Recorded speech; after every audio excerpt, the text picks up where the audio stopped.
Alright, is everything working? Hopefully.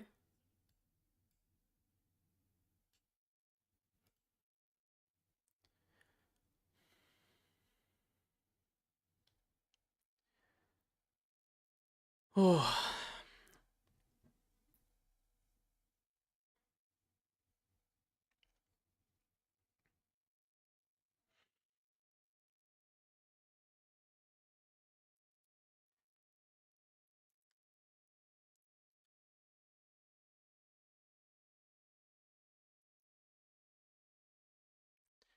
Alright, we've got the first fight of the card coming up right now.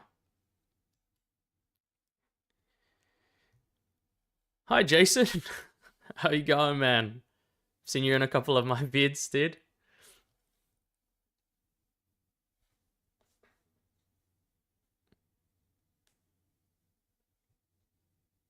Oh, man, yeah. 3 a.m. for you, dude. It's currently 5 p.m. for me in Australia, so it's like perfect time to watch cards, honestly.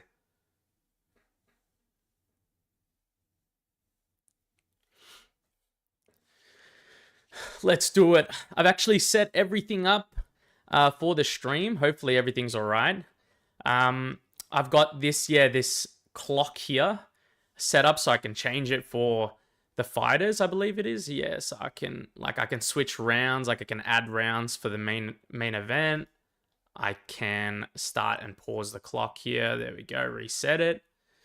And then I can even change the fighters' names. I've actually added all the fighters that are on this card here, so I can switch them over. But we've got the first fight of the card here, so it's all sweet. Yeah, I really want Uran to win as well. I do have that money line bet on him, so hope everything goes good.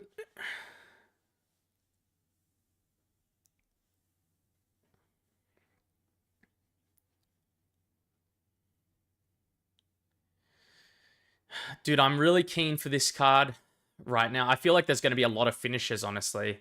And in this fight, I feel like just Diyar Nurgozhay is going to start off fast. I just have a feeling so. We're going to have to see how Uran Satybaldiev actually handles it.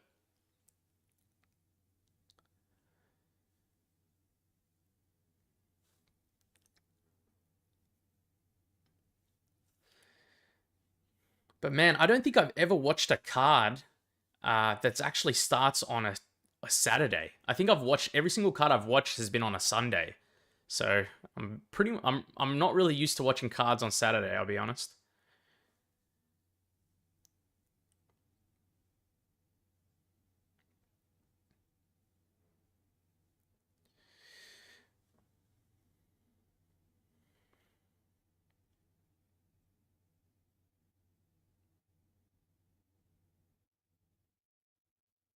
Yeah, it's all good, dude.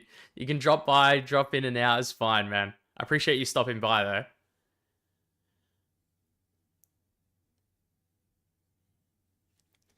Oh, let's hope Uran wins. Let's go.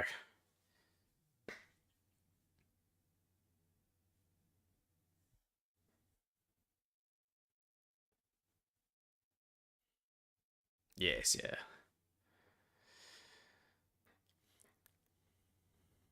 How's the audio, by the way? Is it all good? Like, this is the first stream I've ever done in my life, so I'm just trying to make sure everything's all right.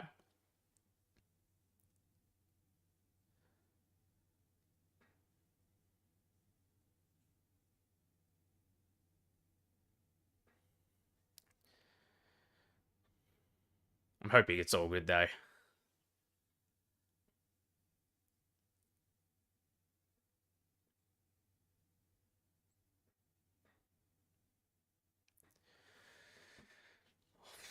All right.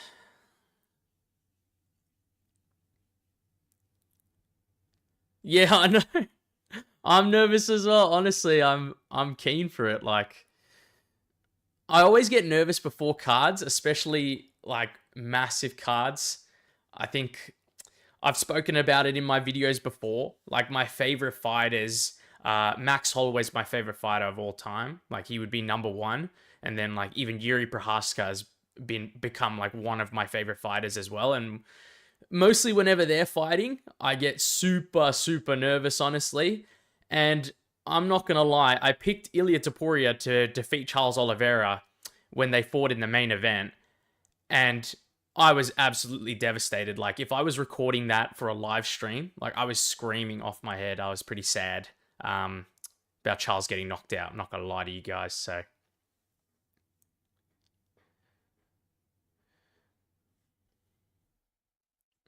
Right, we can finally see if this fight clock's going to work. So, let's go for it. The fight's going to start in a second.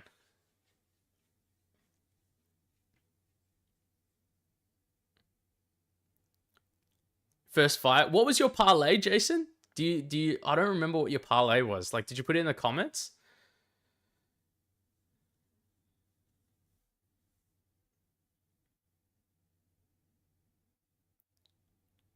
Morning, yeah.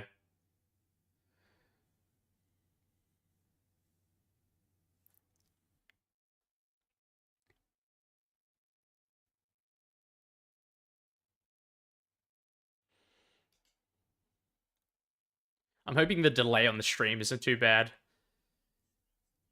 I'm trying to make it as, like, close to live as possible, so...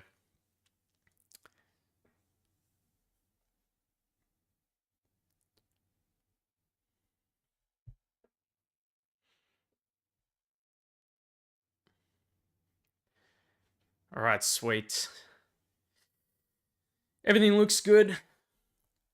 The fight's just about to start, but just to show you guys, whoever's in here, I've got, like, all the fights lined up, all my different types of bets on here as well. So I am ready to go for this. Alright.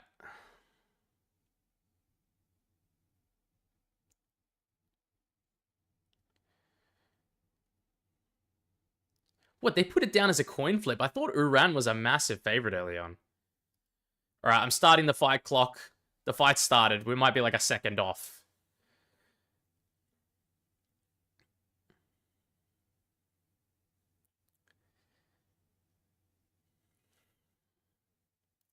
Yeah, good kick to the body from Nurgozhay.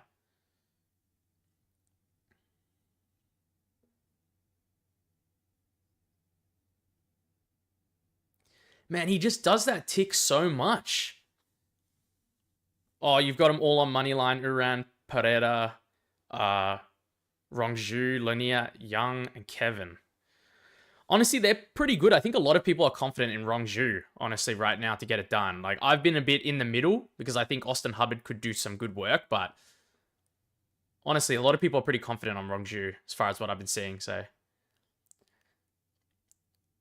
Man, he just does that tick so much. Like, closes his eyes, rubs his eyes and nose.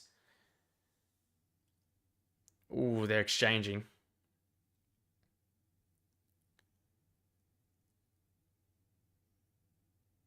I need to pay more attention to this round. Oh my god, he rocked him already with a massive right hand! Oh, he's dropped him! Dude, oh my god! He just it looked like he just backed him up to the... Oh my, he's on top of him right now. It's a massive right hand though. Jeez, what's it? Look at that replay just right on the tip of the chin as well. Oh my god. Could be over here. Could be fucking Uran Satybaldiev by first round finish. Oh, he's going for the Kimura finish, yeah. Why would you jump for it, though? Oh, has he got it? Has he got it past the... Oh my god, he's got it past the shoulder! Oh, is he gonna end up on top after this? Oh, no. What is this position, man?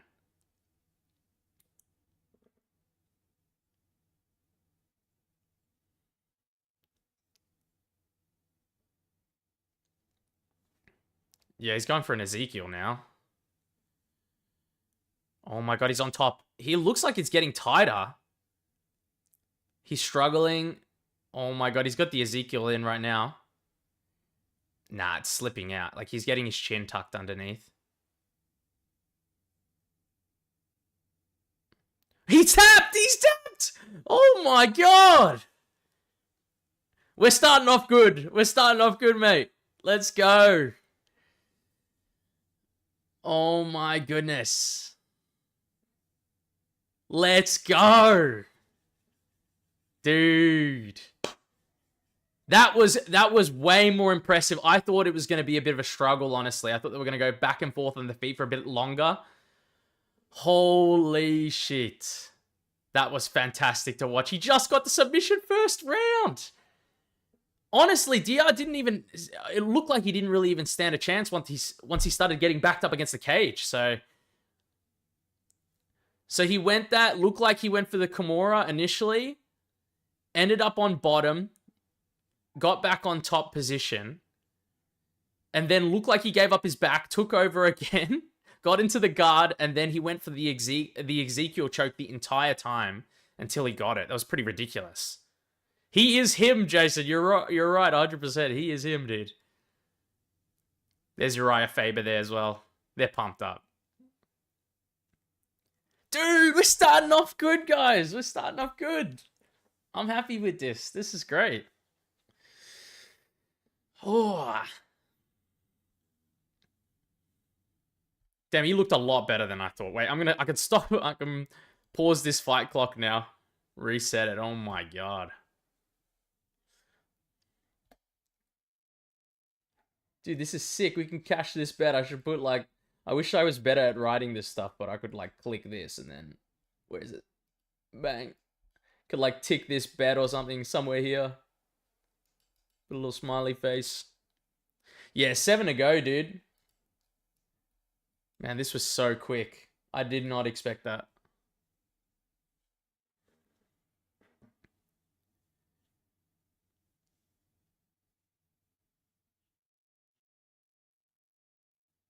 Yeah, the quicker the better.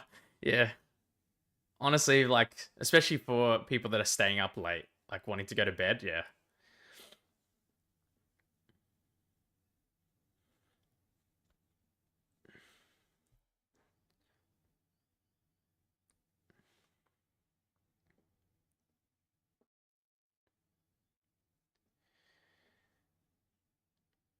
Oh, yeah. Dude, 100%.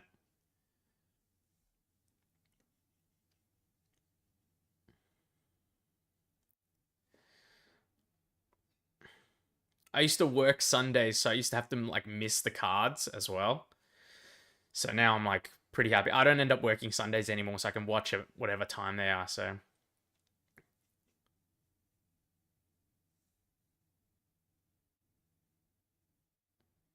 Oh!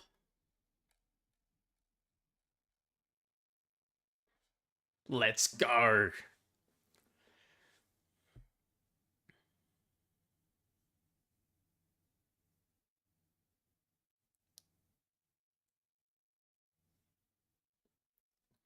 Dude, 100%. 100%.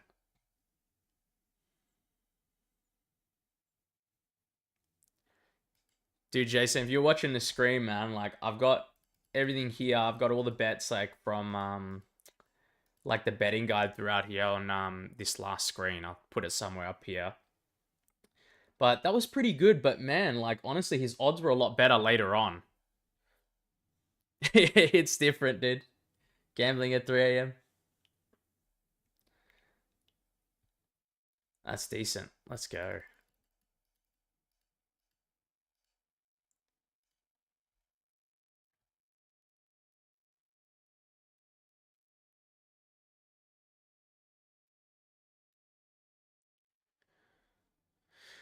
Dude, that would be the dream, is to clean sweep, of course.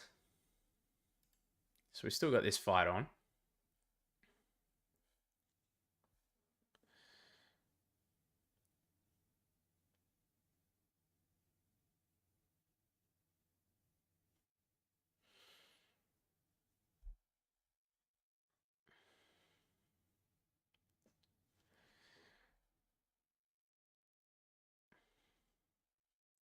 I've clean sweeped a bunch of main cards before. Honestly, like doing predictions and stuff. I think it's happened a few times now, but I've never actually clean sweeped an entire card. I've been one off, I think, for like prelims and main off like 11, 12 fights. I think I've been one off like 2, 3 times or something now. I think the last time I was one off was the card. It was like Carlos Prates versus Neil Magny or something. Oh, I appreciate it, dude. Like it, honestly, like the predictions video takes a while to make. So like it takes me a long time to like go back, watch all the fights, like do all the research. I do put in a lot of effort. Like it probably takes me like a continuous, like at least a day and a half, like continuous of just like watching vids, like writing the script and everything, all my notes. And then the betting guide is just like an amalgamation of all of that information. So it doesn't take that long, but the predictions takes forever.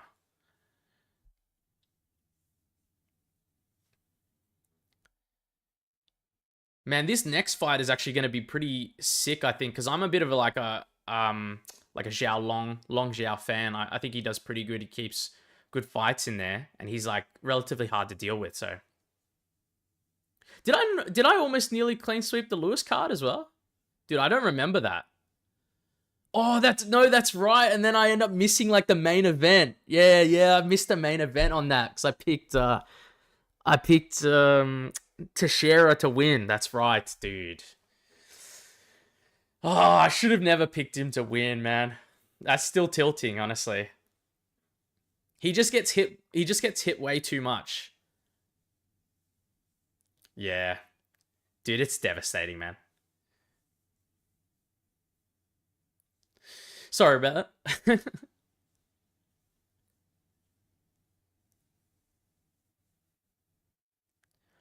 Oh, you had a cash out of 5K, dude.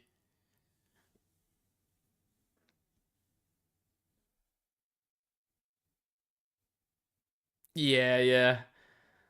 Don't worry, it happened to me like the same way. I think I had I can't remember what the size of the cash out was, but I think it was for the Jamal Hill card.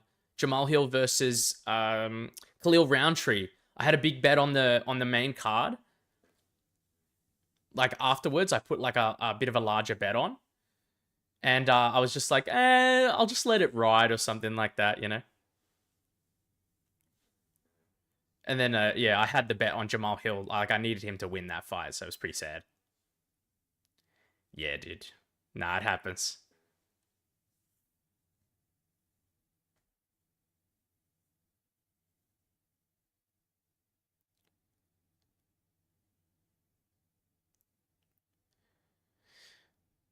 Dude, I would have been the same, though. I would want that 11K so bad, dude.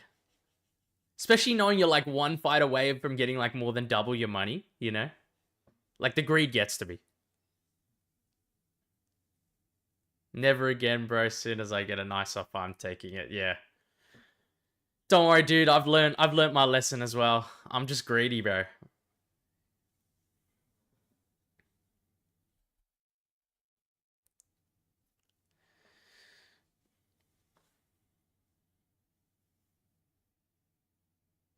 I think that's why we're all doing it, you know? You all like gambling, like loving the thrill of gambling, you know?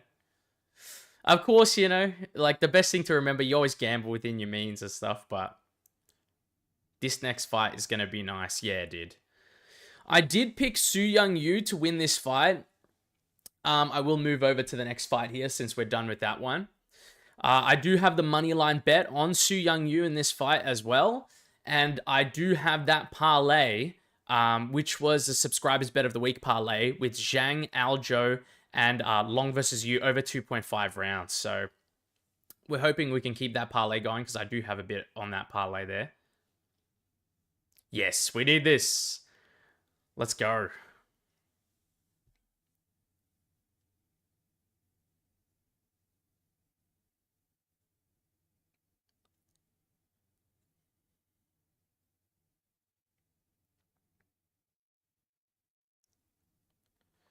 Yeah, honestly, Long is a pretty solid underdog, Jason. Like, he's pretty good. I said it in my predictions and breakdown video for the event. I do think he's really, like, he's a really tough dude to beat overall. I thought, like, I might have picked him, but I just think, like, the exchanges might end up being pretty close. I think, like, Su Young Yu ends up just trying to stay out of trouble. Like he's willing to try to jab and stay at range and move in and out and then try to just play it safe a little bit, and then we'll end up like winning the grappling situations in this fight. I think he just probably takes him down. I can see him taking him down in this fight. But man, look, he's a big like people seem to love him. Like I'm listening to the stream, of course, probably like you as well, but people seem to love Zhao Long right now.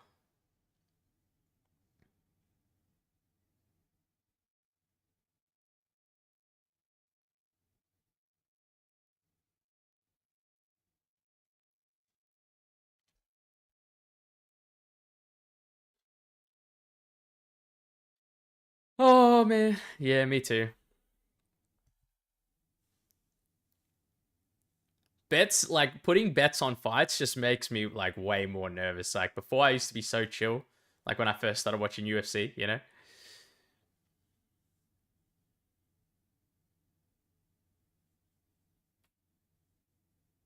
The hype is real. I'm nervous, yeah. I'm nervous too, dude. I just have a feeling this card's going to be sick, honestly. I really do think the card's going to be sick. I felt like there was quite a few finishes coming. I think I put down like at least 5 KOs or something this card, or at least like 5 finishes. So I can't wait to see how Nueraji does. I think it's Taiyilake Nueraji versus Kiefer Crosbie. That'll be an interesting fight, I think.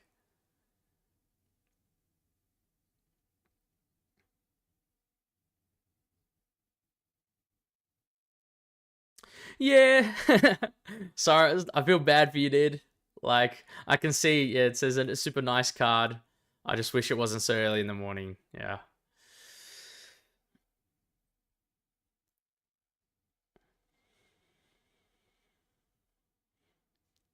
The things I do for the love of the sport. Yeah, man.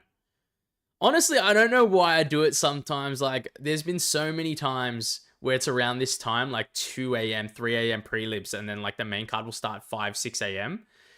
And yeah, it's like you're awake that early and you're like debating. You're like, why am I doing this to myself? You know.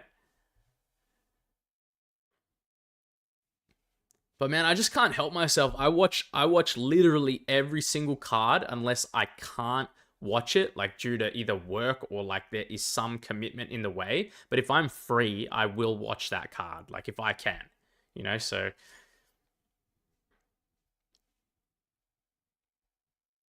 man, Long Zhao's got long arms, man. 70-inch reach over 65. All right, we're gonna put the fight clock on now. Fight's gonna start in a second, so we can switch the fighters here. We go next fighter. There we go. Xiao and you, we've got the fight clock.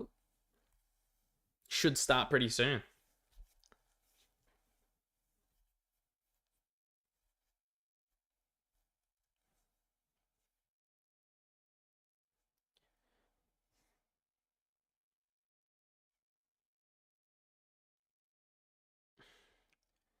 I reckon Su Young Yu wins this fight by decision, I think. I think it's gonna be close, yeah. Let's get it. Let's go. Let's do it.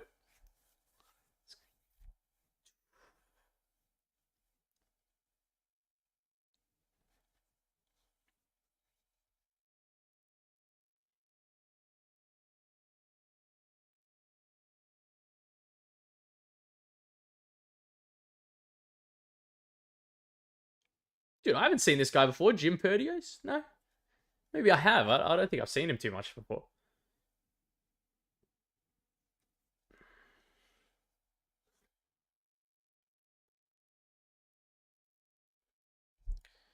Oh my god. Alright. I knew Xiao Long was gonna come out aggressive, man. He does this all the time.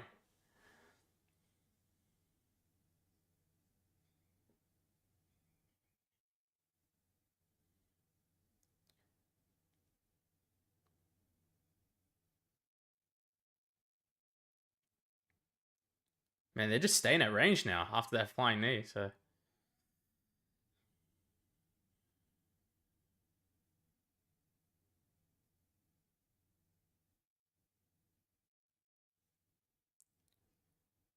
Pretty interesting. Yeah, he's just kicking him. He wants him to engage. Rongzhu wants him to engage here.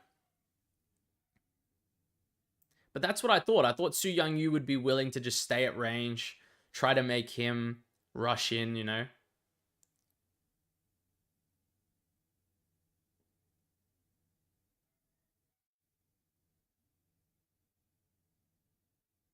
He's gone for the front kick up the middle. Has not worked, though.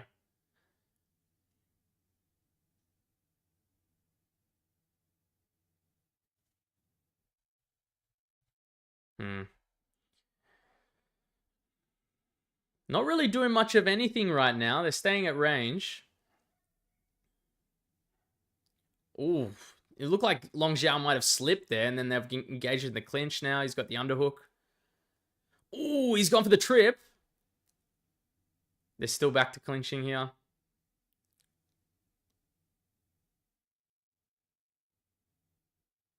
He looks like he's trying to do like something. He's got that arm underneath for the arm drag.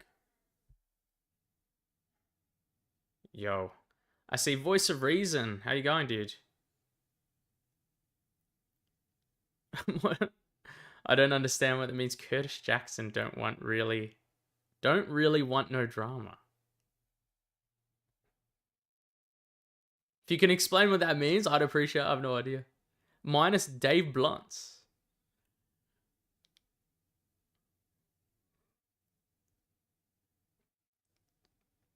I have no idea what that means, brother. I'm sorry.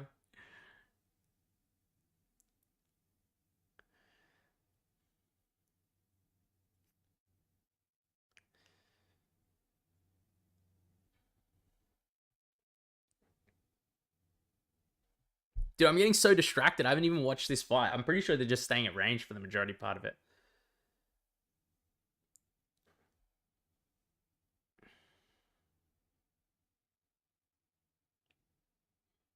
I'm going to have to rewatch like some of these fights anyway. Like if I don't know. If they go to decision, I'll have to rewatch them for sure.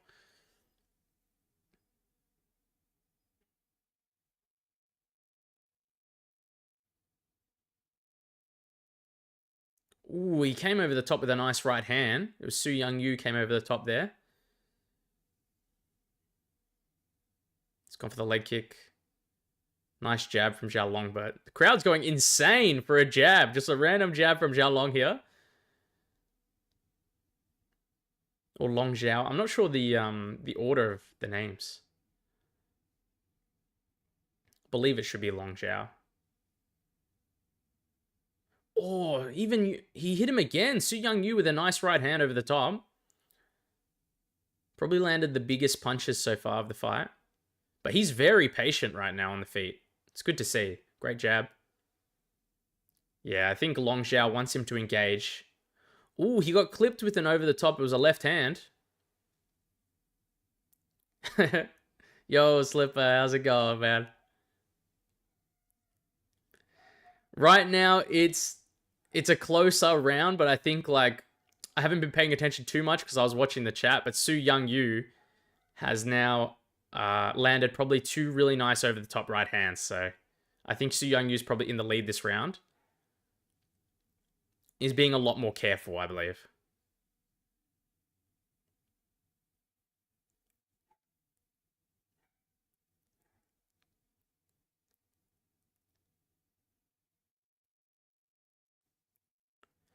He went for the takedown. Oh no, did I forget to start the fight clock? Oh my goodness. I'm too encapsulated. It's got 3 seconds left on the first round here. Alright, I'm going to have to start it for the next round. This is what happens when you're a noob like me.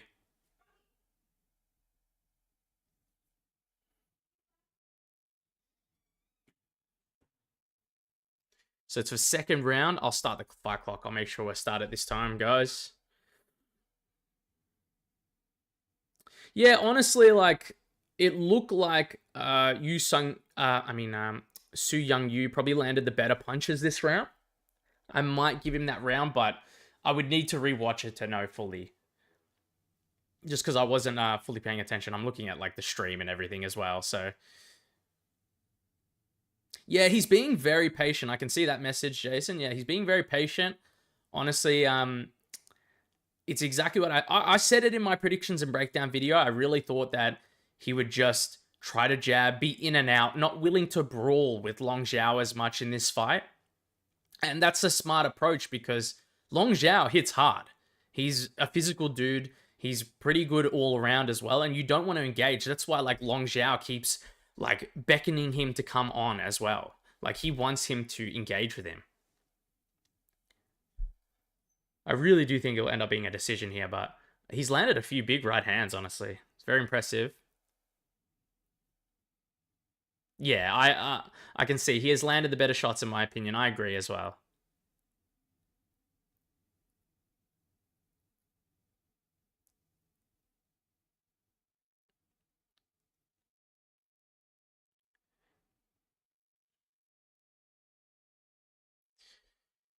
Yep. Oh my god, did I not forget to start the fight clock? Dude, this is a travesty. All right, what I'll do is I'll minus 1 minute and then I'll start it as soon as it gets to 4 minutes here. Dude, what was that? Rongzhu just jumped in like that? That's crazy. Nice left hook from Yu Sung Yu. Or Su Young Yu, I mean. All right. Fight clock's up to time date right now. It's 4 minutes in.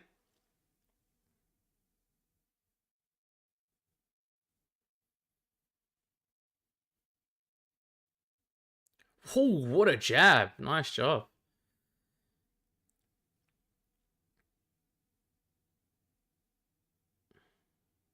Yeah. The live odds are saying minus 345 for Su Young Yu right now. So I believe they really think he took that first round.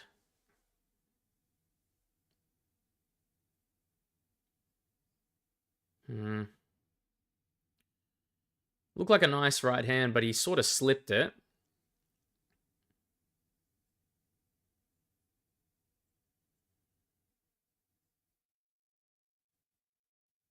Honestly, Su Young Yu's looking a lot more impressive on the feet than I even thought. I thought he'd be good at range, but he's actually looking quite quick as well.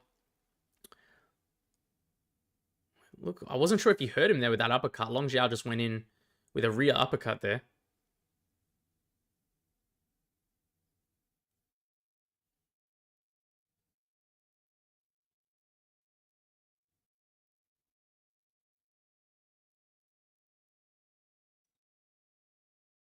Ooh, they both landed big jabs there. Rongzhu's moving his hands a whole lot right now. Ooh, nice leg kick from you right there.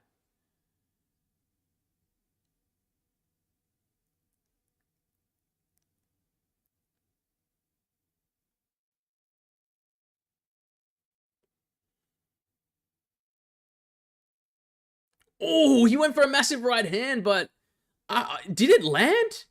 I don't even know if it landed though, but they're trying to trade. He's trying to bring you into a trade right here.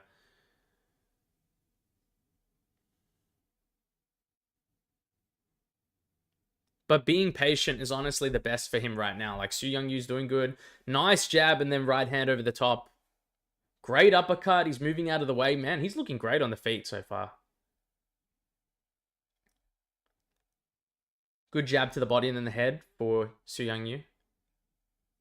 Dude, that was a very slow hook over the top. I think it landed though, but slow AF.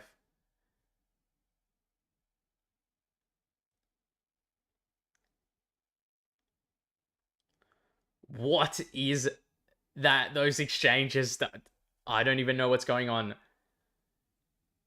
Yeah.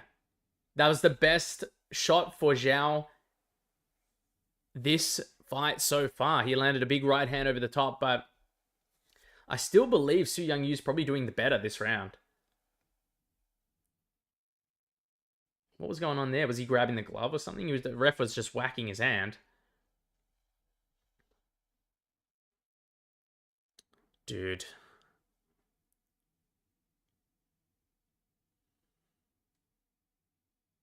Did that land? I don't even think that landed.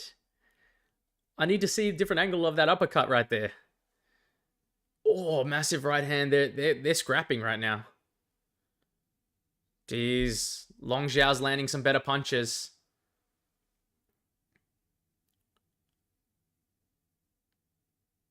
I'm surprised with the amount of little grappling that's gone on. I think Xiao's just hard to take down.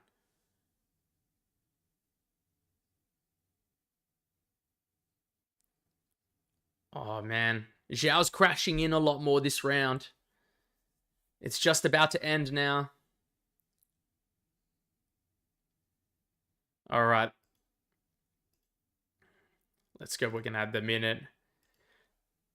Third round incoming, guys, for this fight. Honestly, that was a lot closer of a round to me. Like, Long Zhao looked pretty good at the end there. He landed a lot of more... Honestly, he landed some big shots. Like, I would need to rewatch it. I would need to rewatch the fight, but... Like, even if you... Let's say you give Su Youngyu the first round, and then Long Zhao even gets the second round, it might come down to this third round coming in. Yeah, I can see Long is going to rush this upcoming round. I do think he's going to get more aggressive, but I don't know how tired he'll be because he does look a little bit tired, honestly.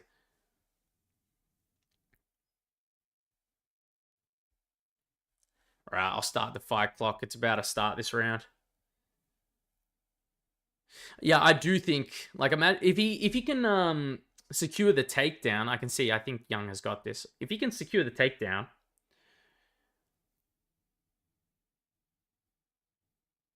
I think he's got this more so. But he's looking good on the feet as long as he stays. All right, fight clock starting. Are you serious? I don't see the live odds. No, it's close, but they got him losing that round. Oh, no. Live odds. I can't believe I read that. I appreciate you letting me know, Jason, but Jesus. Oh, massive right hand for Su Youngyu right there. Oh, no, I feel like this round's going to get scrappy.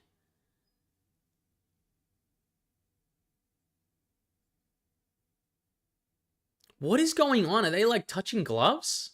Like, are they grabbing gloves? Who's doing it? Oh, he's grabbing the shorts at the front. Oh, I see. Now I know. I thought it looked like he was grabbing the gloves. I couldn't see.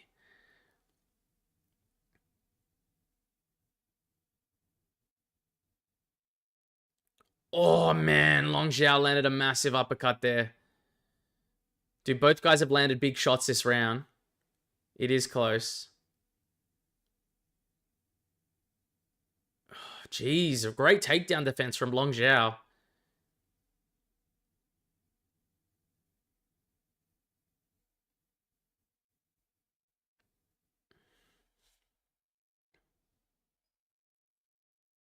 Is he grabbing the shorts again?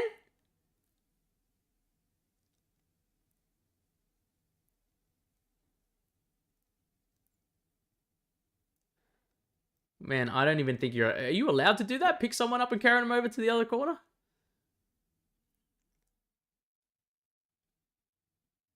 Jeez, they're really grappling here for the clinch.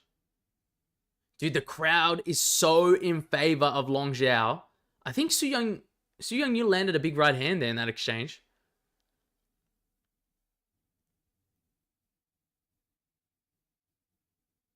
Man, I knew this fight is good though. It is good, but oh, nice elbows over the top. This is a close round. I'll probably maybe Long Zhao's in front by one strike. Oh, great jab. It's even.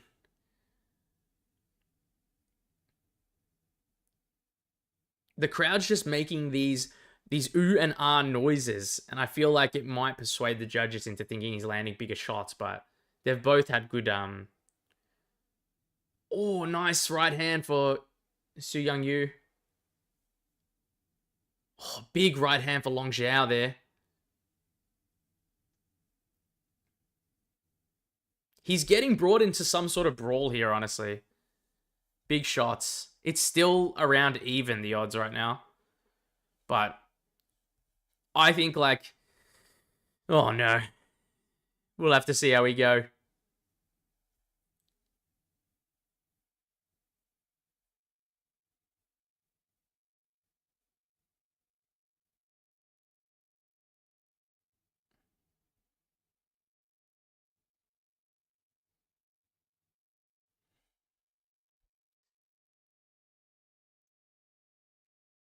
And this is super close, this fight.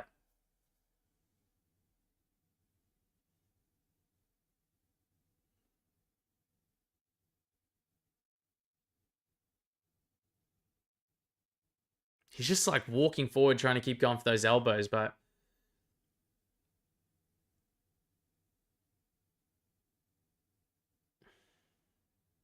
Yeah, he's making it gritty. They are right in the commentary booth. Oh, big elbow for Rongzhu, but big right hand for Su Young Yu, I keep saying that wrong. Man, this is so close. It feels like Rongzhu's probably in front with some of this activity, but Yu has landed a lot of really big shots.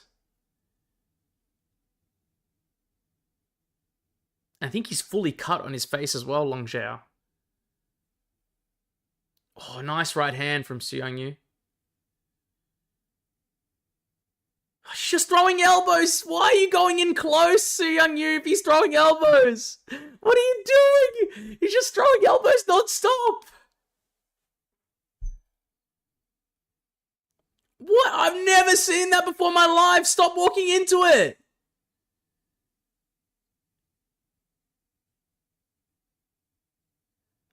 I've never seen that in my life, someone do that. Oh my god. Oh my god. I don't know what was that? Alright, so fight over. But what was that? I don't even know what that was at the end. Like, I've never seen someone just throw elbows like that. Dude. I have a feeling Rongzhu probably stole that at the end because of all those strikes that landed. I really hope they give it to you, or give to you. Yeah, I do as well, Jason. I hope they give it to him, because honestly, it would help me out. It'd be pretty sad. It would crush 2 parlays straight off. Oh wait, no, it wouldn't, because it's over 2.5 rounds. My mistake. But it would crush that bet. Crush the money line bet. Listen, the fight's close because we need to remember that the second round was still relatively close. So technically, you could still win first and second. But even the third round was a little bit weird.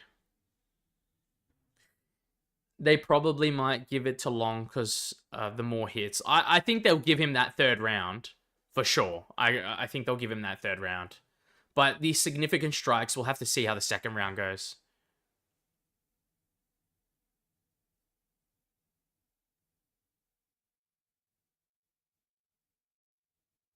Oh, it's all 3 judges, 29-28. Su Young Yu they gave it to. All right, that's oh my god. All right, that's a hit. We've got the hit, boys. We've hit it. That's another money line bet, but I don't holy shit. Let's go, man. I appreciate you, Andreas. Thank you. Let's go. I'm keen for it. We had that bet on, so oh my god.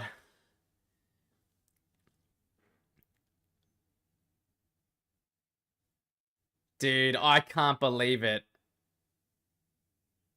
We live. Yes. Yes, Jason, we live. Dude, I can't believe it. I'm going to need to suss that out, though. I need to rewatch that fight because I'm not sure if Rongzhu... I need to see the scorecards. I think Rongzhu might have won the second round. But if they gave it to Su Young Yu, I'd assume they gave him the first and second. So it's pretty confusing to me. Like, I'd assume Rongzhu gets that third round. But it was an insane last round. I don't think I've ever seen someone throw that many elbows back to back to back to back the entire time. That was pretty crazy.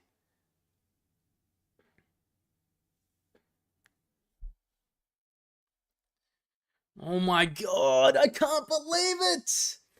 We're still live. We're still live on everything so far, so this is great. After 2 fights. We can now move on. So that bet did cash, which is good. The Su Young Yu money line. We can move on to the next fight, which is Yizha versus Westin Wilson. Oh my goodness. Type this.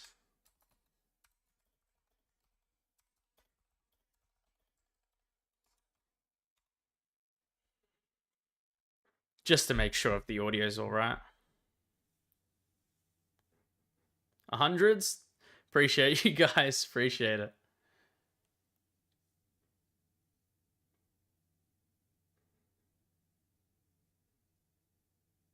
Sweet. Can enjoy this fight as a casual. I think as a casual, you can enjoy that fight. Like, rocking up and seeing someone throw about 1,000,000 elbows. It's pretty insane.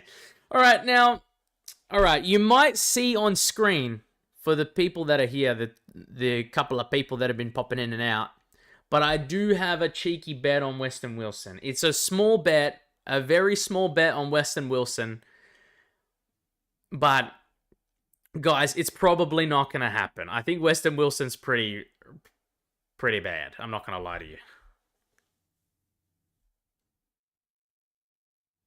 I'm pretty sure.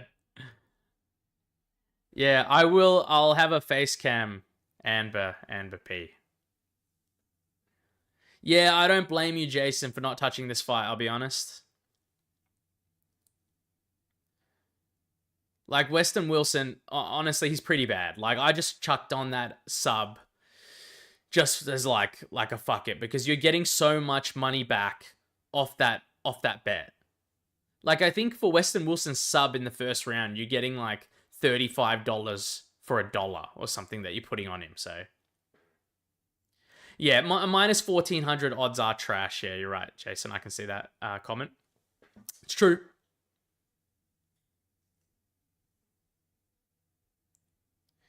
You have $50 on Westin Wilson? It's your boy, huh? Dude, I don't know about putting it on him money line, but I appreciate the W's, Amber P.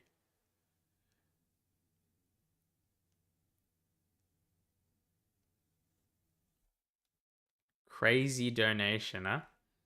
Yeah, I think yeah, I think flat out money line on Westin Wilson, man, it feels crazy, honestly. It does. But yeah, I can see that. Watch him win. Yeah, true. Honestly, guys, I'll be on. I really feel like Westin Wilson, like, I thought he was going to lose his last fight. I couldn't believe he got the sub in that fight, so it's pretty insane.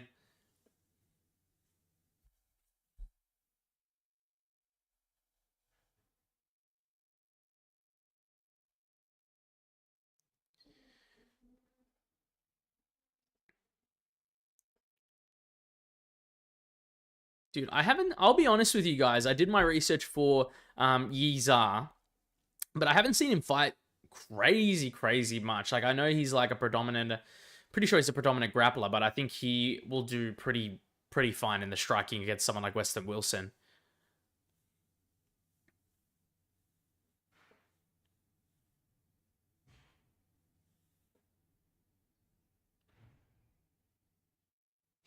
Man, a lot of these guys from China are just so young, like, coming in.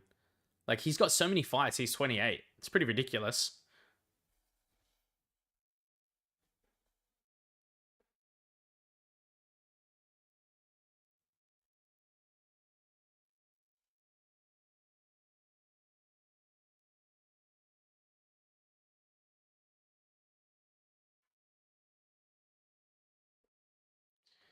All right.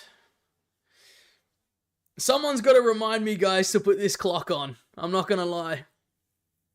Okay, I'm seeing a comment. The under on this fight might be a good play.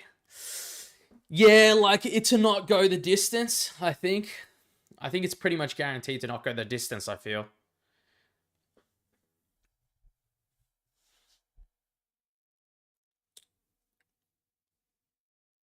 Maybe, like, you're right. Maybe if it was a 1.5 rounds, under 1.5. Sweet. Let's do this, guys. Man, these fights, I feel like they're going super quick. Like, how long have we been streaming for?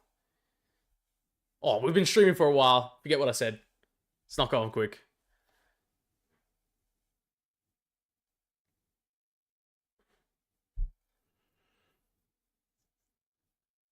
Dude, I'll be honest, I have no idea how they introduced Westin Wilson as a karate dude. Every time I've seen them say karate, man. I don't think this guy is a stand-up dude at all. That might be his stance, but man.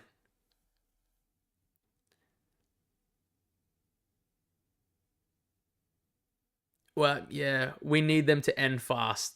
Yeah. It'll be good if they end fast for sure. What's the next fight after this? Hello from Bali, huh? In Bali and Bapi.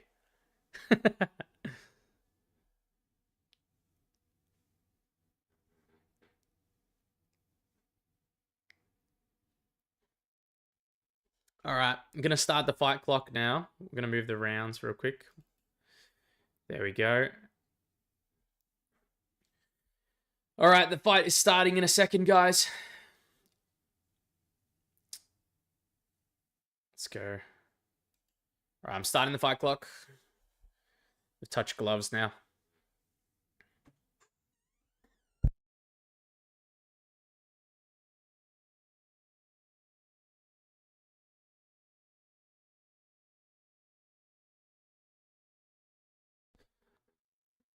Oh my god.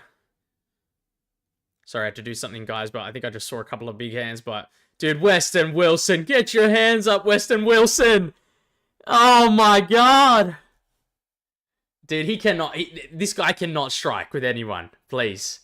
He's done. He's finished, guys. Please. Someone save Westin Wilson.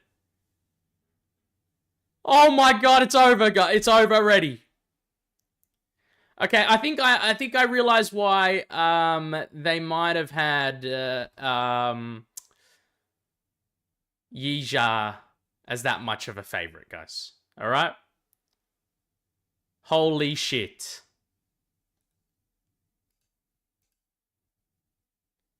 Dude, they're hyped for him so much right now. I forgot to change these, but oh my god.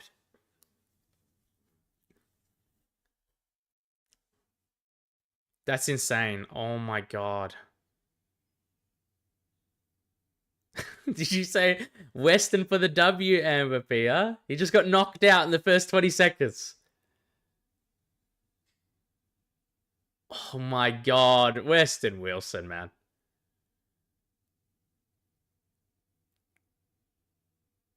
Nah. You know, Westin Wilson needs to not fight anymore, I believe. At least in the UFC. He can't fight in the UFC anymore. We cannot have Westin Wilson. He's a danger to himself fighting in the UFC. Bro, that was fast. It was fast, Jason. It was ridiculously fast. Westin Wilson needs to not fight in the UFC anymore. I'll be honest. He cannot. Like, he's putting... It's just ridiculous, dude. The under would have cashed there, dude. All right, Westin Wilson by sub. It was all right. We didn't have that much on him anyway. It was like 0.1 of a unit anyway, so it doesn't matter, but... Dude.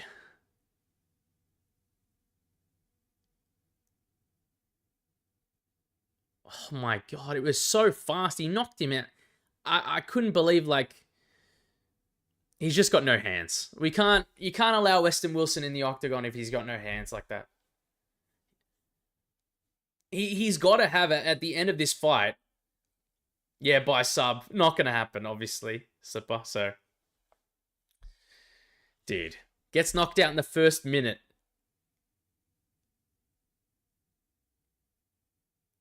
That was insane, though. Like, I can understand why Yizha was that much of a favorite. I didn't think he should be, but... It makes sense now.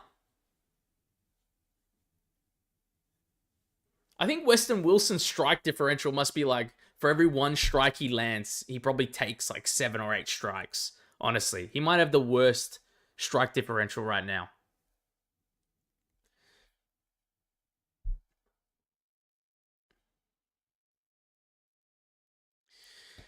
All right, that fight's over. We're going to go to Pereira versus... There we go. Pereira versus Daukaus. Dude, Yizha. I'm still watching the post-fight right here, guys.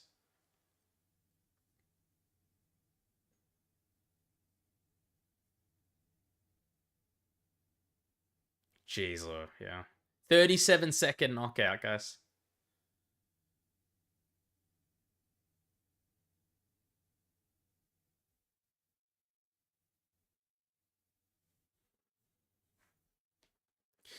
Yeah, we're hoping Pereira gets the win here. I really need him to get the win, I'll be honest.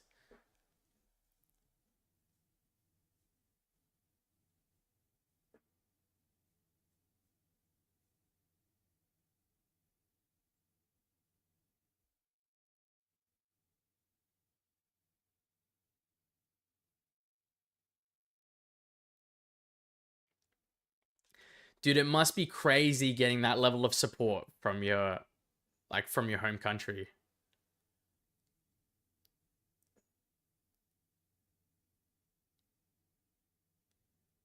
By KO was plus odds, right? Yeah.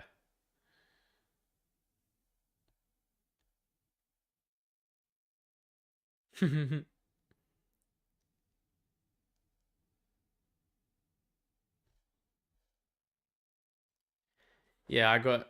Jason says, I sprinkled, got $50 out of it. Oh, his win by KO was plus... Are you talking about Yizha? I see.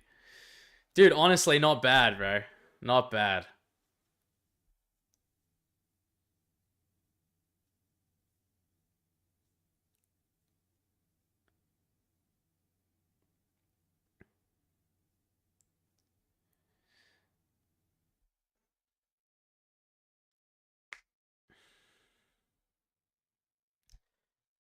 Yeah, because his money line was horrible. Dude, his money line was horrendous. Yizha's money line was like, I think it ended up closing at like minus 13, minus 1400. So pretty much no one should have got a bet on that at all. But good job getting that the bet in for the KO, honestly. That's pretty good. Dude, these fights, we've gotten 4 fights out of the way in like under an hour. Like we're blasting through them, I feel like. Or 3 fights, sorry. Dude. So we had a pretty crazy fight with Su Yangyu and Zhao Long, which ended with the elbows. Six says Larry the Goat is live. I appreciate you, man. Oh, Triple T, Aussie. I appreciate you, man. Yeah. Just want to say thank you to you guys for like all the love that you guys have shown me like throughout my videos and stuff. I do appreciate it quite a lot.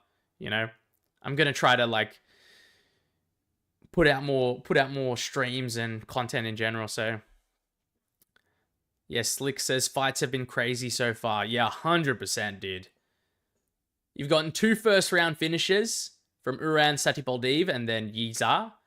And then you've gotten Su Yangyu and Xiao Long had a pretty crazy fight where Xiao Long was just throwing crazy elbows, yeah.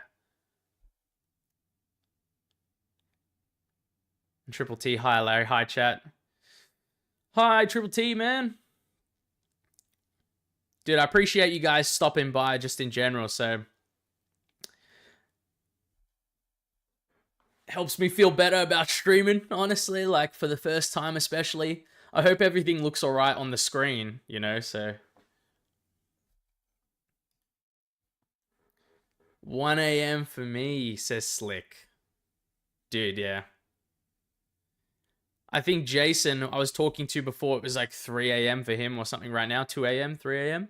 For me, I'll type it out in the chat. I'll say it's 6 p.m.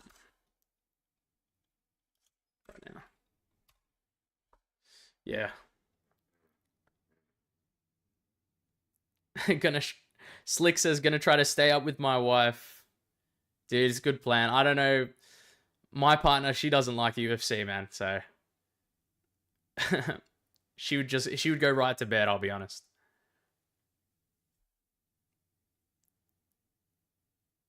Jason says 4 a.m. now for me. Jeez, yeah. Fucking, I feel bad for you, Jason, dude. I've pulled many 4 a.m. nights, so.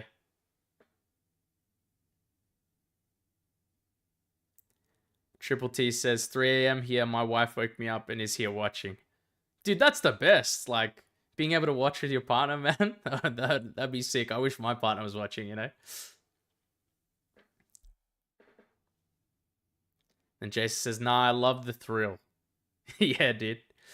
I gotta do it to myself, man. Like, there's been so many cards I've watched at like 3 a.m. Like, probably a little too many. I think the last card was it Whitaker versus Reiner Dorito was like 3 a.m. for me, like 3 to 6 a.m. something like that. Gonna order some food while I'm at it, says Jason. Yeah, go for it, champ. It's dinner time for me, so I'm honestly waiting for dinner now too. All right, guys, we do have Michel Pereira versus Kyle Daukaus, and as you can see on the screen here, I do have Michel Pereira to win in round 1, and I also have the parlay on Pereira, Nueraji, and Zhang. So we need this guy to win. This would be ideal if he wins this fight. And I do think he should be realistically getting the first round KO. And P's having food as well.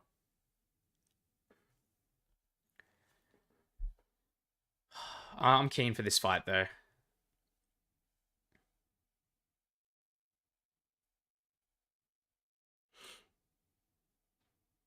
Yeah, I do want to say I appreciate everyone stopping by if you're here and hearing this. Yeah, I appreciate it a lot. I will upload this fight companion afterwards as well to the channel, so it should be in the live section. And yeah, I'll upload it there, so if anyone wants to see my reactions, I'll timestamp it all afterwards when I do get to the upload.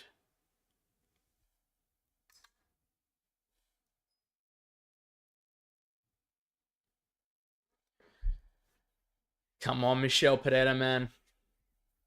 We need you to win.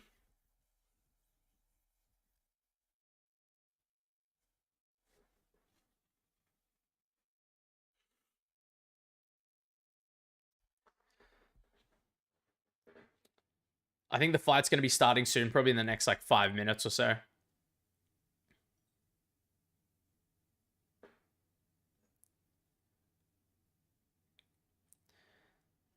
Let's get it, guys.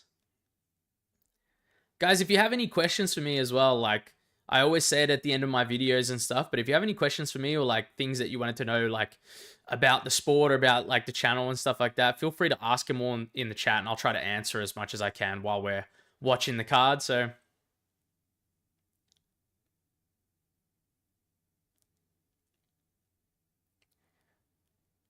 man, I'm so keen for this fight. I think like Kyle Daukaus, honestly, he's not terrible. He's got good grappling and everything, but realistically, he's got really no way to close the distance on the feet. He doesn't have that striking game for me, and I think Michel Pereira is just that much better and stronger on the feet. So it should really end by Michel Pereira to win by round 1 KO specifically, but the round 1 line is just there because he does get subs sometimes.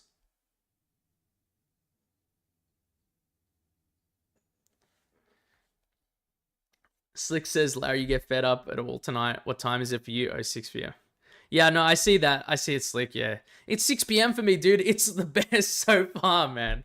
It is the best right now. So, I'm really honestly happy about the timing of this card.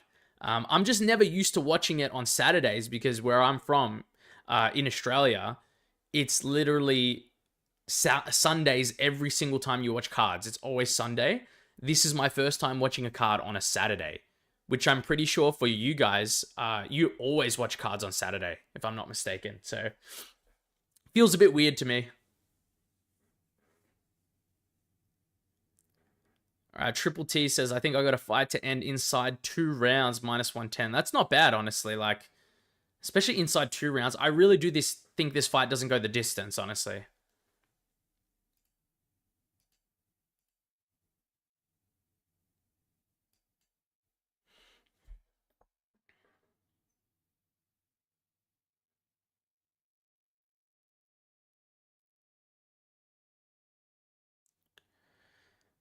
All right, they're highlighting a bit of Zhang Mingyang right now. They're getting us ready for the main event as far as what I'm seeing here. But, dude, I cannot wait.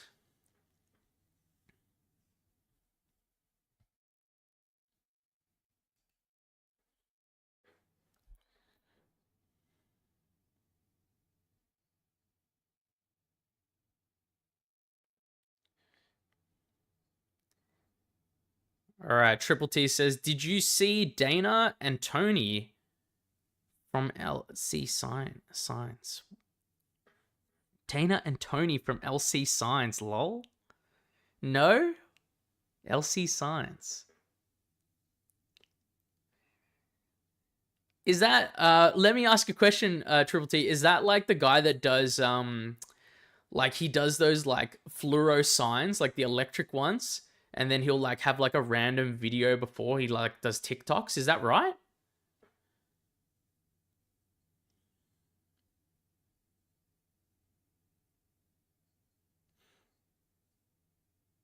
Oh, I see. I see.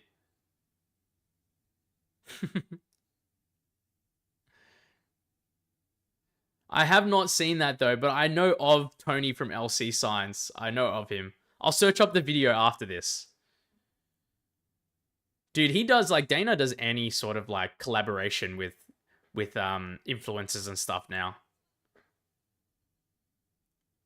After Nina Drama, I believe he did like that collab with like the OnlyFans model as well. I believe like he was doing like I think he was doing shorts like where he was going around with her and she was inside a suitcase. Does anyone remember that?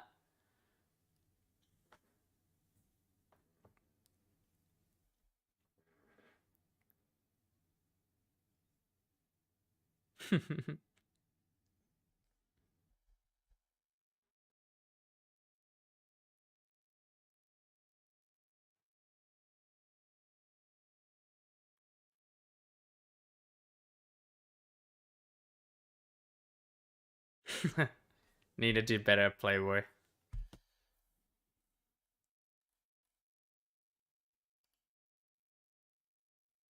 It's crazy.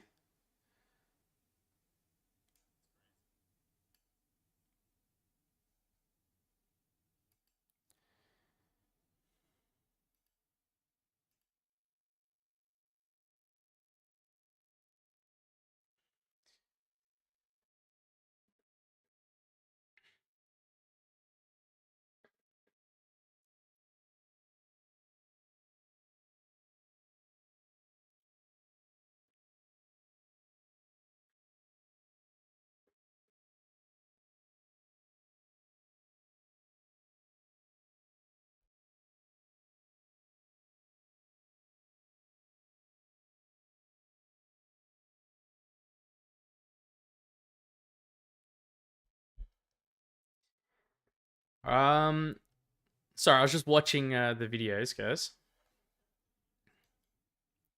The UFC's highlighting here. How long have you been a fight fan? Triple T, first favorite fighter. So, honestly, like, you know, I've been a fight fan in general for a very long time. Like, but I'll be honest with you guys, I was more into boxing. Like, I was a big boxing fan for a long time. I used to watch like so many different highlights of like different eras of boxing.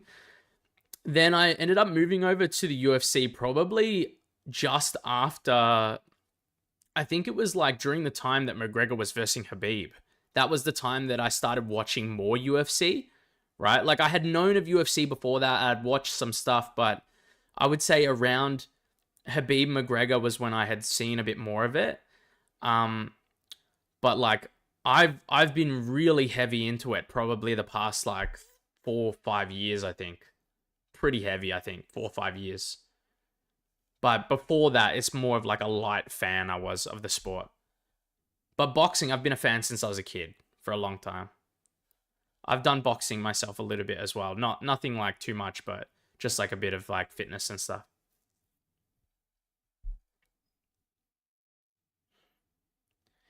And to answer your question, Triple T, as well, like my favorite fighter, it's Max Holloway, is my favorite fighter of all time. Like he was a big reason I started watching more fights in general.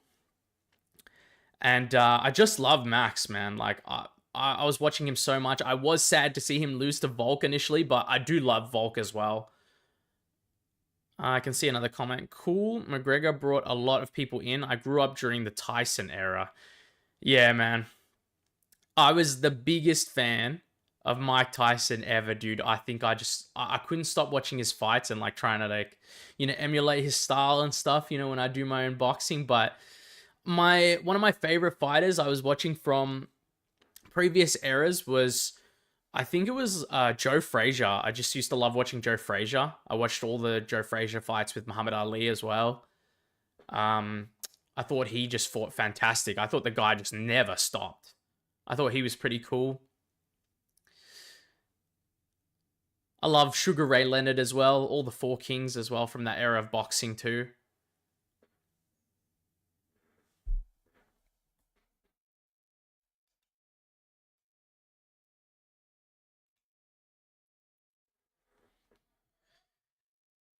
All right, guys, this fight's going to be starting soon. They're just introducing the fighters here.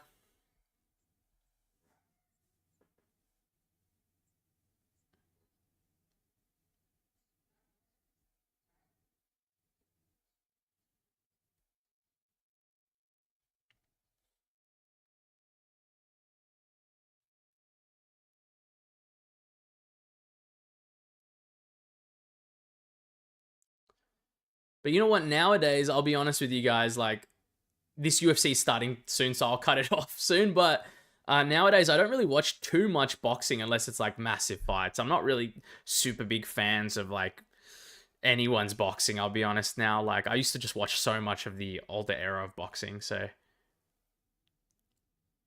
Maybe, like, Lomachenko, I used to like watching a little bit, but now he's getting a bit older.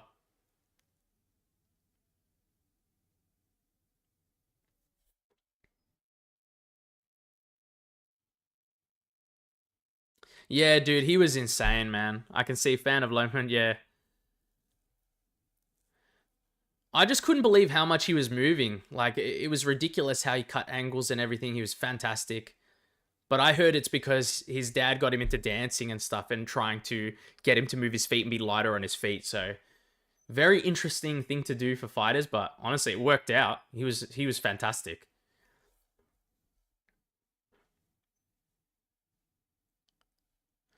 All right, guys, we're getting into it. I will not stuff up this fight clock. Please. I've stuffed it up at least twice, I think, on this live stream. All right. It's starting. Come on, Pereira. You should be getting this guy out of there.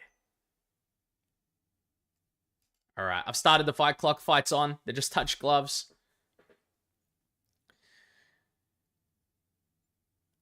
Let's go. Nice kick. Jeez, he's so quick.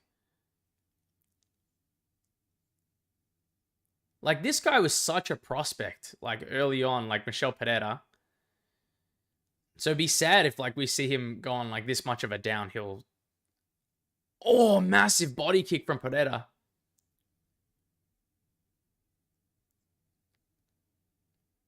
Oh my god, did Daukaus knock him out? What the hell's going on? Oh my god! Jesus Christ! He's finished him! He's knocked him out cold. What the fuck? What the fuck, guys? Holy shit! I did not expect that at all. All right, well, Michel Pereira's just like destroyed my parlay that I had going. Devastated, bro.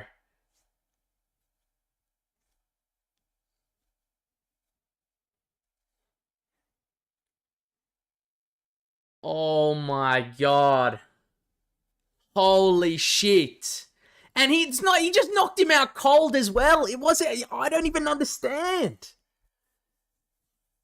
Holy fuck, what just happened? Right hook, massive right hook. Holy fuck.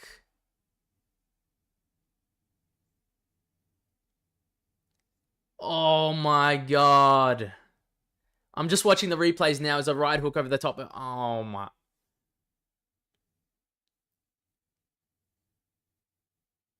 What the fuck?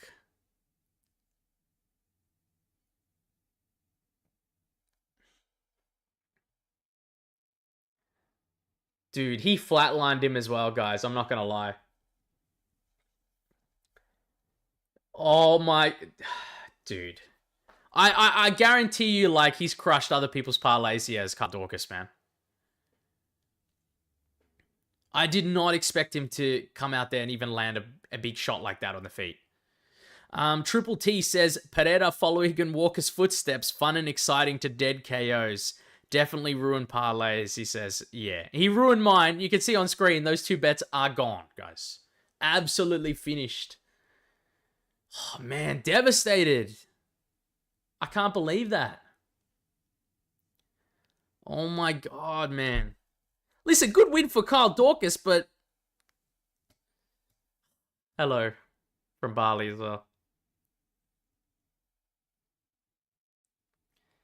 My parlay is cooked, says Jason Rodriguez.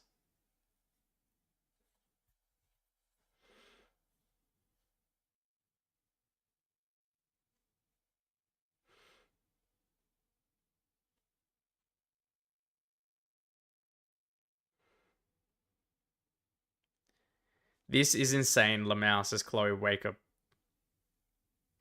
Dude, it's crazy, dude. I did not expect Daukaus to get that KO. Going to bed in tears, says Jason Rodriguez. It's true, man.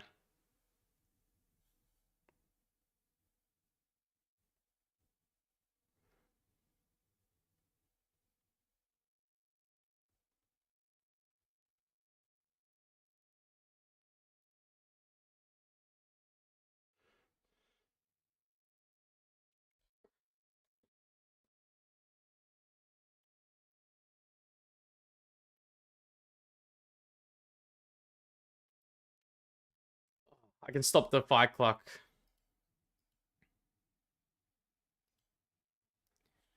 The overlay looks nice. I appreciate it, Triple T. Dude, that was nasty, man.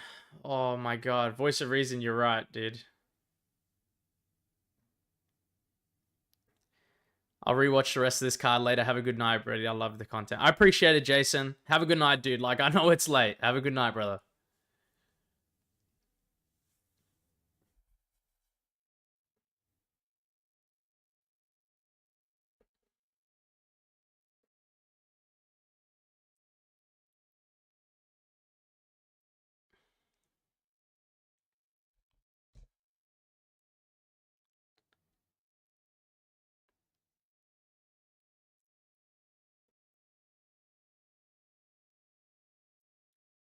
Asian. I appreciate the $1, by the way. You don't have to donate anything, but thank you for that.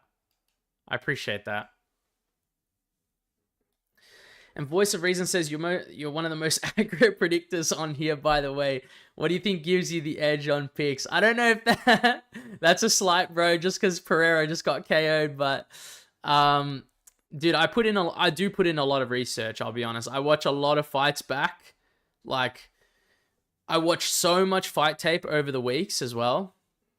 And I just follow like what the fighters do in general as well, not just like who they're beating and like, how do you explain? It's like you need to look at like the fighter styles as well. So like, let's say you might think one fighter is better than another fighter overall, but his style might be bad against a specific type. So even if he goes into like a poor like odds matchup where someone's a big underdog, if that guy's got a relatively good style, I will still pick that person just because I know like what they're looking at. What things they can do in the fight. It says Triple T says plus 1100. Yeah, it was crazy. And then Voice of Reason says, nah, at least to what the prediction tracker guy tracks, you're almost always in the top 5 over the year. I think you're top 5 along with some of the DFS guy. Yeah, I don't really know. I do give him like my picks because I actually talk to him very early on. Like the guy that runs that channel, when he first like started making those videos, I actually talked to him. I used to like talk to him over email and stuff and just like wish him the best and tell him he's doing a good job and stuff like that. So, but I don't watch all the videos as much anymore. But it's good. It's good to know that I'm doing well and stuff. I'm happy I'm doing some stuff right. But I would say the big difference is just constant research. Like, honestly, like so much fight tape. Like, I'll literally go back and watch like the regional fights as far as I can find them. Like, I remember I used to go on like crazy different like Russian websites to find some random regional fights from fighters that I was looking for, just because I couldn't find it anywhere else.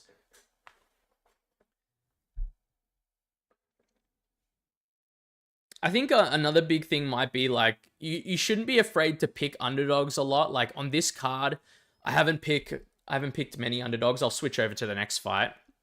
I haven't picked many underdogs, but like I've picked so many massive underdogs like over this past like 8-10 months I've been doing this. Like I think the last big underdog, like the biggest underdog of the card that I picked to win was like, I remember when Oban Elliott was versing, was it Xiao Ko, I believe? I picked Xiao Ko to win, and I thought he would do really well against Oban Elliott.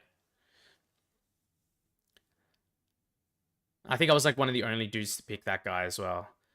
Andreas says Pereira ruined my bet. Dude, he ruined mine as well, man. Like, look, I'll swap screens. Look at this. Michel Pereira to win in round 1, and then I had a big parlay on these guys. I really feel like Nueraji and Zhang are going to win, though. So I'm a bit disappointed with that. Triple T says, I play fantasy football, NFL, and I always prefer the film watchers who also use analytics. The analytics alone don't always tell the true story of what happened. Yeah, I think that's a big problem because sometimes you can look at like the analytics and you can look at the UFC website, right? Or even when the UFC is live in general, I've noticed sometimes, like, I don't know if you guys have noticed the same thing, but the UFC will show you guys live stats and they'll say like live stats, like this guy's up 17 significant strikes to the other guy who's like has like 8 strikes. And half the time I'm just like, these are completely wrong. Like these are completely wrong. So I don't know who's tracking the actual stats on the UFC website, but I think live, they're really poor. On the website, it's not that bad, but you can't always go off like what they track or their analytics. You need to actually watch what's happening in the fight because some strikes are really, really shit. Like, and they'll still count them as like a significant strike. Yeah, yeah. Voice of Reason says those stats are BS. 100%. Like, honestly, I don't really go off the stats pretty much at all anymore. I usually just rewatch the fight. And it says it always favors whoever wins the robbery and happens to be the favorite. Yeah.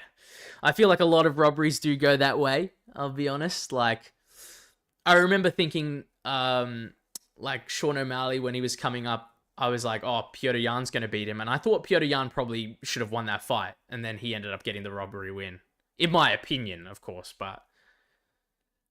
Triple T says, did you see Ortega look like death? I did see that. Dude, he looks bad. He should not fight at featherweight anymore. Like, the guy obviously can't make featherweight. I think he should just go up to lightweight. But he, you know, the thing is that he's not that crazy lean. Like, you look at him, he might be tall, but he's not that crazy lean. Especially when you look at someone like Aljo, who's coming from 135. Aljo's more muscly, a similar height, and he's lean as well. So... I don't know what's wrong with Ortega, man. I think he just struggles with weight cuts. It's a bit tilting, honestly.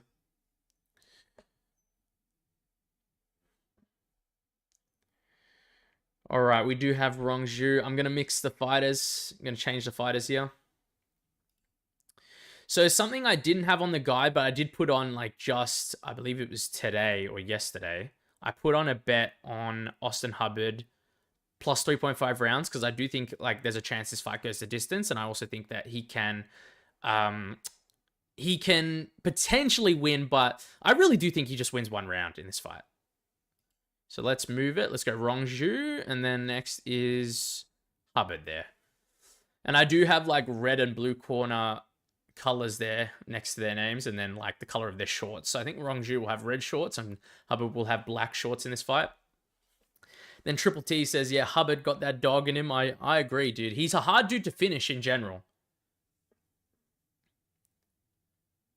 He goes to decision a lot, though. Like, I really doubt he gets some sort of finish in this fight. But I did say that about Carl Daukaus, I'll be honest. I don't know if anyone was expecting that, if that was on your cards, like picking Carl Daukaus by KO, but in first round.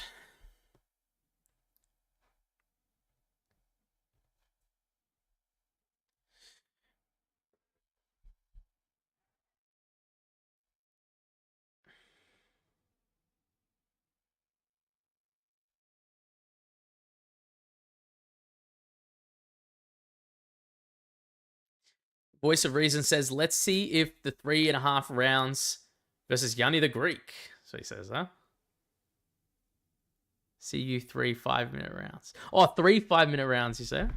Let's see you 3. Yanni the Greek. Who's Yanni the Greek? Who's that? Now I understand. I was reading that. I thought it was like 3 5-minute rounds.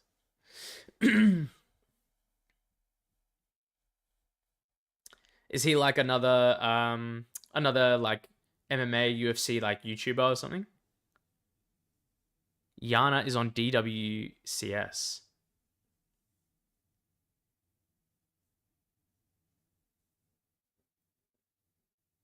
Dude, I have no idea. Like, I have no clue.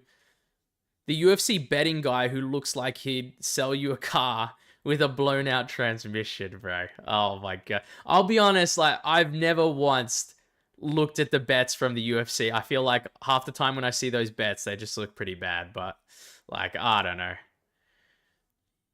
I do see minty bets on there a few times as well, though. Says he comes on Voice of Reason says he comes on pay-per-view sometimes when Minty Bets isn't around, I think, as well. Okay. And then Triple T, I'll go back to what you said. Sorry, Triple T. You said Jana's W. Oh, okay, so he's a guy that's on that? Or are we thinking of a different person? And then you said Brian Battle fired. Yeah, I know. I saw that. By the way, if no one knew that, Triple T just mentioned it there. Brian Battle did get cut from the UFC, I believe.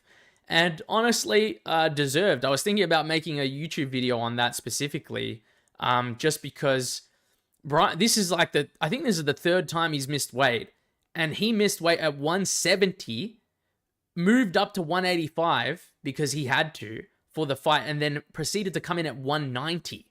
So I have no idea how he would miss weight again at middleweight. I literally have no clue. So honestly, it's pretty deserved to cut him for missing weight that many times. It's pretty disappointing.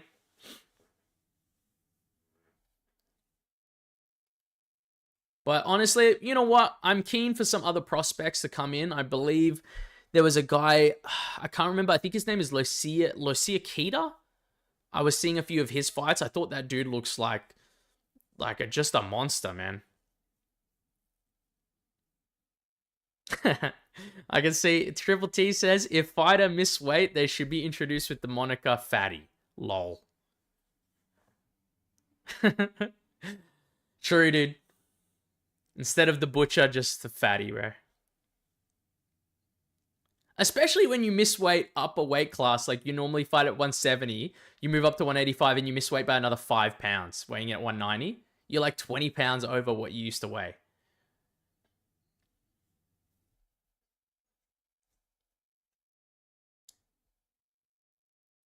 Man, Austin Hubbard probably should have won that fight against Alexander Hernandez. That's just disappointing.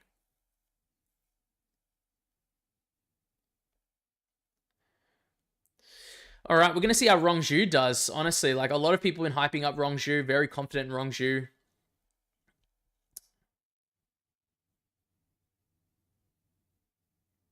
Triple T says, I've got the over 2.5 rounds in this one.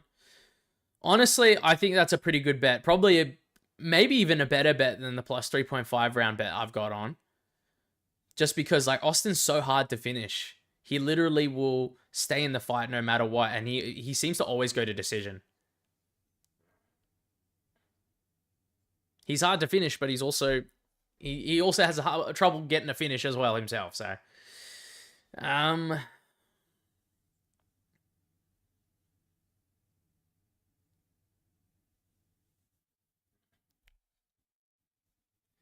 this fight's gonna start soon. They're just hugging and stuff. Austin Hubbard's coming in soon. I just want to say to you guys, appreciate you coming in. Like, it is my first stream, so like I knew, like, you know, I was happy honestly with 1 or 2 people just stopping by every now and again, and we've had like even up to 10 people in here at once. So I do appreciate it, and especially since you're coming in, a lot of you, with the time difference of like a 3 a.m. or something like 4 a.m. So appreciate it. Triple T says, you demand, you're welcome. Dude, appreciate it so much. Like, I appreciate the support. And then Voice of Reason says, look at that nose on the man, or on him.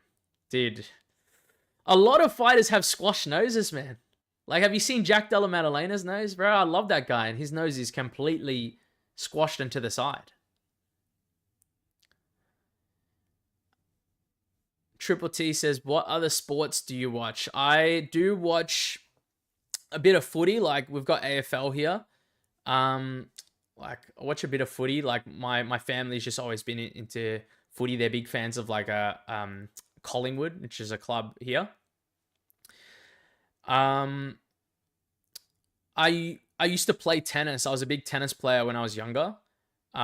So I used to watch like a lot of tennis from time to time, but I don't actually watch it that much anymore. But apart from that, honestly, like UFC is probably just so massive for me in regards to sports. Like, I'll go to soccer games or football games. I'll watch it on TV every now and again, but like nothing like the UFC, honestly. I love it. Is Triple T says, is footy rugby? It's actually AFL. It's called like, it's the Australian Football League. So it's like where you can bounce the ball. It's in the shape of like the American football, and you can sort of bounce it on the ground and like start running and kick it. So you don't kick it across the ground. It's actually completely different from soccer. Like soccer's obviously got the circle ball. When I say footy, it's like AFL. That's like actually, let me read. So I'm catching up on some of these. Voice of Reason said, yeah, Marab. I think that was about the nose, yeah. And then it said, with a different title, I'm sure you get a few more viewers probably as well. Yeah, give me some suggestions, honestly, about that. Like, I don't know what to call them and to call these streams. I think footy is soccer, football. Yeah, that's rugby. No, it's actually not rugby. Rugby's different. I think like when you're in Australia, right? Everyone calls footy like, or football will be AFL, which will be like that's Aussie football, basically. It's like, just imagine American football, but you've got no headgear and you've got no pads or nothing. Like, you just rock out there with cleats on. It's sort of like that. I appreciate the emojis, Asian Mushroom.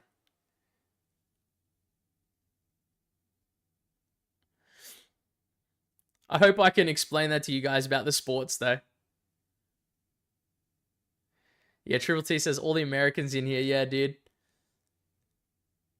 Voice of Reason says, do you eat Vegemite straight on toast as well with butter, or you make a sandwich? Bro, I hate Vegemite, bro. I will never eat that. Dude, I feel like it's a stereotype about a lot of Australians that they love that shit, but at least for me, I hate it. Like, other people in my family love it, but I fucking hate that shit, man. It's nasty, dude. It's salty. It tastes disgusting for me. I have like a Nutella, like a Nutella, I like that on toast, or like peanut butter and stuff. But apart from that, like, I wouldn't have Vegemite on that shit. Fake Aussie says slipper. Yeah, all right. Yeah, all right, buddy. Dude, I'll stick to it. I hate Vegemite, bro. All right, guys, fight's starting in a second. We've got, let's see, have I got the fight on? There we go. All right.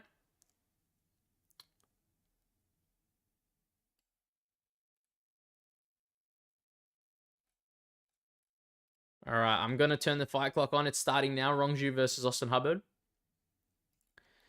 All right, they're started. They've touched gloves.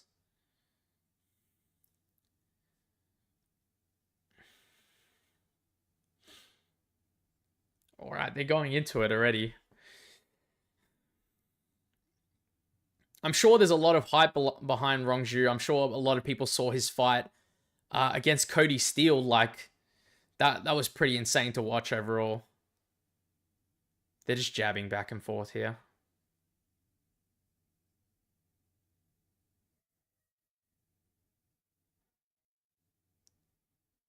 Dude.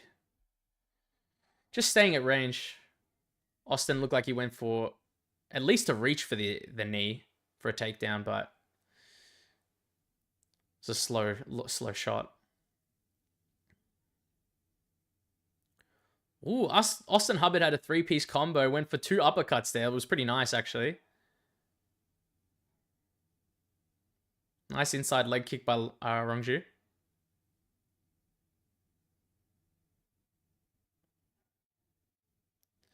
Yeah, I think, who was it that suggested it? But if Voice of Reason, if you're still here, bro, give me some suggestions for some like the stream titles, because I just call like my videos and streams whatever, dude. Like I'll just literally call them like my betting guide. I just called it Larry's betting guides, you know. So, ooh, nice big right hand from Rongzhu. Does the spread win if Hubbard gets a finish? Yes, it does win if he gets a finish. Any way he wins this fight, he gets the win for that bet. And if he just wins 1 round, he gets the win for that as well. So it's all good. The stream is called Test Stream. Oh my god, I didn't change the name. Dude, we've been streaming so much. It's alright.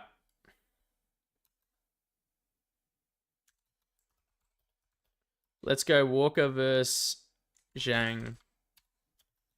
Live fight companion.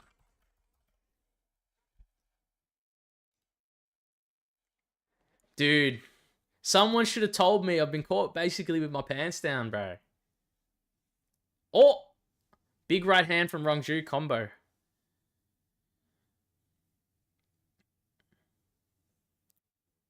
Jesus. Honestly, he looks pretty powerful. Oh, nice right hand from Rongzhu over the top on Austin Hubbard. Alright, the stream should be changed now. I think I changed it to Walker vs. Zhang live fight companion. And then Voice of Reason says, Hubbard was LFA champ, I think, and I feel like the level of competition there is higher than a lot of Chinese promotions. Honestly, I do agree. I feel like they fight pretty often in a few Chinese promotions, but yeah, like the quality of opponent, I think, is higher at LFA. And then it says, Voice of Reason says, I think your titles are fine. I just meant it was test stream, dude. Oh, I appreciate it. Like, at least I know now, so I've changed it. But, dude, you guys are nice. I appreciate you letting me know, though, about that. Dude, it's been like an hour and 20 minutes, man. I'm happy you guys are joining test streams in anyway.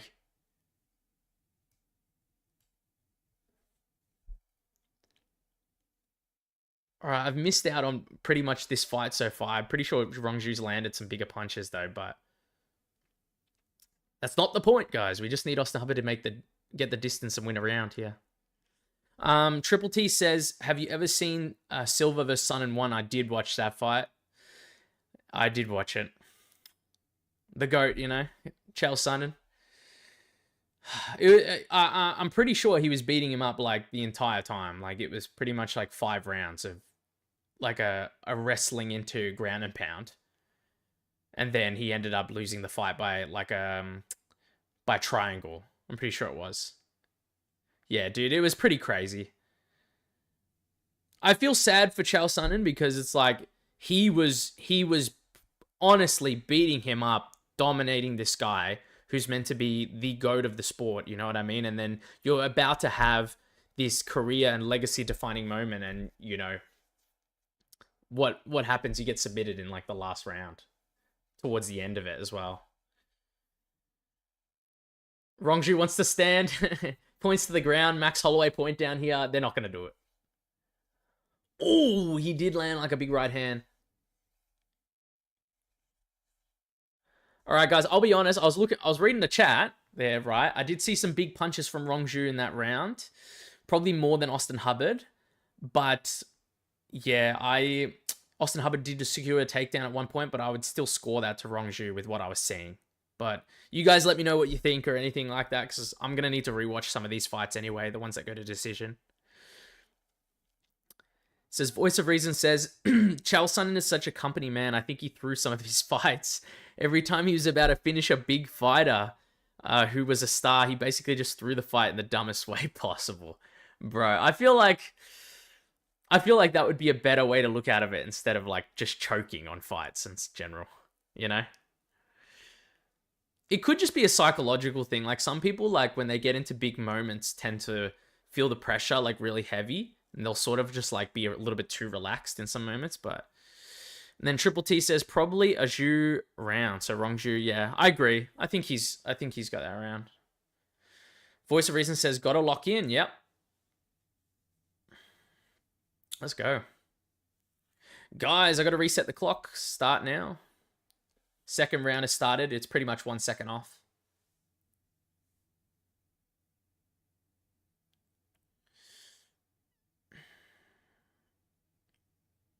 Dude, Triple T, man, that over 2.5 round bet is looking way better than this 3.5 round bet, I'll be honest.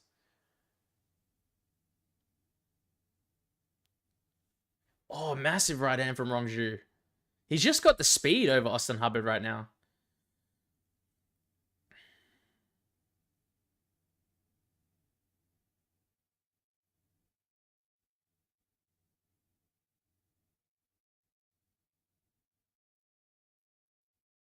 Good kicks from Austin Hubbard here. Ooh, he's got the takedown. He secured the takedown 4 minutes in. Oh, but Rongzhu, good job getting to his like knee there. But Austin's getting like that one leg. Had to parlay the bet though, says Triple T, minus 275. Yeah, dude, UFC gives like terrible odds for the majority of like bets in general, like these the odds makers, I mean to say. So it's like a lot of bets that you like, they end up having to be parlayed a lot of the time. Okay, Austin's really trying to keep this body lock here. Jeez, nice knees. I feel like did they land up top there? Those knees. Good start for Austin Hubbard in this round. A minute and a half in.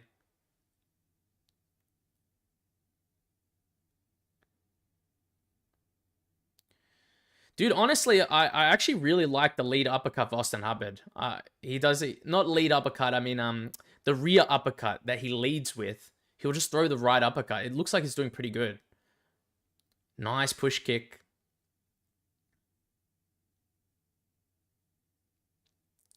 And by the way, I just thought I'd hope to mention here, let me know how the delay is going, because I tried to put as little delay as possible. Like literally, I think the minimum I could do was like 2 seconds, it looked like. So just let me know, guys, if it's okay, the delay.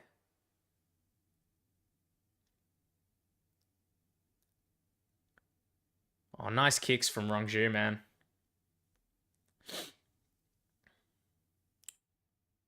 Good jab from Austin Hubbard there.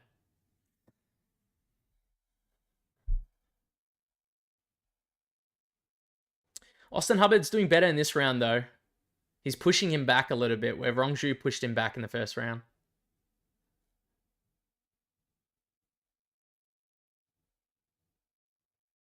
Oh, it's about 7 seconds ahead? Oh, okay. That sucks. I wish I could stream, like, really, like, right on the minute. Or right on the second, I mean.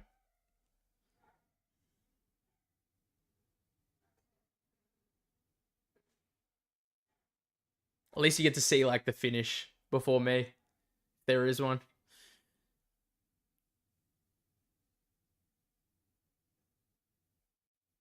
Oh, dude, nice jab from Austin Hubbard.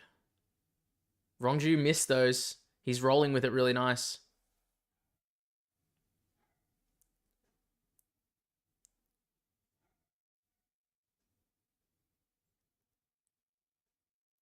My Russian stream is 30 seconds behind you, so I'm just a few seconds back in the stream. I see, dude.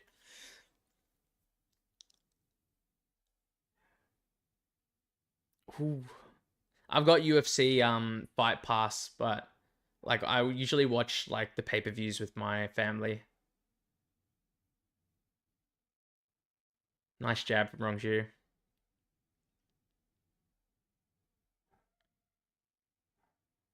Oh, Austin's just so good at getting out of the way. I'm surprised he's really good defensively, honestly.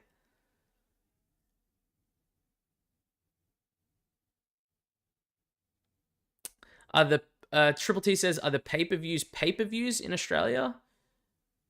Oh, he went for a shot. Sorry, I'm a bit distracted by the fight here. And yeah, they still cost money, bro. They cost money here. They cost a lot of money, so. I think it's like, what? It's like $70 right now. Something like that.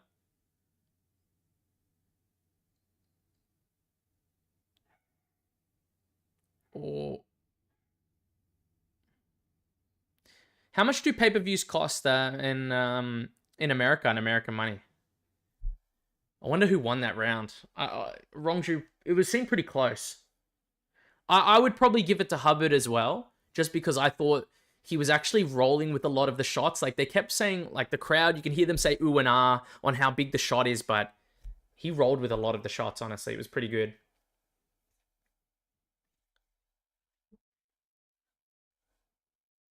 Dude, $85 with tax for HD version. Oh my god, dude. They're robbing people, man. I can't wait for this Paramount deal or whatever they're talking about. So I heard there won't be any more pay-per-views after that, or at least as far as what I heard.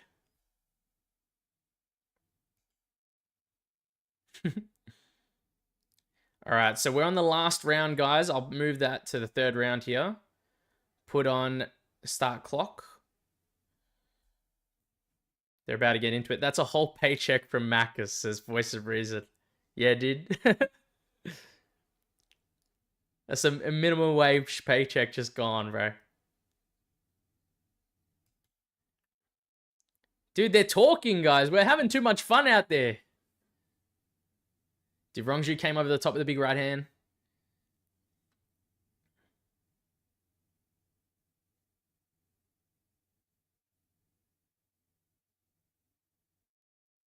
Yeah. Nice left hand. Big right hand from Rongzhu, but they're sort of grazing shots. Hubbard's doing pretty good. Voice of Reason says, I'm pretty sure you guys will have to pay for pay-per-view in Australia. I think it's us only that is getting no pay-per-views. Are you serious, bro? That sucks, man.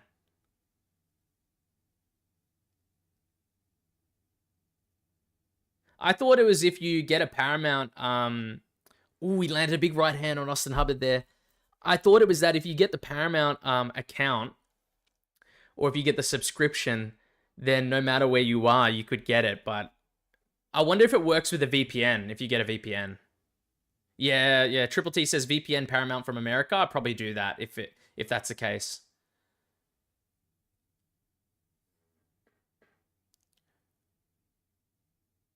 Ooh. This round's looking a lot better for Rongzhu, honestly. Dude, he had a very nice lead elbow, but he just got rocked by a right hand from Rongzhu there.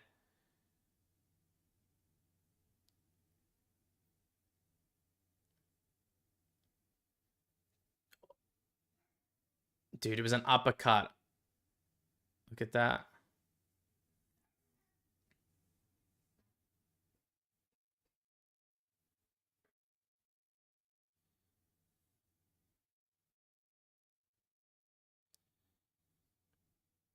He landed another big right hand on Austin Hubbard.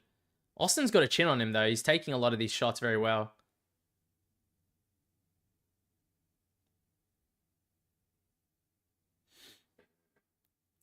Oh, he landed a big right hand, but it looked like he was shooting for a takedown at the same time. Lands a left hook on Austin Hubbard. This is not going well for Austin Hubbard in this last round. Oh, another right hand. He's just landing that a lot, Rongzhu. Needs to keep that guard up. Austin Hubbard does.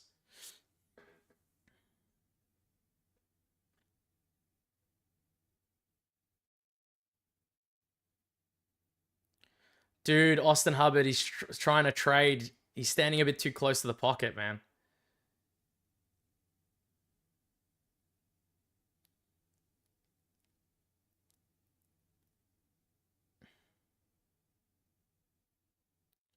Man, this round is a Rongzhu.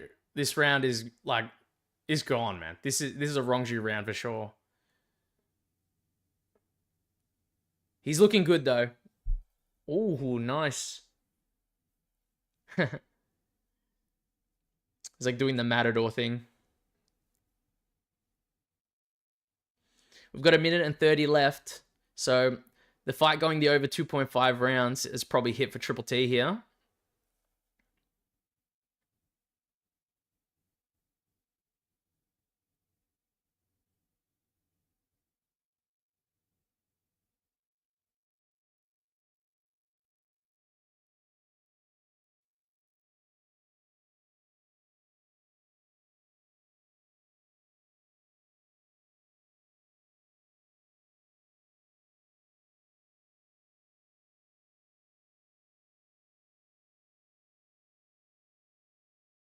Nah.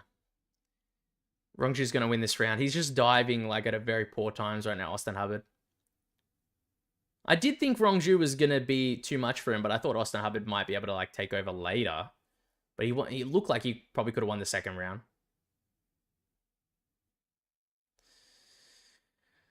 Voice of Reason says, I would not want to be in a close fight with a Chinese fighter in China. Yeah, and a lot of hometown decisions, you usually don't want to be in a close fight at all with dudes from there. But honestly, I think Rongzhu has probably won this fight fairly decisively. I think in the first and the third round if I was watching, but yeah, fight's wrapping up now. There's like 5-6 seconds left. Dude, they're going for a scrap. No. Oh my god. You know what? It's been exciting though. Like, I'm happy it's been exciting, but yeah, you give Hubbard give round 2. Yeah, I think what will happen is I'll end up getting screwed on the bet, I'll be honest, and I'll probably just put like maybe a couple of 30-27s and then a 29-28, and it won't cash, you know what I mean? So it is what it is. But I would probably give Hubbard the second round. I think he looked pretty good in the second round.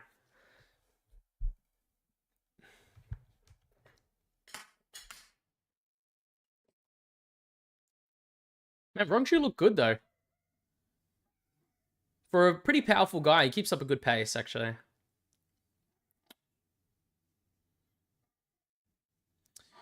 Triple T says, do you know the US betting odds have an associated implied probability? What is that? What's that? Implied probability. Do you mind explaining just a little bit more? Because I'm just unsure. An associated implied probability.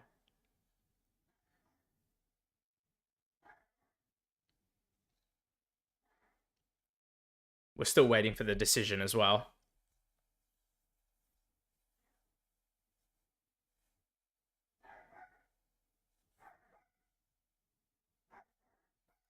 All right. You guys can't see it, but I'm looking it up on the screen.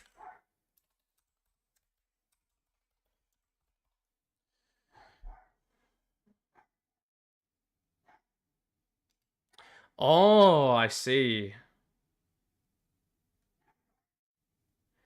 So it's like, oh, let me hear this.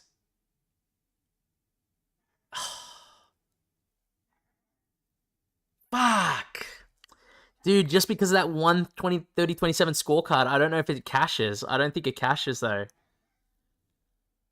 I think it needs to be like all 3 judges give 1 round.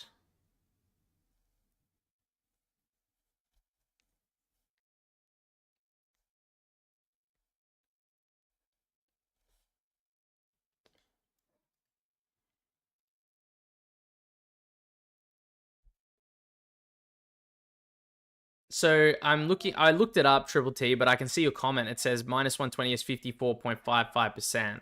So is what you're saying is like, yeah, I think it also, I can read that. I think it needs to be all 29-20. I do agree, yeah. I think the bet's gone. Is basically the gist. Sad face. Dude, it was so close though. If they all just gave him that second round. What's the next fight on the card? Wow, this is going to be a good one, man. All right, I'm going to swap this. Where is it? There we go. Johnson.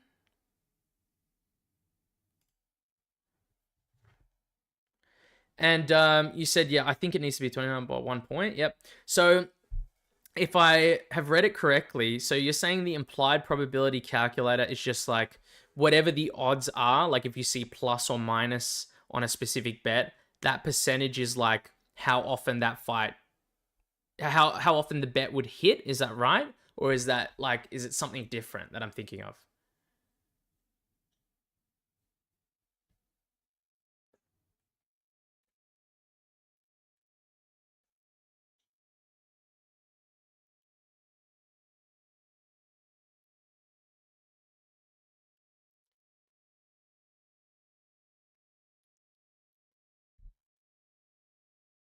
You got to let me know about that triple T, about the implied probability calc.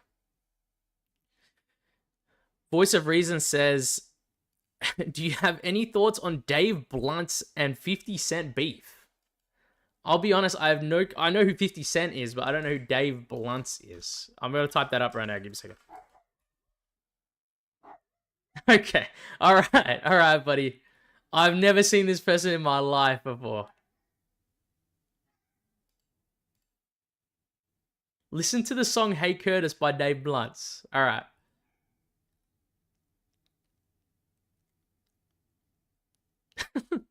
Oh my god. It just came out by Dave Blunt's. Is that right? Just came out.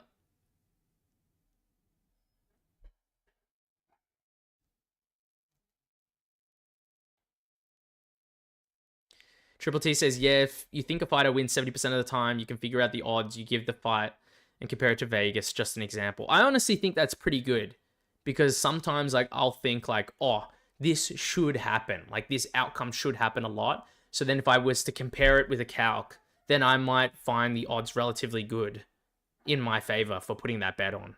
I think that's probably what it's used for, I'd assume. Voice of Reason says, yes, it's generational, bro. I don't know if I can play it. Can you play music or videos on a YouTube stream? I don't even know if you can. I've got no audio on for the UFC because I know they'll destroy me, bro, if I play any sort of thing from the UFC.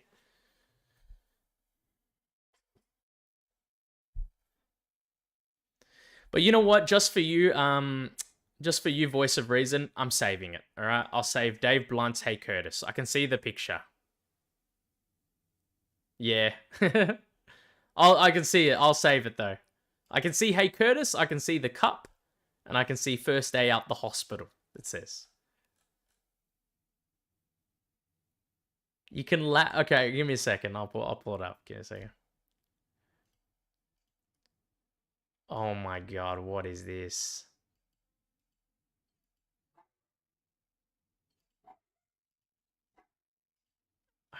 Okay, where's the lyrics, man? Banger incoming, is what he says. This fight with Lonia Kavanagh and Charles Johnson. Oh my god, it's gonna be sick.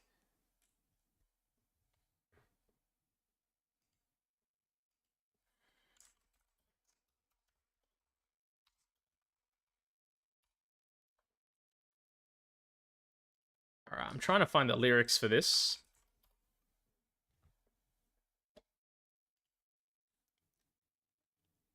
All right, there's a lot of dude, I can't rap any of I wouldn't even be able to say a line from this. Look at the first two lines.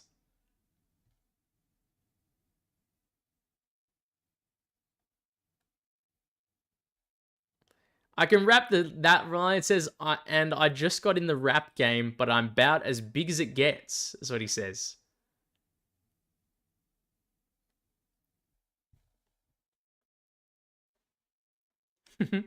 every other lyric is actually I cannot say it. I think I'd get banned, I'll be honest. What is it? I've never seen this person in my life. Dave Blunts, man. I gotta show that to my friends later. Okay, so Triple T says, I'm so confused by this fight. No bet, huh? Yeah, honestly, I originally thought I wasn't gonna put a bet on this fight.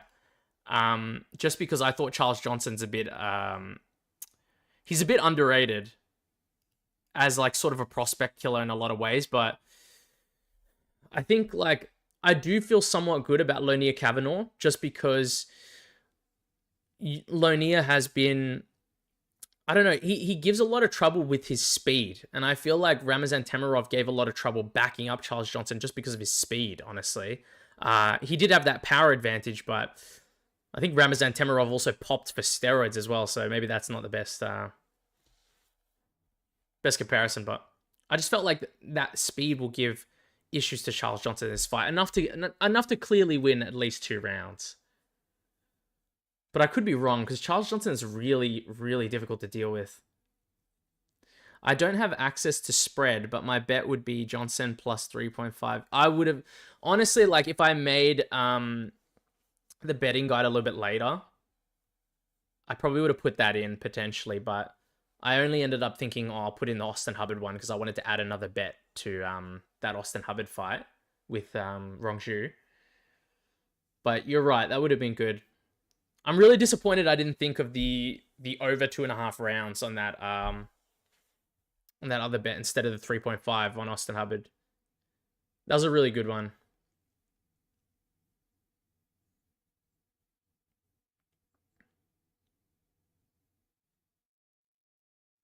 Anyone, so Triple T says anyone with Johnson's haircut's got to be a fighter, lol. Yeah. I don't think you'd catch me rocking that, but works for Charles Johnson, man.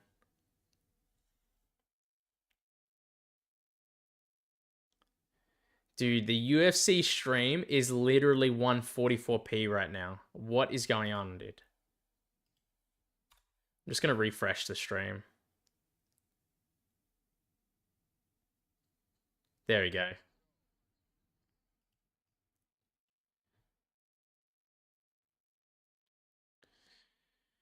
All right, we're starting soon. They're just announcing Lonia and Johnson, but regardless of what happens here, honestly, I feel like Lonia Kavanagh is going to be he's going to be a good prospect overall. I think like even with a few more years under his belt.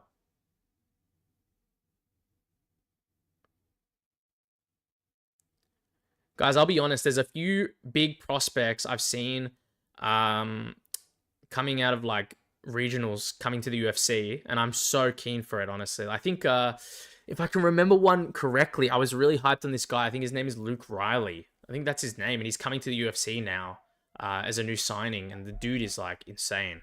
If I remember his name correctly.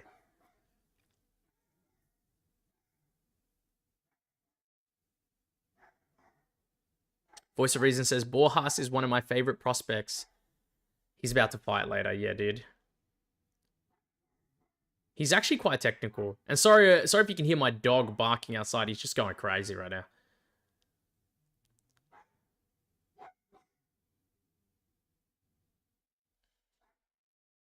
All right, the fight is starting now. I'm going to start and pause the clock here.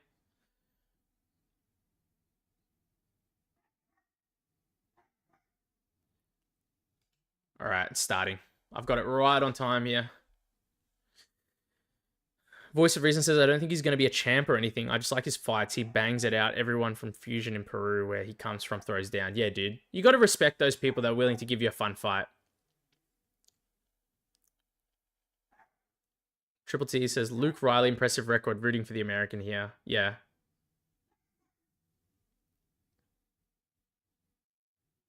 Honestly, it must be awesome, like, coming from America in a lot of ways, because it's like, there's so many guys that come from different places in America fighting in the UFC, you know? Whereas, like, we have Australian fighters, but it's like, there's a lot less of them, of course. Which is crazy how we have, like, 2 Australian champs, you know?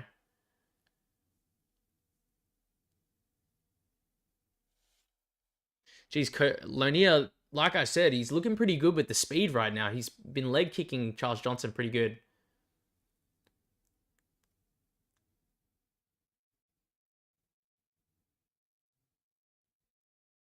Oh my god, he hit him really big already. That wasn't an eye poke, was it? He's covering his eye, Charles Johnson. I think he just got hit really hard with a hook. Oh, nice head kick from Linear Kavanagh.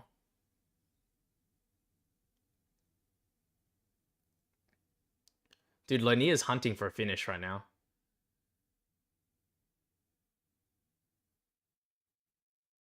Oh, nice elbow.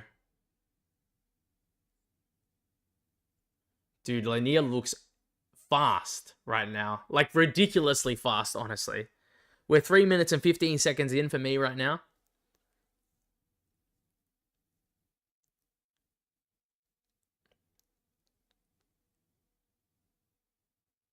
Nice leg kick from Charles Johnson, but man, he's already taken damage to the face. Like, his left side of the face looks pretty bad. Oh, nice kick. Nice hook. Quite a bit of swelling on that right eye of Charles Johnson. Good leg kick.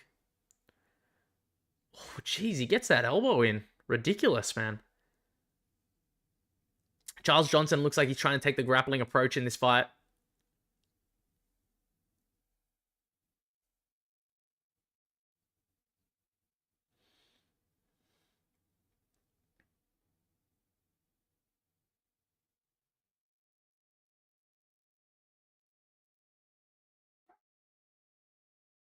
Voice of Reason says, yeah, Kayla Harrison grew up like an hour and a half from me, and she and JD Vance are from the same city.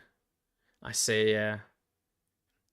It's crazy, dude. Like, I'm sure like a lot of fans probably already know someone that lives around them, you know what I mean? Or like is from the same city or state.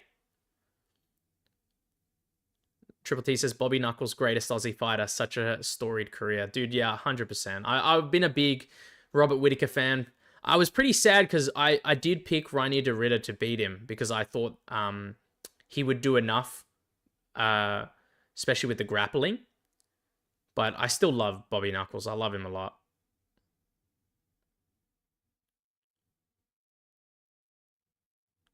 Kavanagh has clearly won this round so far. Jeez, 3-piece on the back foot and then moves on the front foot to the right hand. I don't know how Lonier, as small as he is, he can stay on the outside. That's how fast he is. He can stay on the outside and come back in. It's ridiculous, honestly. Oh my god, he just cracked Charles Johnson with 2 massive right hands. Dude, he's going for another right-left hook.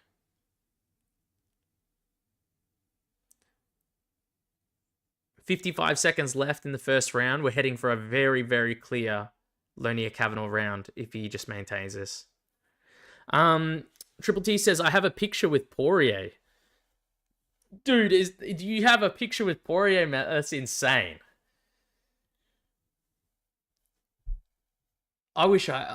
Dude, I want to go to an event so bad. Or like even to like one of those meetups. I remember thinking about when Pereira was here for, he was doing like fan meetups in Australia. I was thinking about going down for one. But I was just busy, unfortunately. Dude, he's just cracking Charles Johnson here.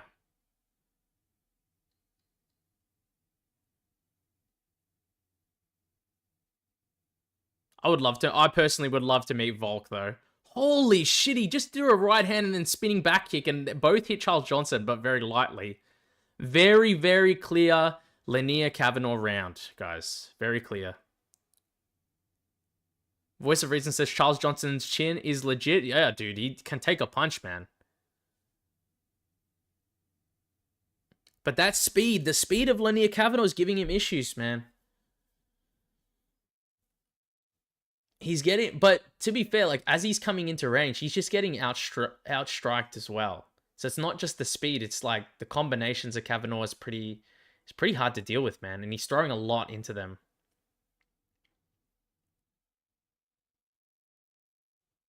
Steve says, "What the fuck is this start time?" Yeah. In Australia, Steve, it's like it's the first card that's been on a Saturday. Every card's on a Sunday.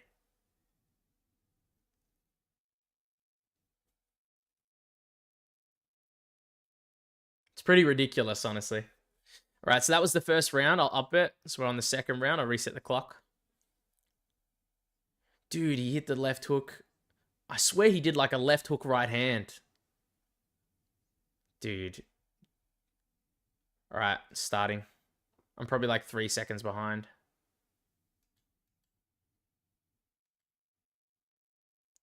I'm trying to like go to the clock. There it is. We're right on time pretty much. 4:44, 4:43 for me. Nice jab to the body.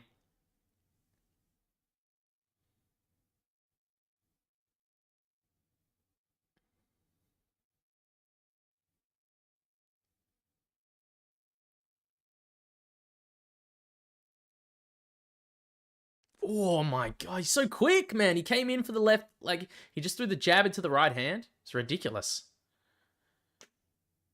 Okay, Charles Johnson's going for the grappling. Lonia goes for the guillotine, it looks like. I don't think he's going to get it, though. Oh, he's just doing it so he can take top position. I said it, dude. I said it in my video. Lonia's got pretty good counter grappling, man. He's a good grappler himself. He's got good offensive grappling as well.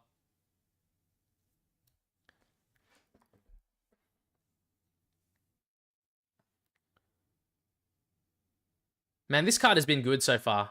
I can't complain. Dude, he's got the guillotine on Charles Johnson. He's got the guillotine. It's sunk in. Oh my god. Is he going to sub him? He looks like he's got it, man. He flips over. Charles Johnson's out. Great stuff from Charles Johnson to escape there. Jesus. 322, 321.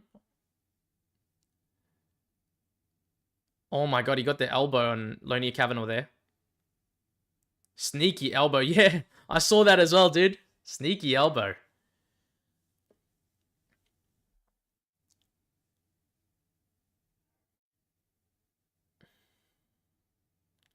Jeez.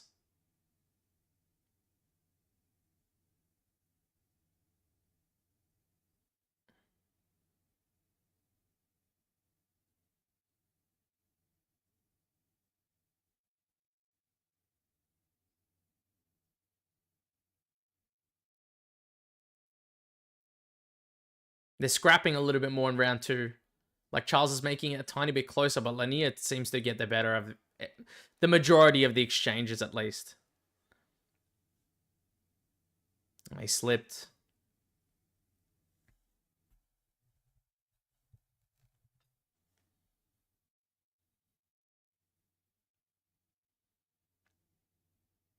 Good shot from Charles Johnson there. He's backing up Lonia Kavanagh a little bit more.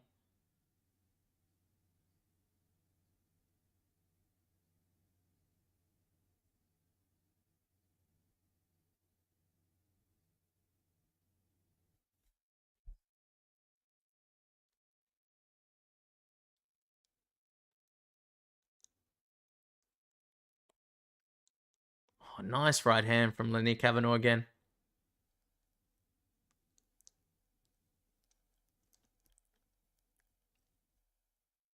Charles Johnson came in, but he just got clipped again. Good hooks from Kavanagh. Nice body shot, it looked like, from Kavanagh there. We're about 128, 127 seconds into the round. Or at the end of the round. Jeez, nice right hand. Jeez, nice left hook at the end there from Kavanagh. Are those stats right, though? 19 to 11 to Johnson, man? Are we sure about that?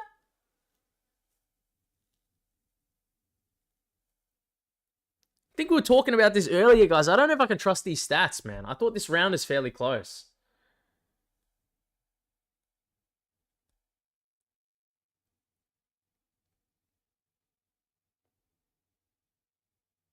Yeah, I really do think the stats are close. Triple T says weird stats indeed. Dude, it's pretty crazy. I can never seem to agree on them, I'll be honest. He's doing like a bit of shoe shining against the cage here. But he got hit with a big shot from Kavanagh. Oh, no! He's a knocked out! Oh my god! Dude! Holy fuck, he just clipped him! Oh my god! Holy fuck. Dude. Oh my god. Dude, he just fucking killed him, man. Holy fuck. Dude, he put him to sleep. I feel so bad for Lonier Kavanagh because it's like, it's such a vicious fucking KO as well. And he was looking fantastic in this fight. He landed a big left hand and he just got too relaxed, man. He didn't see the right hand coming. Holy fuck, this card has been insane. Dude, my bets, this is going to be one of the worst cards for bets, man. But, you know, I can't hate it, you know. Like, as a fan, you got to love it still, you know. Like, this is insane to see that sort of finish, but holy fuck.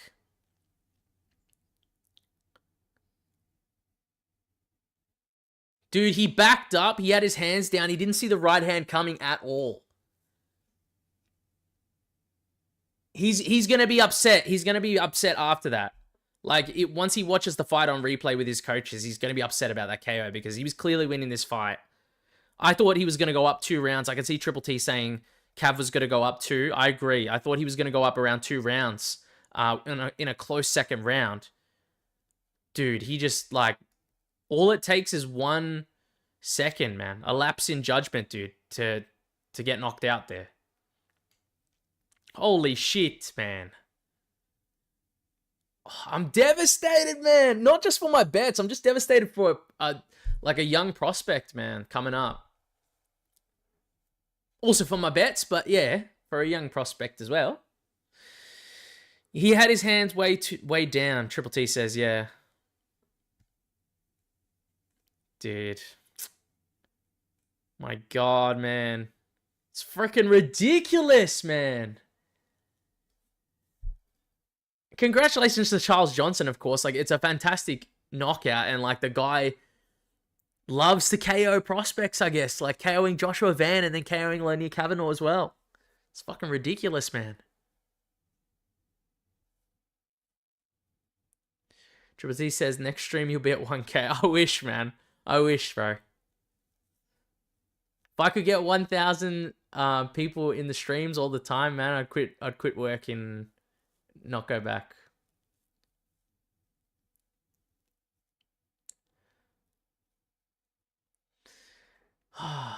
Dude. Congratulations to Charles Johnson, man. Did you say, Triple T says, are you going to have a Discord? I don't know. I never really thought about it, honestly. It must be pretty useful. Is that just for everyone to talk in, huh? Maybe if I'm planning to do any videos or something, I could put it in there, or if I need any updates for people. Slick says, I saw the momentum shift. Johnson just needed to keep the volume up. Kavanagh was doing way better than Johnson. Was doing way better when Johnson was timid.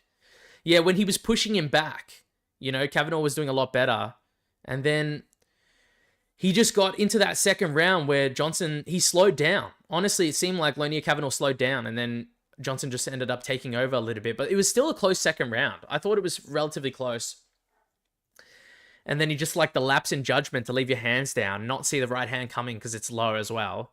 But he swung that in. It was a massive swing. I feel like it shouldn't have hit Lonier. He's going to look back and be upset about that, watching the fight on replay.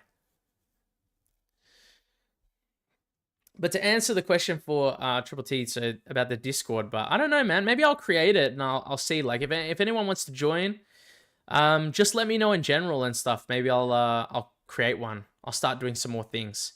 I was thinking about, like, I've been seeing a lot of other people for fights in general. Like, they'll do their fight companion stuff, and then they'll do like regular streaming or like members only streaming. So maybe I can create something with that. But like, I just don't. Like, I prefer doing stuff where it can be for free for everyone. That's why I put out, like, betting guides and, like, predictions and stuff, like just on YouTube, like, for free, you know? I don't want it, like, you know, it'd be good to make more money or something like that, or money in general. I don't make any money off the videos, but I just feel like it's best, like, for others in general, if stuff is free. Charles Johnson's hyped right now.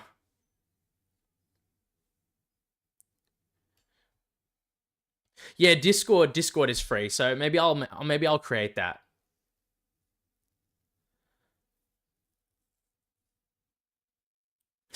Translator has no idea what he said. Man, Lonier's out. It was a fucking vicious KO, man. He winded up as the biggest right hand. It's the biggest right hand ever, man. I'm watching the replay. Holy fuck, dude. I'm telling you, Lonier plus like Pereira fucked like so many people's parlays and shit, this card.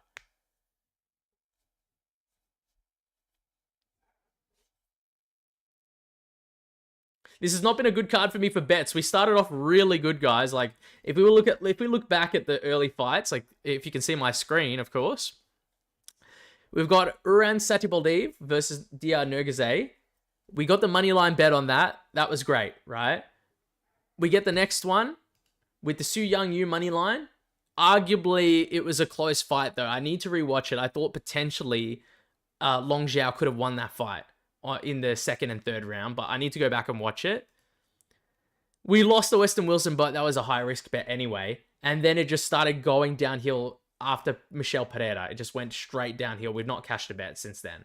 We've got this next bet on Gage Young, but do hope for the best there.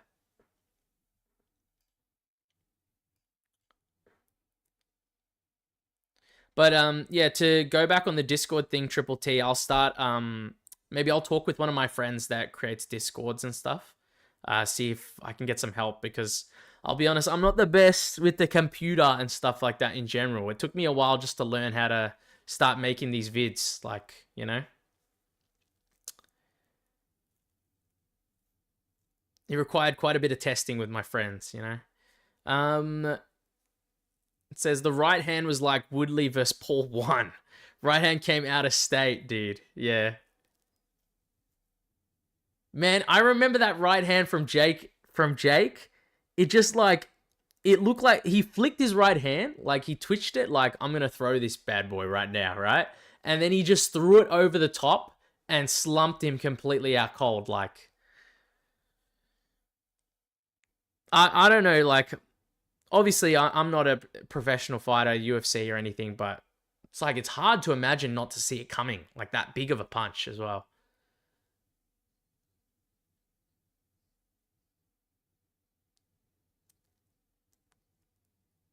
Yeah, yeah. Triple T says both highly telegraphed. I agree. I think the main reason why this punch actually did land was because it was from underneath. I think Lonier like might have had that lapse in judgment, but he also didn't see the punch coming from underneath. Voice of Reason says, because of his hands being low. Voice of Reason says, I feel like every single boxing fight I watch, there's some moody decision, bad stoppage, or dude going down and just quitting. Dude, I'm not gonna lie to you. That pretty much happens a lot of the time now. Like most boxing matches do end up like just going to like a random decision.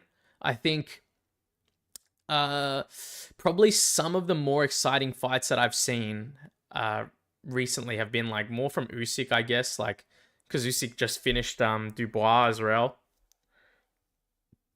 And then I thought he was going to finish Tyson Fury in, I think it was their first fight together.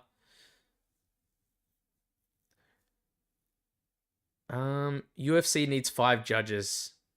Yeah, dude. Like I think it would help out, honestly, some more judging. Or some judges with like some eyeballs and some brain cells, I'll be honest, would be nice every now and again. I feel like sometimes they just bring in the guy off the street or something. The random dude, you know?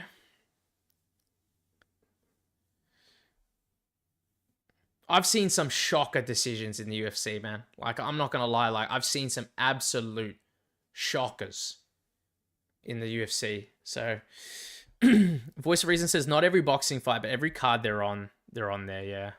Eubank versus Ben was good. I did see that, dude. That was a good fight. There's a lot of hype going into that because it's like, it's not a rematch, but it's like, you've got 2 guys with the same name as their dads who are in a massive fight, you know? It was pretty good. I enjoyed watching that.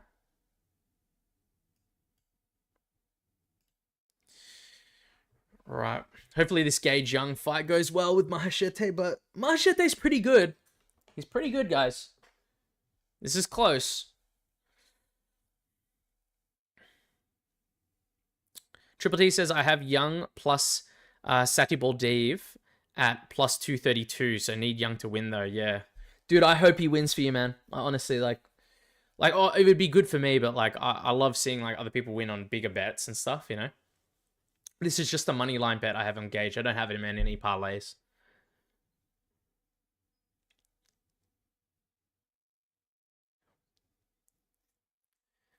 Oh, my God. Dude, I'm still thinking about, like, Gage Young's, like, strolling into the octagon right now, like, running around. But, dude, I'm still thinking about Lonia getting flatlined, man. Holy shit.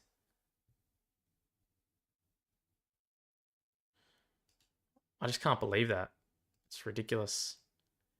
All right, so I'll reset the clock. So clock is reset. We're going to go back up to the rounds.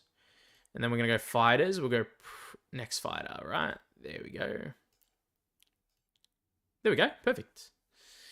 By the way, guys, this is like, you know, I'm sure you guys know I've said it plenty of times. My first stream, I'm trying to get everything running as well. I did download this like random software for OBS that allowed me to get these, get my little logo in there on this little bar with the fighters' names on it and the timestamp, like the timer.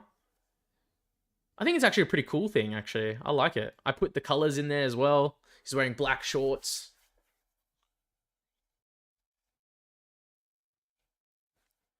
Appreciate you, Triple T. I see you said you're a pro already. I appreciate it, bro.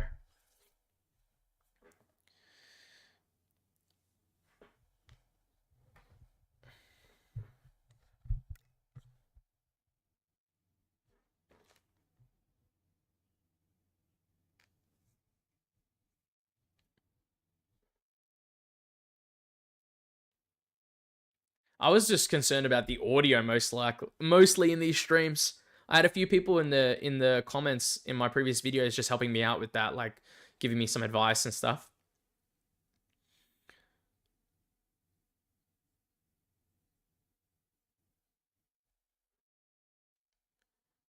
Dude, Mahashete looks hype right now. All right, fight's going to be starting soon, guys. They're just walking back and forth. They're about to get introduced here.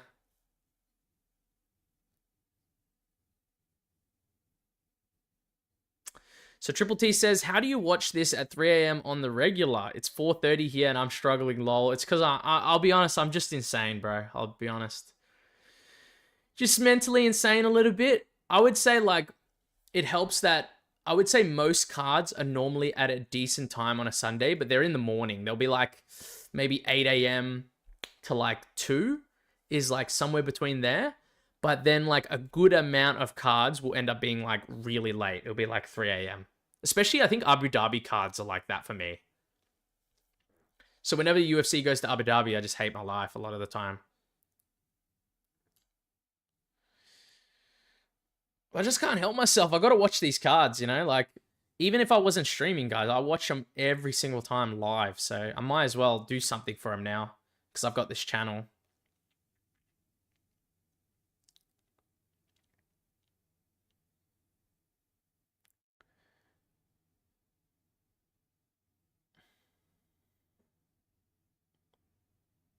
Triple T says, wait, what's the normal start time for you? Normal start time is... oh, give me a second. Sorry, I got to check like this time, this clock here. Herb Dean's starting it here. I'm going to start the fighter clock real quick. Just give me 1 second. Sorry, Triple T. I'll respond to that. All right, they're starting the fight right this second. I think I've started the clock. It's perfectly timed here. 4:45, 4:44. And to answer your question, it's how do you watch this, 3 a.m. on the regular? What's the normal start time, you said? Normal start time for me, I would say, is like maybe like what, 50 to 60% of the cards are like 8 a.m. start to 10 a.m., which is pretty good. I love it, dude, in Australia for that. That's a good time for me. I'll just get up and watch it on the weekend. But then I would say like the other percentages are like really late, like or really early. So that'll be like what you guys are doing right now, which is like 3, 4 a.m. and stuff. Especially like Abu Dhabi cards and stuff like that. So honestly, in Australia, it's probably better time-wise uh than a lot of other places, I feel like. 8 a.m. is not bad, yeah. That's just for a lot of cards in general, Triple T. Because I think the American time, um, even like Apex and stuff, is around that as well. Unless I'm mistaken. I'll need to double check that though. Oh, and you're saying for pay-per-view, you mean like for the main card? The main card is usually like probably 12. 10 a.m. or 12. So it's pretty solid.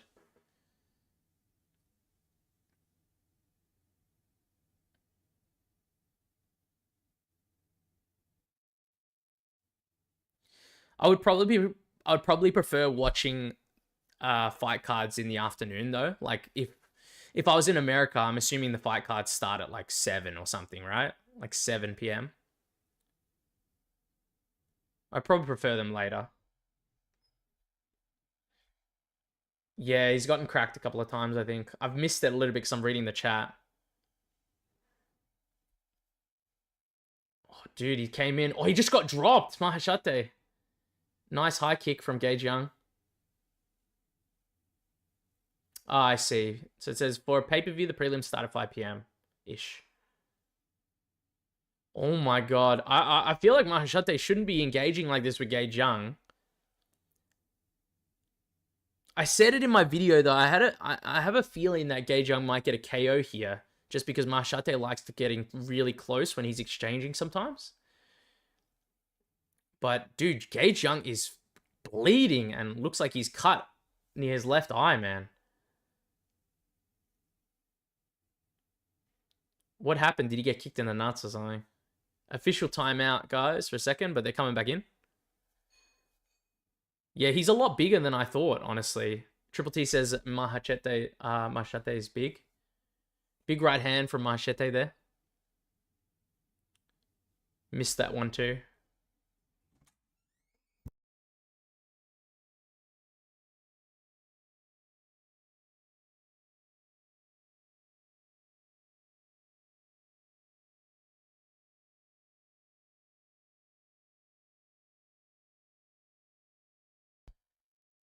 Sorry, guys, I'm just getting food as well now. Because it's like, it's dinner time for me, dude. It's 7:40 right now.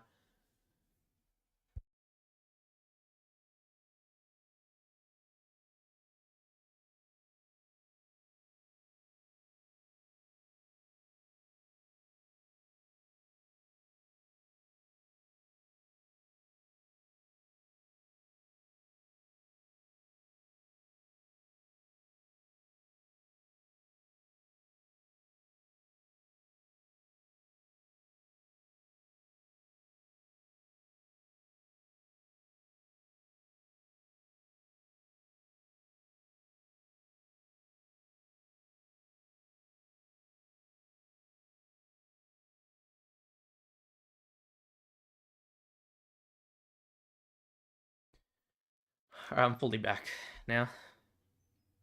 I'm sorry, guys. I've missed this round a little bit.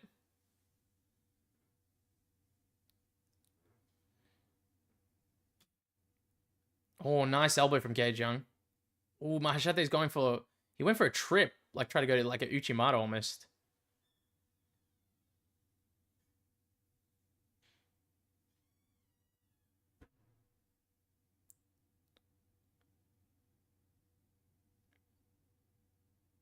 Ooh.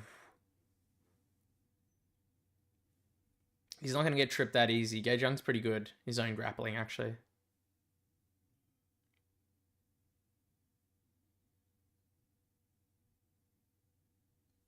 Dude, live odds are close. This is close.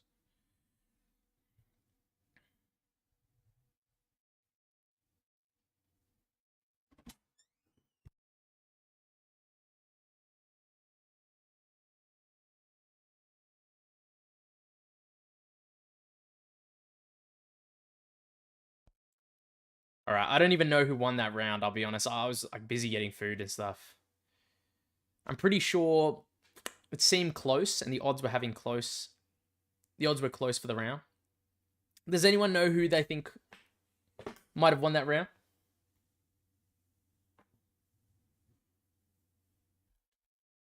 He said Ma round, especially if damage is king. Well, you'd hope damage is king, Triple T. I'd hope so. Maybe not for my bet, I wouldn't hope so, but I hope so just in terms of overall legitimacy of UFC.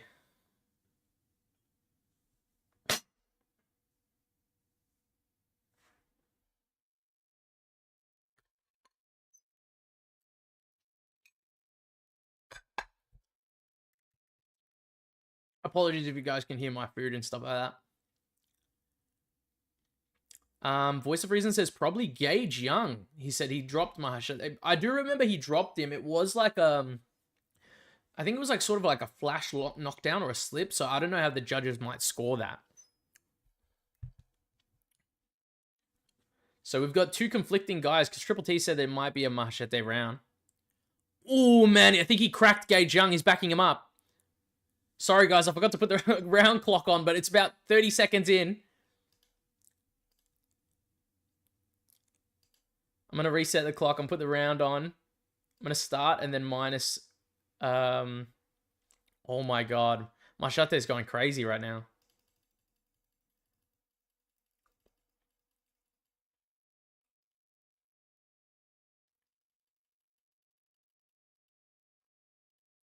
Alright, the clock is pretty much lined up to like maybe the second or 2 seconds. Triple T says, with the new rules, damage is number one, but some locations haven't adopted it yet. Yeah.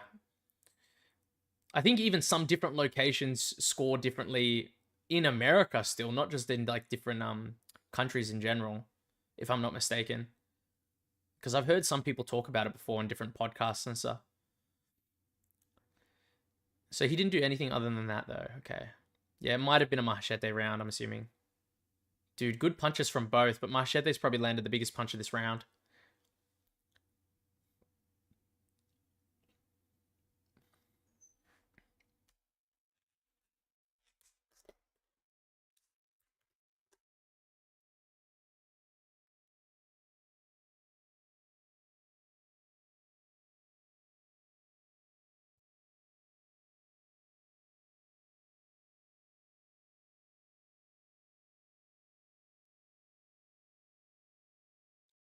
Dude, this is crazy.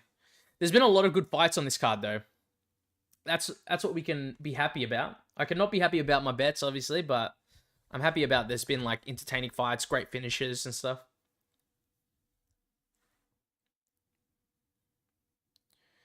Dude, he's really trying to land that left hook. I did say I thought Gage Young might get a second round KO by hook, is what I said as well, so...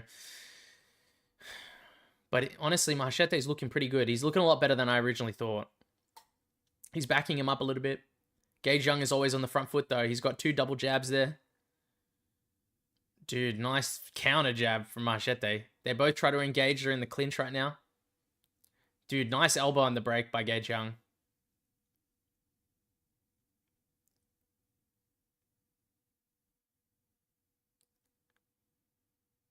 Voice of Region says, I would give it to Mahashete, but I feel like Dude, I missed that, but I feel like Mahashete won the first half of round 1 and Young won the second half. And sometimes judges give it to whoever's winning the second half of the round.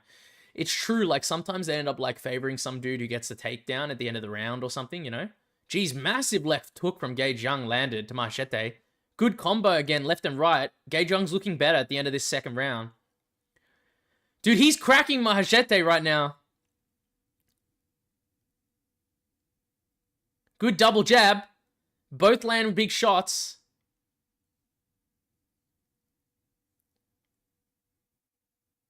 Oh my god, Mahashete just landed a massive left hook on Gage Young. Dude, this is huge. They're both scrapping right now.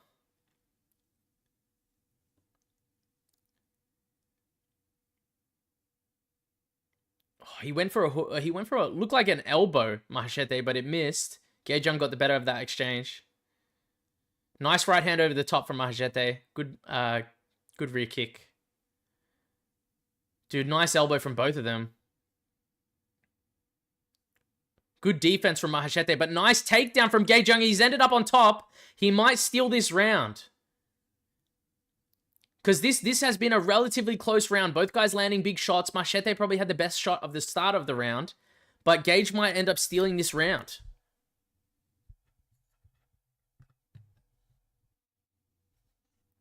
Especially if he gets his ground control time, he lands a few shots on top. Not much has happened though. He's trying to get into like some sort of side control here. Get past the knees, get past the legs.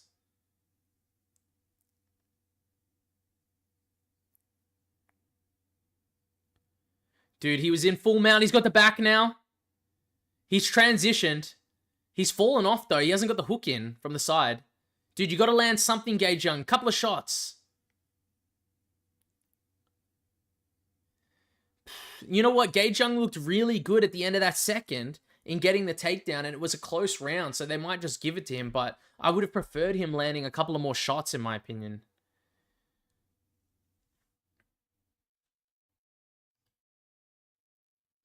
Dude, that's close, though. Could be 1-1 right now. Could be 2-0. So, Triple T says... 2-0 Ma. I hope I'm wrong. He says, I hope you're wrong too, bro. Or else I'm done with some of these bets. They're all gone. This card. I really feel like this round was relatively close, though. It was closer, in my opinion, than the first round.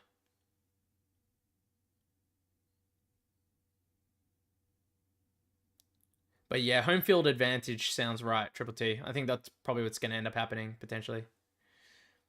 But it's not like Mahashete doesn't deserve it. He's had a good showing still. It's close.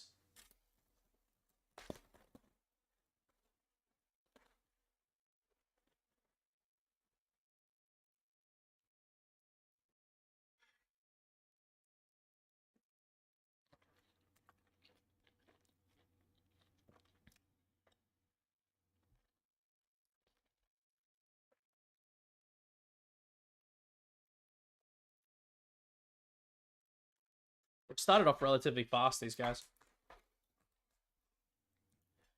I've forgotten the fight clock. Dude, I keep doing this. I will get better, guys, as I get more practice with this. I'll start the fight clock. I'll minus it by a minute, and then I'll plus some seconds in there. I'll get it timed. Zhang's going for a takedown. It looks like he secured it. Fight clock's right on time right now. 4 minutes 15, 4 minutes 14. Voice of Reason says, I don't know, maybe 2-0 Ma. Nah, maybe 2-0 Young. It's close. Can't be wrong with that pick. True. It's close. It's close, man. Zhang is looking a little bit better in this round, though.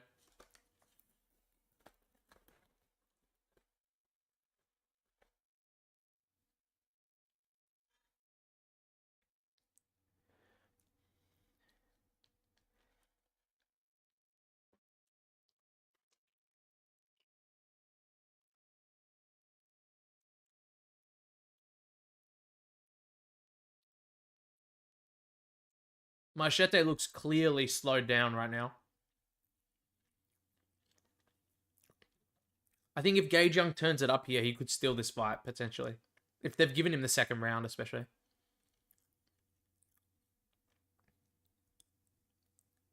Dude, he's just landing. Mahachete's not moving at all anymore.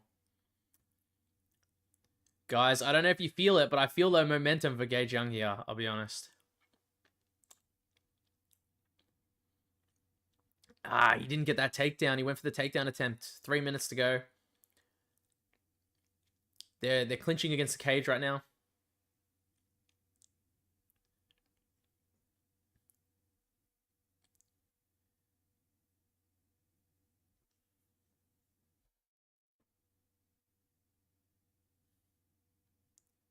Good shots from Zhang. I like these shots in the clinch. Just, if he keeps working towards the takedown, he'll secure this round, I think.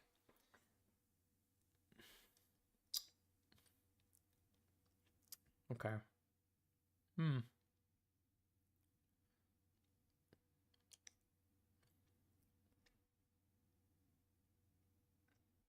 Dude, nice elbows from both fighters, actually. Good knee from Mahashete, I think. I'm not sure if it landed, but it looked like it landed to the body.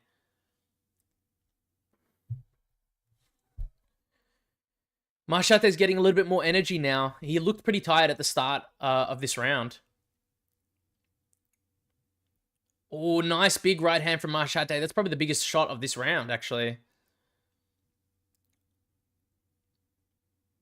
Zhang needs to push the pace if he wants to clearly win this round.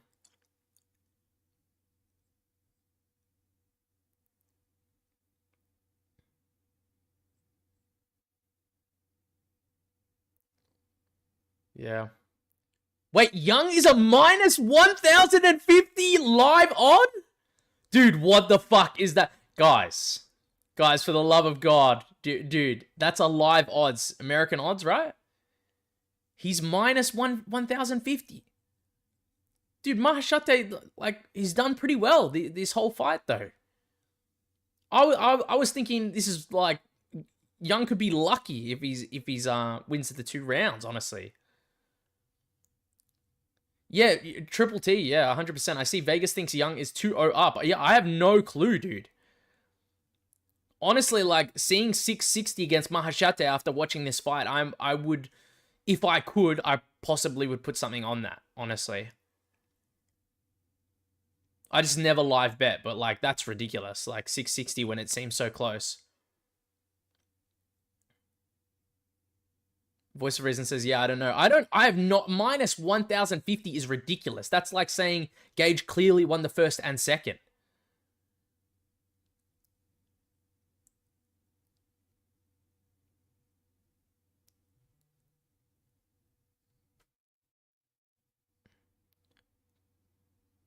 Mahashete went for a throw, but he didn't get it. Yep, 10 seconds left, guys, in the fight.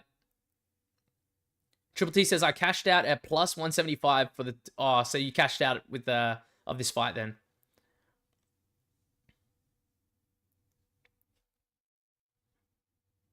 Because you had the parlay on Uran plus Gage. So if you cashed out, that could technically be really good here, or, you know, according to Vegas, pretty bad.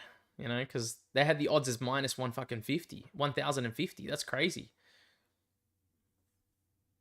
I think in terms of the third round, like, I guess I'd probably give it to Gage, right?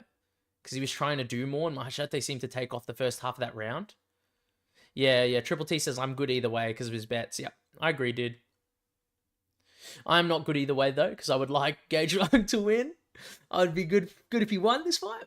Be pretty sweet, because all my bets are gone. I still have the parlay with Aljo and Zhang. Would be good. And Kevin Borjas I have a bet on as well. Be nice.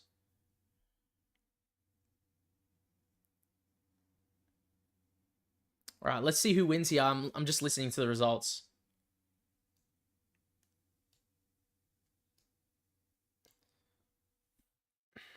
They're announcing it right now. All right, they're just taking a while because they're announcing Pereira versus Ankalaev 2 and then Merab versus Sandhagen. If anyone wants to know who I'm probably going for both of those, it'll probably be Ankalaev in the rematch and Merab, I think, most definitely. But I'll have to do my research again and make a script. 30, 27, 29. Dude, 30, 27? They gave it to Gage Young 30, 27, bro. Whoa! Dude, I need to watch back that shit. Thanks, Triple T. I appreciate it. I see. Nice bet, Larry. I appreciate it, man. I like how they ask Gage Young, who's obviously an English speaker, and there's like, hey, do you like that first win? And then they have to get the translator to talk about it.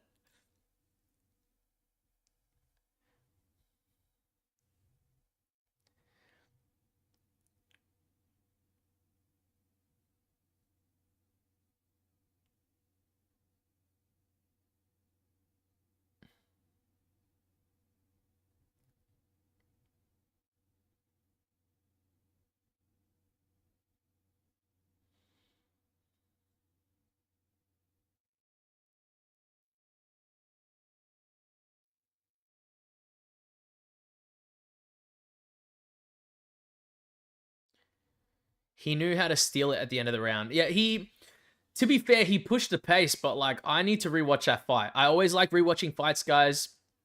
I do it all the time, especially before I make my recap videos, but honestly, I thought Mahashete could have been gifted that fight. And when I heard 30-27, I was like, oh fuck. Maybe they gave Mahashete every fucking round. I didn't expect Zhang to win at 30-27. I thought like if he won, I thought maybe 2 rounds. Like I need to watch that back, but dude, that's crazy, man. I just did not expect 30-27. That's ridiculous, I feel like.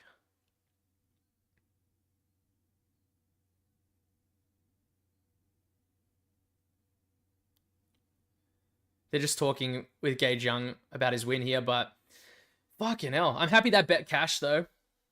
It's one of the bets to cash here.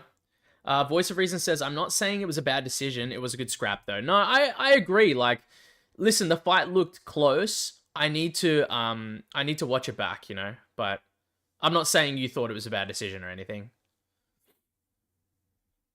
And I do agree that I feel like Gage was doing really well, you know, by keeping the pace up and trying to steal some exchanges and steal the end of the round. Like, he did good with that takedown at the end of the second as well. All right, let's see. So we're done with all the prelims, guys. We're on to the main card. But honestly, like, if I have a look, as you can see, like, on my screen here, I'm going to go to my bets, bro. Like, geez Louise. A lot of them gone downhill. Like, I can see Michel Pereira bet is gone. The Kavanagh Sterling bet is gone. The Westin Wilson one, of course. We can still got this main card parlay if it's live. Pereira versus Nueraji and Zhang. Obviously that's dead because of Pereira, right? And then I've gotten the solo bets have all been good. I've gotten Uran Satybaldiev in a solo. I've gotten Su Young Yu in a solo and Zhang in a solo so far. So Kevin Borjas might be able to round it out for me if he gets the win here.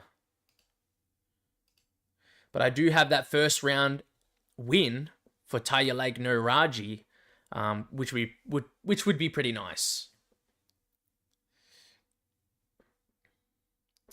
Voice of Reason says, as they say with this one, bro, you're back in the winning column. I appreciate it, bro. I appreciate it.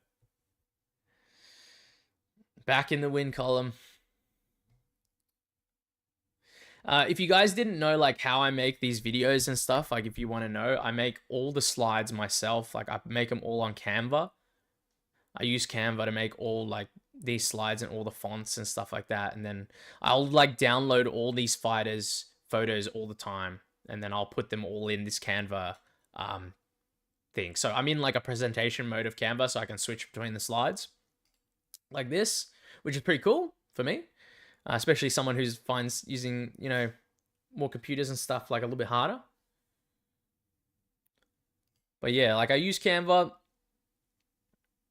And ideally, I think it would be better if I had maybe a face cam. I don't know if you guys would prefer a face cam, of course, but like I started the channel thinking I would just keep no cam. But I've received a good amount of reception in the comments, so it's making me want to maybe put on one of those, but I'll have to buy one. I don't have a webcam, so.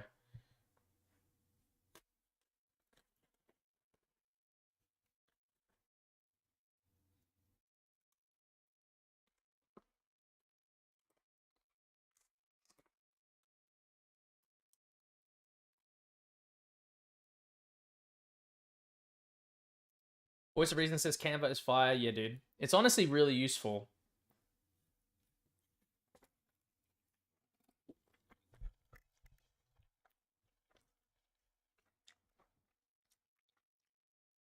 I'm sorry again because I'm eating. I haven't eaten anything too much. Cam doesn't matter to me, but I think in general Cam would help grow the channel. No, I agree. I think I would like to try it maybe for a video or for a live stream.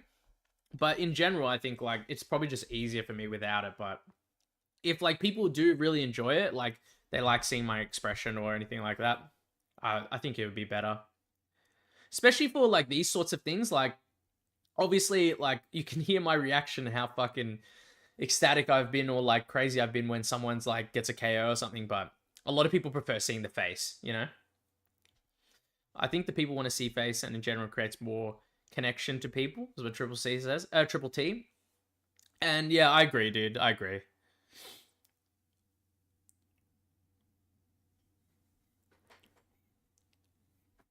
Feel like I'm not gonna look like what a lot of people think though, for sure.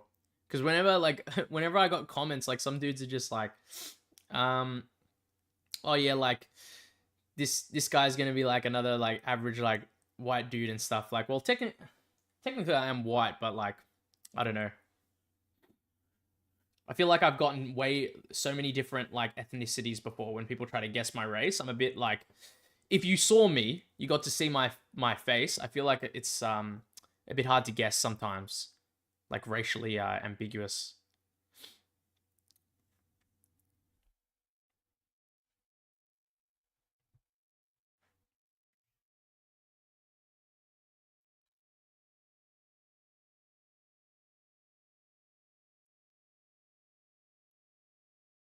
All right, we can wait for this main card to start. I'm gonna move all this stuff so it's ready to go. Gonna get into the main card now. Let's get. Dude, hopefully this guy gets it done. He'll save me like quite a bit of money, this guy, if he gets it done here with this first round KO. First round sub. It'll probably be easier to sub Kiefer Crosbie, in my opinion. Dude, that elbow was so nasty, man. Nueraji landed on that guy. I remember watching that fight for my research in this for this card. Dude, it's so funny. All of Kiefer Crosbie's highlights are just him like landing one shot, but I know in all of those fights he lost in the first round. It's actually crazy. Like I remember him getting finished in all those fights.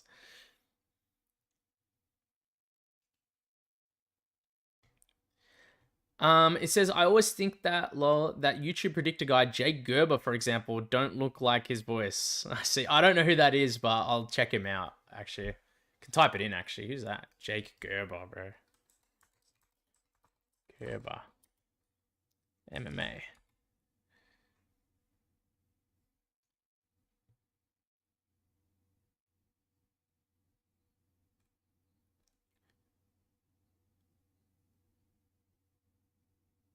I don't know. He looks like there's a fighter called Jacob Thrall that they've got his Gerber baby, but I don't think that's the same guy, is it?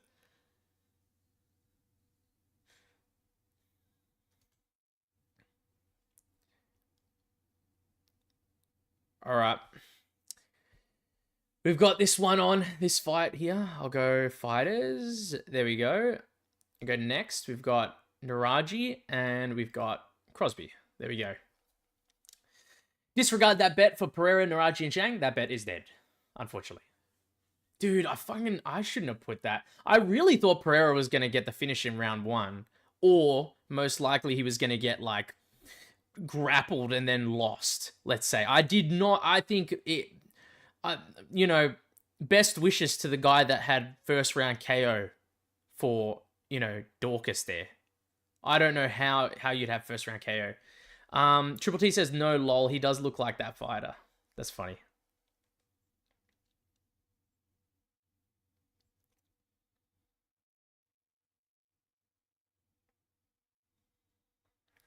All right, let's do it. We're right into this fight. Guys, this should be a first round finish. All right, we need Nueraji to get this first round finish here. Okay. Oh, man, I'm so keen for this. This kid is absolutely vicious, but, like, I do worry a lot about him because he comes in pretty, like... I think if he versus someone actually really good, I think maybe they would just slump him out or, like, give him a lot of issues because he comes in so aggressive. But I think with Kiefer Crosbie, it's like... Kiefer Crosbie's pretty... as respectful as I want to be, Kiefer Crosbie is pretty bad. And he's been finished in round one all the time. Voice of Reason says Chinese Aaron Pico. Yeah, because he comes in that aggressive.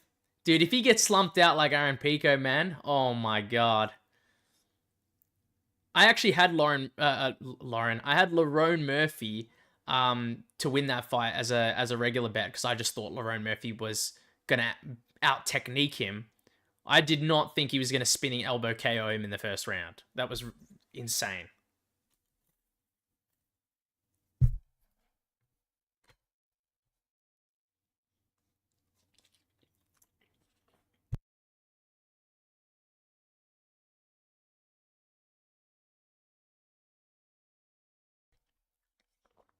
Triple T says, I tailed you, bro. Round 1, let's go. I think I chose... Originally, I was thinking of round 1 KO. Yeah, Lauren Murphy, bro. Easiest money ever, yeah. The reason why I chose... how do you say... round 1 instead of round 1 KO is because I really just thought he was going to pressure him and potentially just get him down to the ground. Because I've seen Taiyilake Nueraji in his regional fights just go for non-stop wrestling. And I think against Kiefer Crosbie, that would be like the easiest line to get a win, I'll be honest. Okay, plus a minute. We've got that. And then the round starts. Okay, so we're ready. We're ready to go. Voice of Reason says, I didn't think so either, but then when I saw how he came out for the fight, I knew the KO was coming. Yeah, he was just too over-aggressive. Like, way too over-aggressive. And I said it, like, I said it in my video, prediction video on that fight. I thought that the chance for Lerone Murphy to get the KO against Aaron Pico would come if he was backed up on the back foot while Aaron Pico's in, like, a wider stance. And it pretty much happened perfectly because he took a right step out to the side in a super wide stance, or a right or left step, and he just left himself completely square, and then Lerone Murphy just spun and just whacked him. Like, it was pretty vicious. But I did think there was a chance it could happen, but not like that, obviously. Voice of Reason says, like, how aggressive Aaron Pico came out, and then he kept coming in the same way even when he got hit with the big elbow.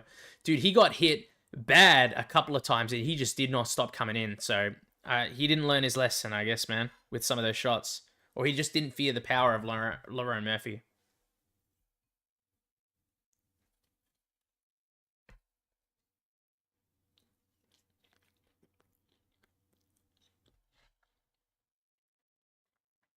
I feel like this guy's got such a baby face.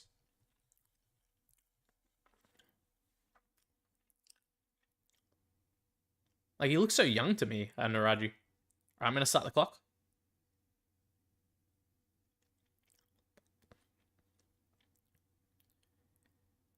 Alright, we're starting the clock. They're on, guys. This is about to be a high-paced fight. I can feel it coming. Jesus, sidekick from Nueraji. He's trying to push back Kiefer Crosbie. Goes for the right hand. They're both on the ground already. Kiefer Crosbie pulls guard. He's trying to go for a triangle already.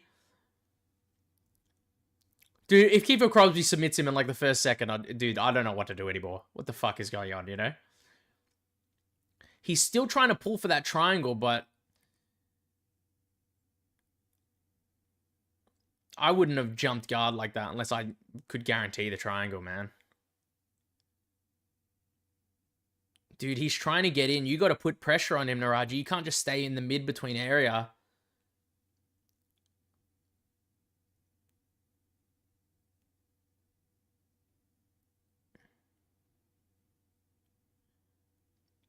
Yeah, you got to put more pressure on him. Yep.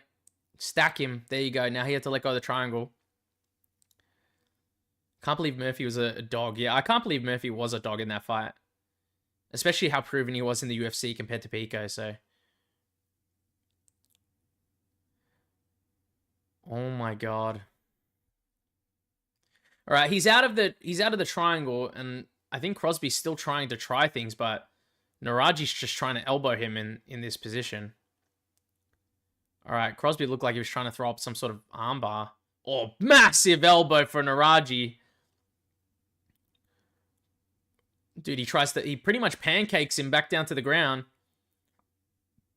Dude, massive shot on the ground for Nueraji. Another massive shot. Oh my god. Alright, Kiefer Crosby's trying to go for a leg here. I don't like leg locks, guys. A lot of times in MMA and in the UFC, unless you're the GOAT, unless you're Walter Walker, the absolute GOAT, do not go for the legs.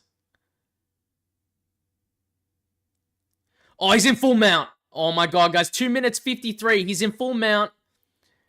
Oh, he left the full mount for the tough. Oh. Kiefer Crosbie's doing a good job turning, but...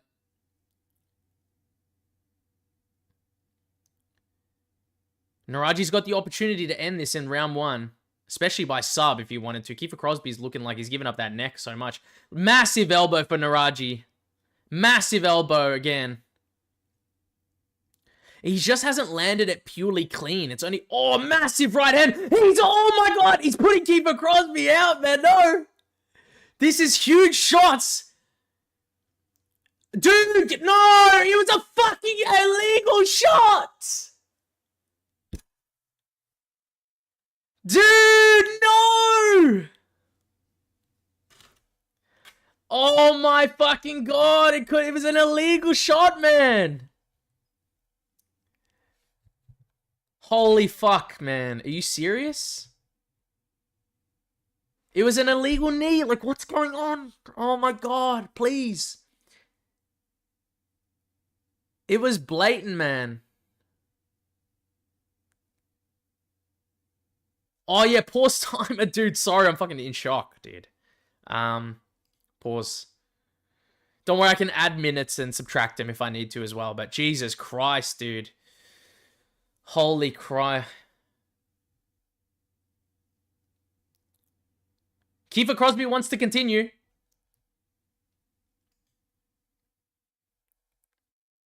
Two points? Holy fuck, dude.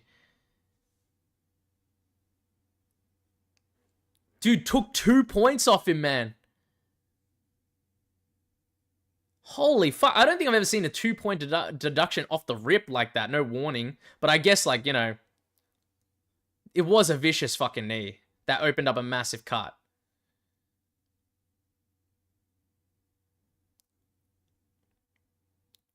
Yeah. I probably would have just done an immediate 1-point deduction. I didn't know he was going to do 2, but we need Nueraji to still finish this fight. Man, he's landing big shots on Kiefer Crosbie, man. Yeah, dude, massive elbows on Kiefer Crosbie. Just finished the fight. Massive elbows on Kiefer Crosbie. Geez, save him, ref. Just save this guy. Let's go, guys. First round. Dude, we needed that so bad. Let's fucking go. Obviously, yes. Nice win, guys. Yes. Obviously, like they say, there's a bit of an asterisk on there because of that very illegal knee. But, dude, holy shit, that was a good fucking finish. Dude, I can't... Why did he even throw that? Like, you know, you're doing so well against Kiefer Crosbie on the feet and on the ground. Holy shit. Nice job, guys. I really felt this first round finish coming. I thought even by sub was pretty good. Oh, man. Yeah, he beat him bad, man. I wish he didn't throw that illegal knee, though. It's going to put that asterisk on this win, but he is really good.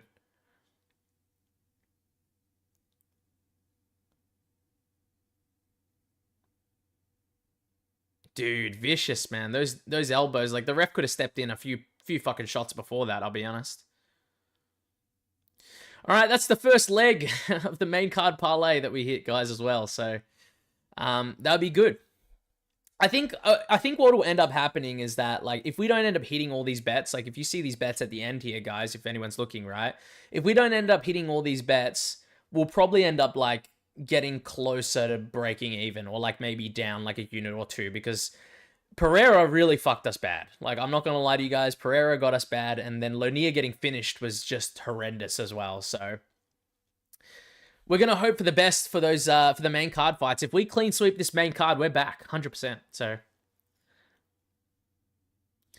Voice of Reason says, yeah, great bet. He beat his ass. Yeah, what the fuck was that knee about a Pierre de Yarn? Yeah, dude. These guys, man.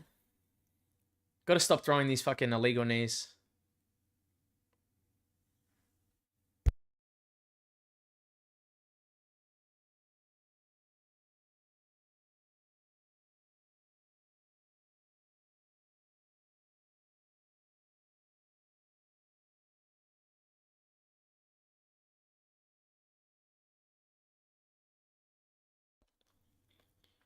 I forgot to pause the fight clock, guys, or start the fight clock again. The finish happened so fast.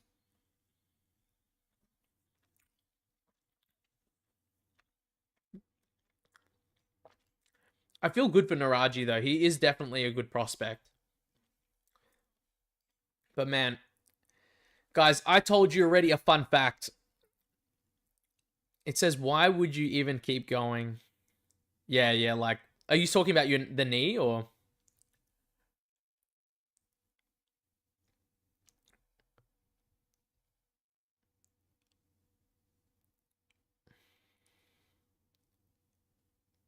If you know you are going to get hit one time and be done, yeah, after the knee. Yeah, I agree, voice of reason. Like, if I were him, obviously, like, to be fair, like, I would always want to just get back out there because I'm a competitor as well. Like, I've done other sports and stuff, right?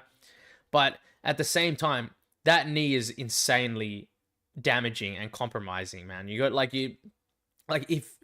you're not 100% after that and you really feel like, oh, I'm not going to be able to give 100% after that knee, you need to understand that you're most likely, like, 99% of the time, just going to lose the fight immediately after that, as soon as you go back out. But you know what? I feel bad for Kiefer Crosbie because of that, but the dude looked like he was going to get finished in there in the first round, and he's kept that perfect loss record intact. He's lost every fight in the first round, I think, in his pro career, so...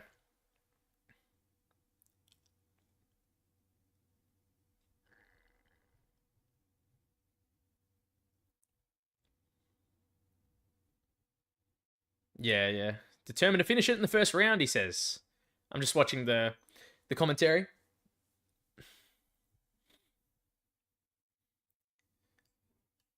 Dude, I feel so bad for you guys right now, like, just the guys in the channel, because of how late it is in America.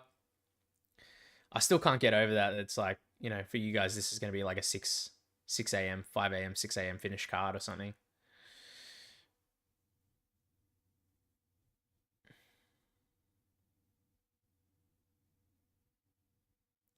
Dude, what a finish, man. Great elbows. Like, it should have been stopped earlier, but... Voice of reason, it's 6 a.m. for me right now. Yeah, dude. I feel bad. Like I said, that's me with a lot of the cards. Not the American cards, because a lot of them is like 6 a.m., 8 a.m., 10 a.m. sort of start time for prelims. But like a lot of the Abu Dhabi, I think Abu Dhabi and then other locations, it's like all 2 a.m., 3 a.m. start time for me. So I've had to deal with it a lot as well. But I believe this is only the second time we've gone to China for an event. I think like last time was like 6 years ago.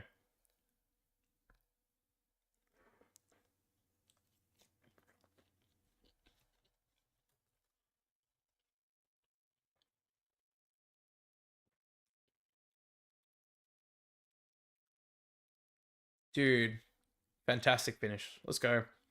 All right. So we're going to go Sumudaerji as the next fight against Kevin Borjas. So he said he was spitting on that mic without hearing the translation. Dude, some of these translators, like, I feel like every now and again they do a good job, and then every now and again they just say whatever, like, because they don't hear it too well.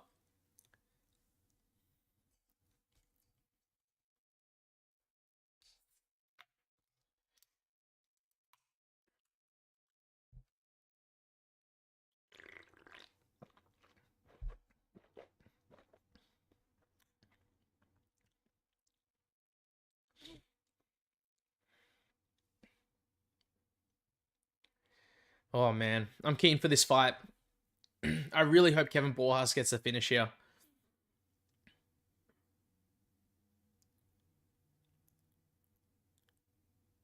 Voice of Reason says the translator did fine, but what he... I can't even say that. So whatever he said, that shit was fire.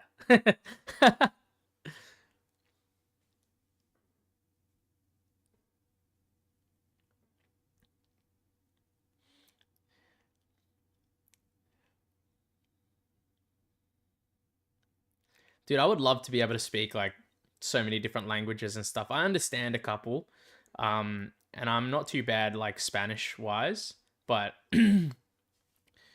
it's like to be able to speak fluently is so good. Like I know English is hard, but to be able to speak like I think like Mandarin would be awesome, like to speak honestly. So it's just such a like China's got such a big population, Mandarin, Cantonese, and I think they speak like simplified Chinese, something like that, when it's written down and spoken.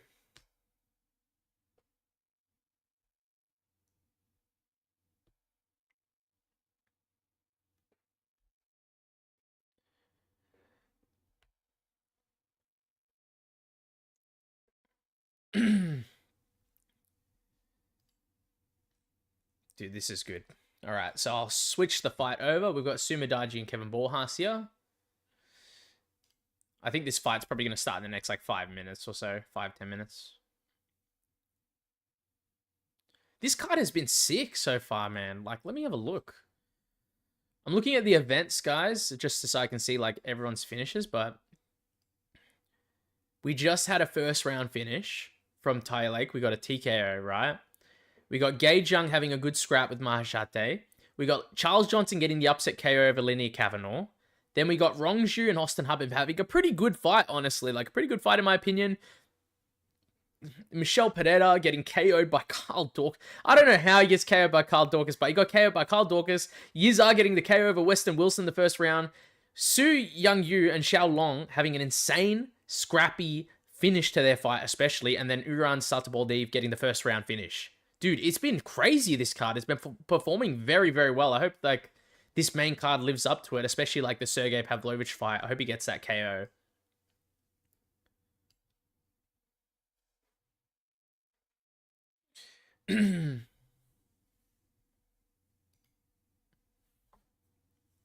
Oh, yeah, I was going to ask you guys a question in the chat for, like, anyone who's there. If there was a time for me to stream, like, I can sort of try to work it out now. Like, what times would you guys prefer? And then I'll just check, like, what those times are, like, converted over to Aussie time, basically. Because then I was thinking about doing maybe, like, one stream a week where, like, I could just talk or, like, have something in the video or...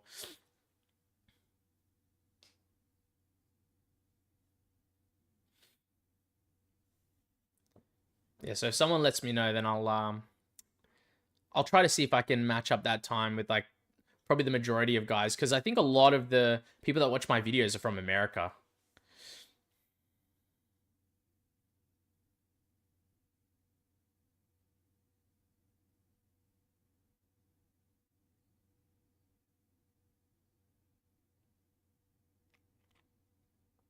That was a good win from Ronaldo Rodriguez there. So right now, the time is 8:30 p.m. right now for this card.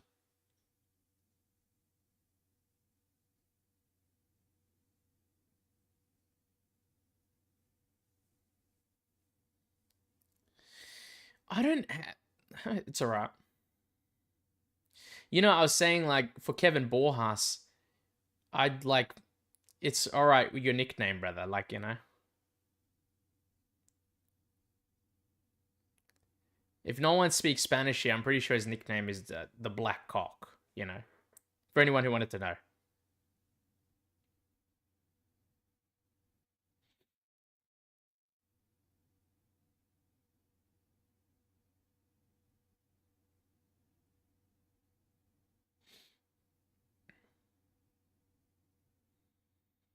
There's a few fighters with some crazy weird nicknames there.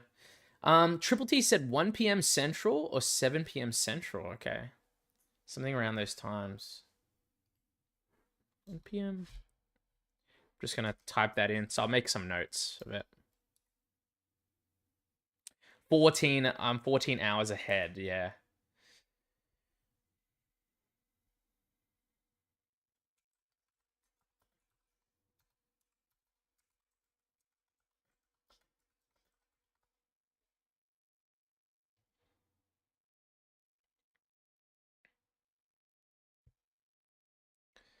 Dude, 1 p.m. Central, I guess. I'm looking it up right now. It says that'll be about 4 a.m. my time. But then like, yeah, 7 p.m. Central's like around what? I think like 10 a.m.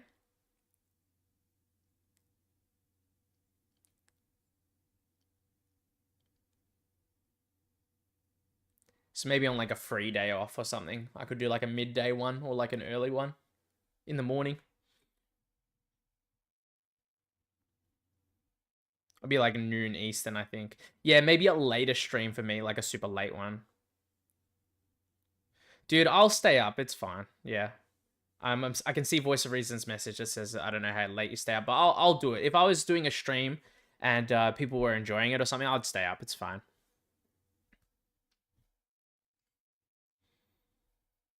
As long as it didn't like, as long as I didn't have like work the next day or something, I'd stay up for it.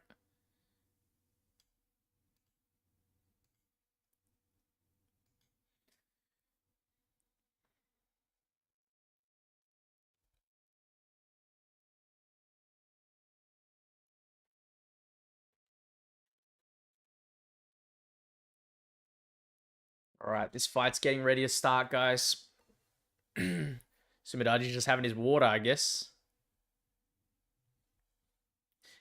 Voice of Reason says if you did it in the morning, like 8 a.m., it would be 10 p.m. Eastern, 9 Central. That's not bad either. And then Triple T says you can do a few random streams at different times and see which one you like and get traction before you set a stream schedule. Honestly, very smart. Like, I think that's probably the best. I'll set it up for like different times. Maybe like do some like maybe ones that might be better for me first and then check a different time another day.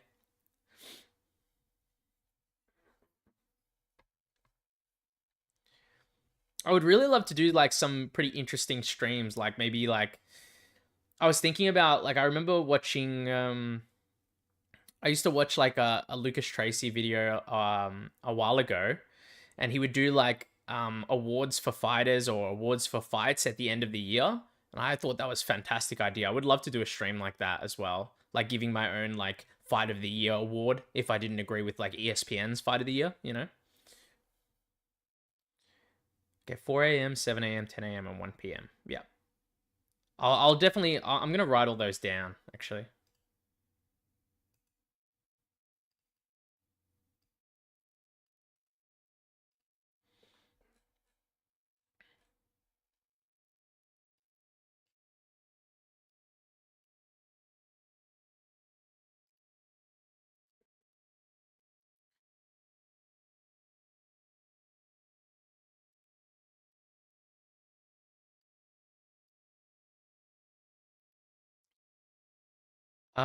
You could also find Voice of Reason says you could also find a YouTuber who does MMA streams like daily and try to fill the time slot right before or preferably after them and try to have them raid into you.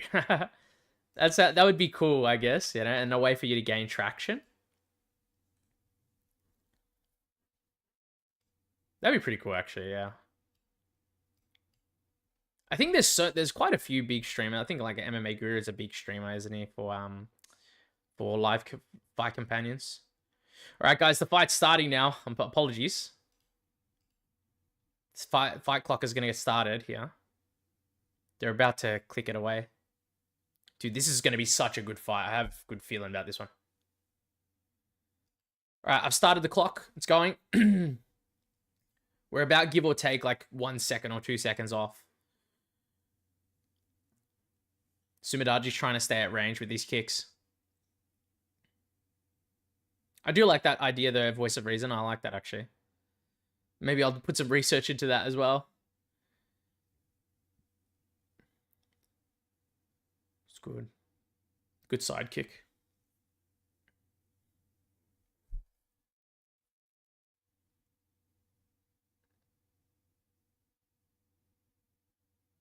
Nice kick. He's really trying to stay at range with Borjas, but we need this to get somewhat scrappy because Borjas, you know, obviously Sumudaerji is so long. You cannot stay at range with someone like this for that long period of time. Triple T says that one guy streams every day. If he's always streaming, how does he watch film? I think at some point, I think he just goes off of prior knowledge. And he probably doesn't watch that much film, I assume, anymore. Because it would be impossible. Like, if you're streaming all the time, I think it would just be impossible at that point.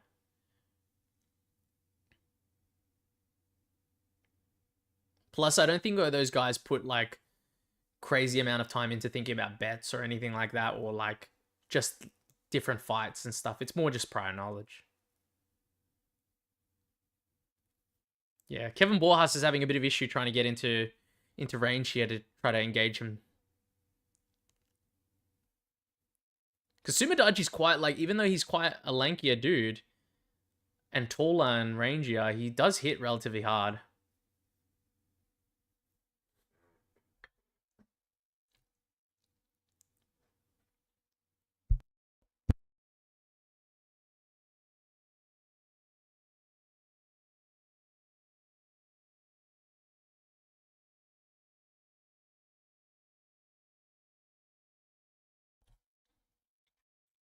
They're sort of just fainting at range right now.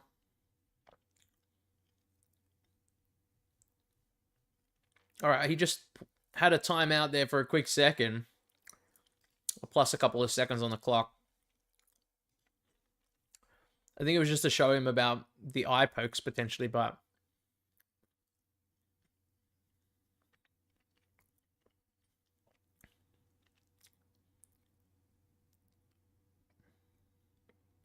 nice inside leg kick from Sumudaerji there.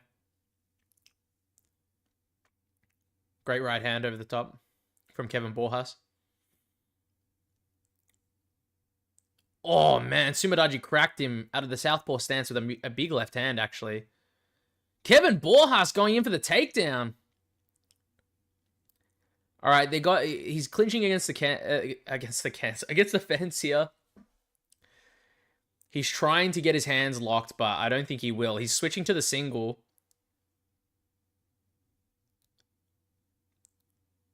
I think he's got his hands locked. Yeah, he was trying to get the high crotch there, but it's a bit too difficult, I think.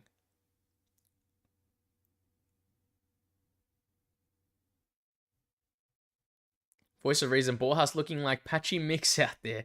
Yeah, he was a bit hesitant early, I think. You know, Sumudaerji was doing really well at range, honestly.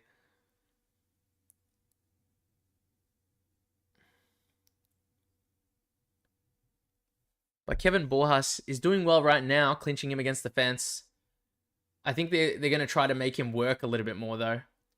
That looked like a good elbow from Sumudaerji there. Great elbow from Borjas. He went for an uppercut, just missed it, though.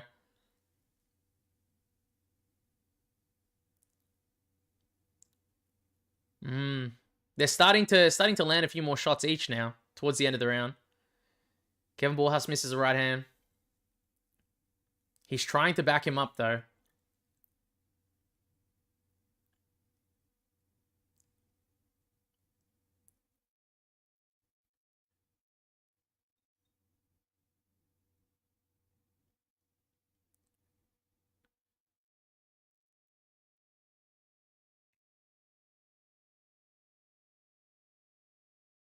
Not really much is happening. Sumudaerji's landing a little bit more at range. Kevin Borjas is more just standing at range right now.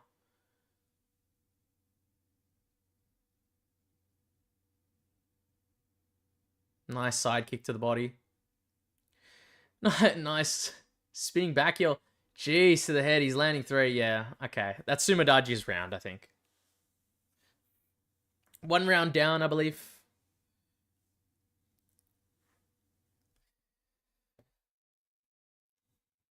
Dude, I could even draw on screen here, you know, like 1 round like this, you know, if I wanted to. 1 round to this guy, 1 round to this guy. Oh, whoops. Oh. But yeah, I think Sumudaerji won that round. He was doing better at range. Kevin Borjas wasn't doing as much. He did land a couple of good shots in that round, though.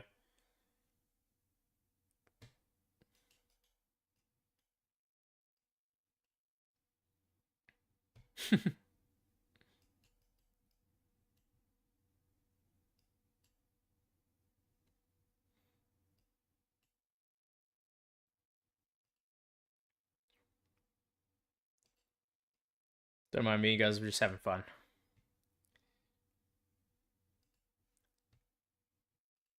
All right, so we're in the second round here.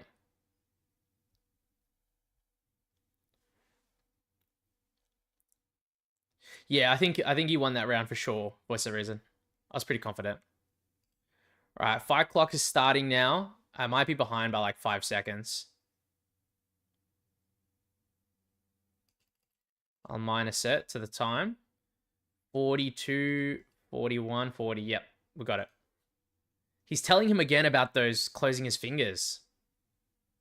He's not necessarily done any foul, but he's warning him pretty strictly about the fingers. Oh, wait, no, he did eye poke him. I missed it. Holy shit. Dude, he was nowhere near and he just fucking tried to put his finger in his nose.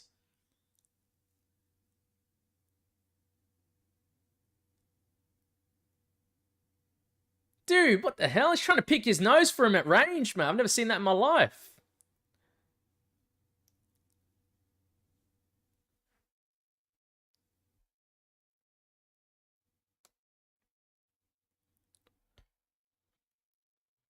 Dude, what is going on? I've never seen... He was so far away and then he still pushed him. I don't understand.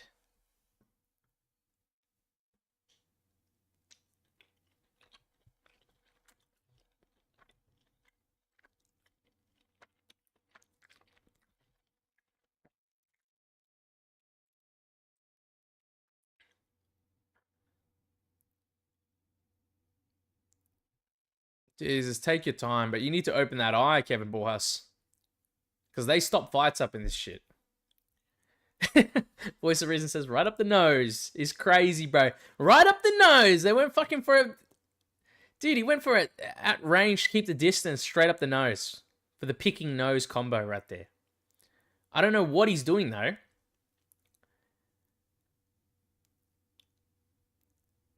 So they didn't take a point, then? He did warn him about the eye pokes and stuff beforehand. I think if it happens again, he'll take a point immediately.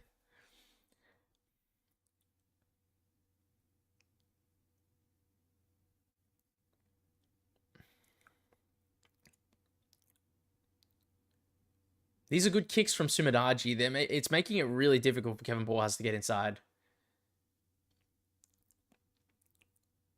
Kevin Borjas does really well when he's able to work his knees, get in closer with his combinations, but he's struggling a lot, honestly. Yeah, the distance is causing so much issues. I did think this might be the case, but I thought Kevin might be able to close the distance here, catch him. Nice right hand for Kevin Borjas. I think that honestly hurt him a little bit, Sumudaerji.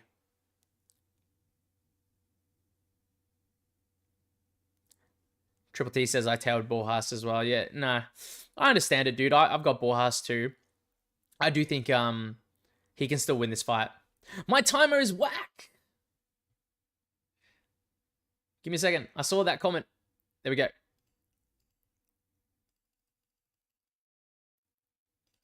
I need to fix it. All right, I'll plus the seconds a little bit. Start.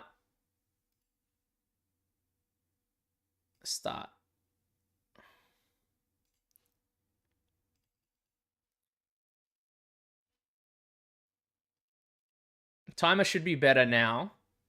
It was just because of I forgot to pause it during the break when they had the eye poke. Dude, Kevin Borjas needs to close the distance.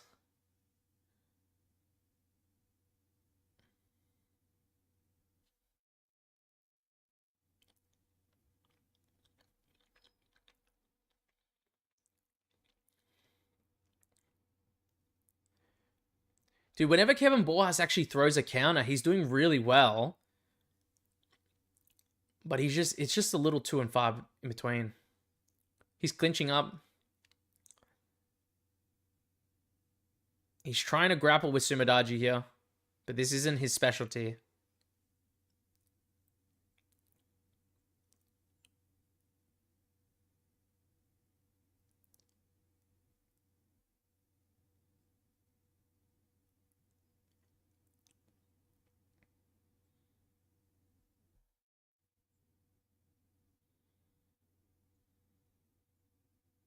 Dude, they're clinching. And dude, he landed an elbow on Kevin Borjas, it looked like.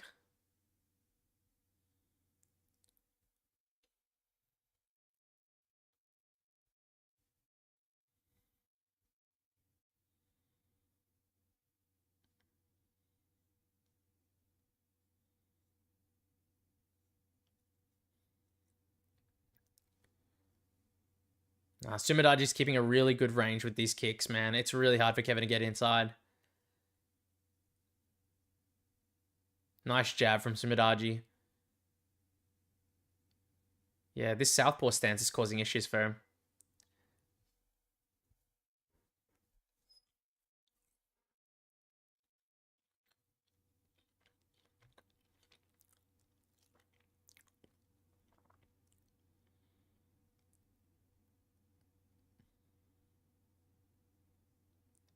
He's closing the distance, but he's not cutting him off correctly at this point.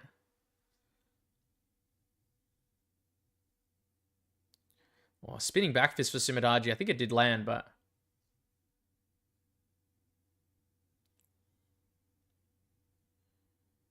I think Kevin Borjas is getting a little bit more aggressive, but... Oh my god, he's getting a little bit more aggressive, but I don't know if it's helping him, honestly.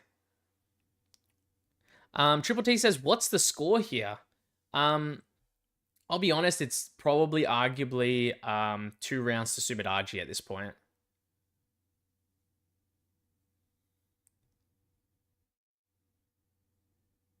Yeah. I think Kevin Borjas is having too much issues with the range right now.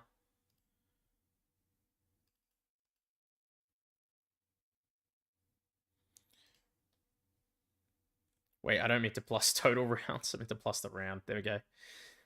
Yeah, he seems to be having quite a bit of issue with the range of Sumudaerji right now. A little too much. Like, I thought he would have a little bit of issue, but not as much as he's currently having.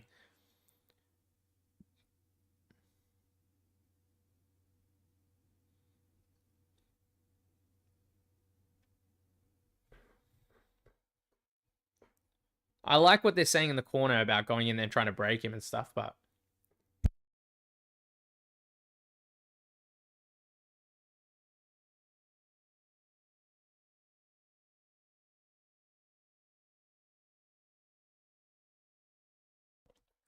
That's true. I see Voice of Reason said Borjas is chasing, and it's true to a degree. He's always trying to chase this guy who's standing out at range, but you can't just chase a dude at range, especially someone who's explosive and quite quick. You need to cut him off to a degree and cut him off carefully, you know? Corner him, you know? You can't just chase him around in circles.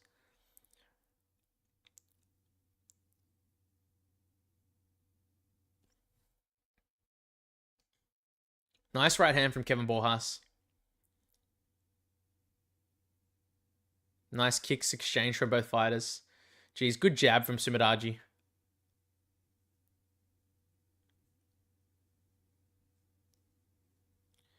Which one was this? Which one is this? I can see Triple T says, love that the subscriber guaranteed his parlay to win, right? Yeah. No, dude, I appreciate it. Like, you know, when people are confident, I appreciate it, you know? And that parlay is still all live. As long as Aljamain Sterling and Zhang Mingyang win their fights, that parlay is good to go. So...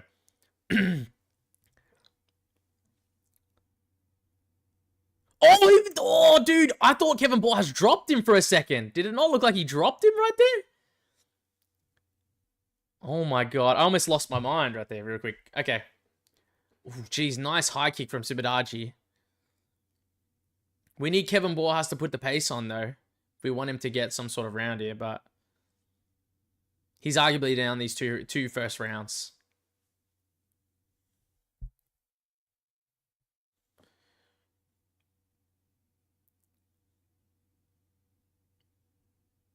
Yeah, nice body kick from Sumudaerji. Nice side kick. He's seen, you know, Sumudaerji has gone body kick to side kick so many times in this fight so far.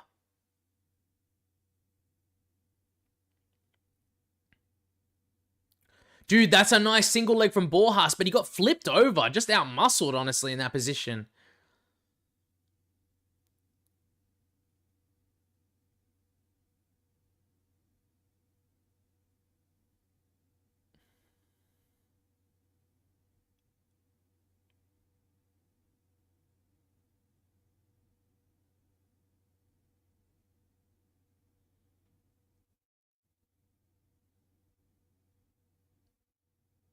Yeah, great takedown defense from Sumudaerji here. Dude, I forgot about that fight clock. Someone needs to let me know. All right. Then plus the seconds here. All right, they're breaking up, but it is 2 minutes and about 15 seconds into the round.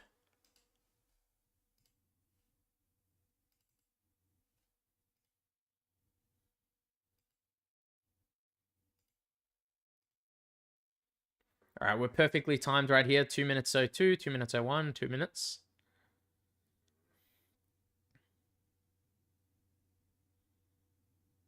Nice jab from Sumudaerji.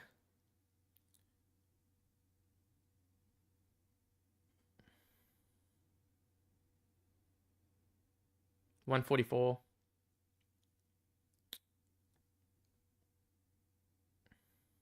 They're trying to tell him to throw the right hand, it seems like. Come on, Kevin, you got to do something here. Nice side kick. He likes to keep throwing those kicks.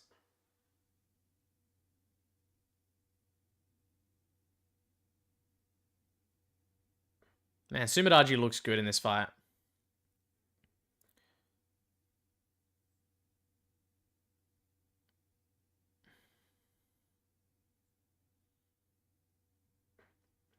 Yeah, Borjas is clinching up with 1 minute left.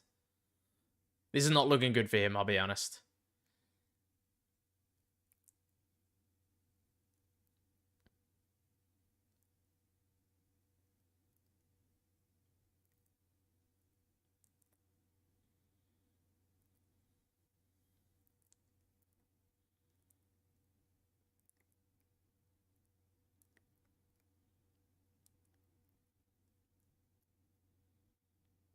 Yeah, 30 seconds left. We need Kevin Borjas to strike here. Nice elbow from Sumudaerji there. Jeez, fantastic elbow. Did he drop Kevin Borjas there? I don't think he did because Kevin Borjas looks pretty good, but last 10 seconds of the fight, Sumudaerji's going for a spinning back heel kick. It's going for a scissor kick in the air. Just kicking him, teeped him. Nah, it's over. Jeez Louise, this was not a good showing for Borjas at all, guys. And Voice of Reason says the same thing. He says, not good for Borjas at all. Not only he probably lost, but it was a stinker as well. True, it was probably... I'll be honest, it was probably one of the more boring fights on the card because this card has been full of exciting fights so far. But I think this, honestly, it seemed like a clear win for Sumudaerji. He was just outdoing him at range. Looked way better than him overall. Oh, I'm sad about that, obviously. Bet doesn't go well, and then the main card parlay's gone now, but is what it is. I'm happy for Sumudaerji. He performed very well, and in your hometown as well. It must be a big achievement, you know, and a big feeling. Daniel Kogler says, good morning. What's the best fight I missed so far? Honestly, there have been a lot of great fights on the card, Daniel Kogler. Geez, what was the best fight that you've missed so far? I would say maybe Yizha's first round KO of Westin Wilson was pretty insane, and so was Carl Daukaus. There's been a lot of first round finishes. There's been four first round finishes on this card so far, right? But in terms of like a performance and a very heavy fight, maybe Charles Johnson versus Lanier Kavanagh or Zhao Long versus Su Young-yu was a pretty crazy end to that fight. There was like non-stop elbows from Xiao Long for like 2 minutes at the end of that fight. So maybe that one in total, but yeah. If you like upsets though, Daniel Kogler, I would say maybe Charles Johnson knocking out Lanier Kavanagh was pretty insane. So Voice of Reason says, yeah, watch Johnson versus Kavanagh. That was a great fight. Yeah, I agree. Dude, he's going to get a performance bonus for that for sure. I missed it. Did he say like 30-27? Yeah, a Voice of Reason says a lot of good fights though. It's true. Yeah, it's all judges 30-27. Yeah, yeah. I'm happy for him. It was a clear 30-27 in my opinion. Sumudaerji looks happy though. I'm happy for him. It's good. I don't know what this noise is though. I don't know if that's something that... I don't know what noise that is, bro.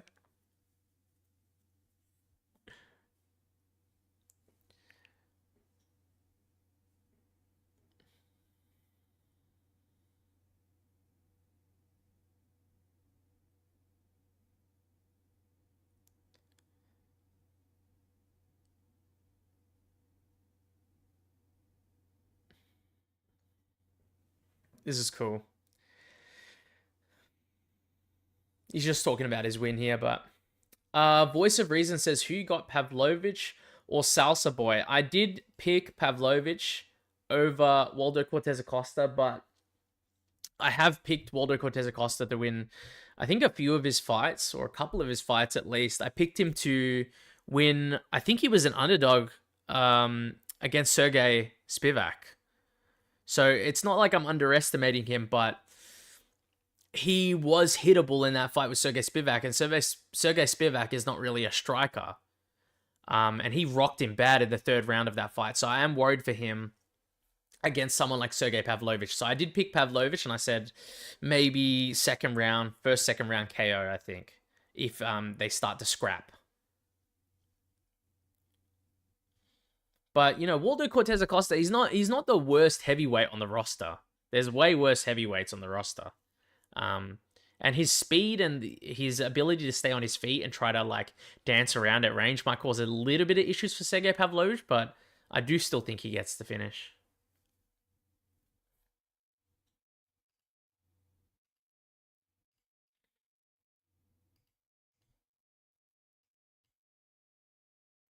Right, I can switch these fighters. We're going to go to the next fight then.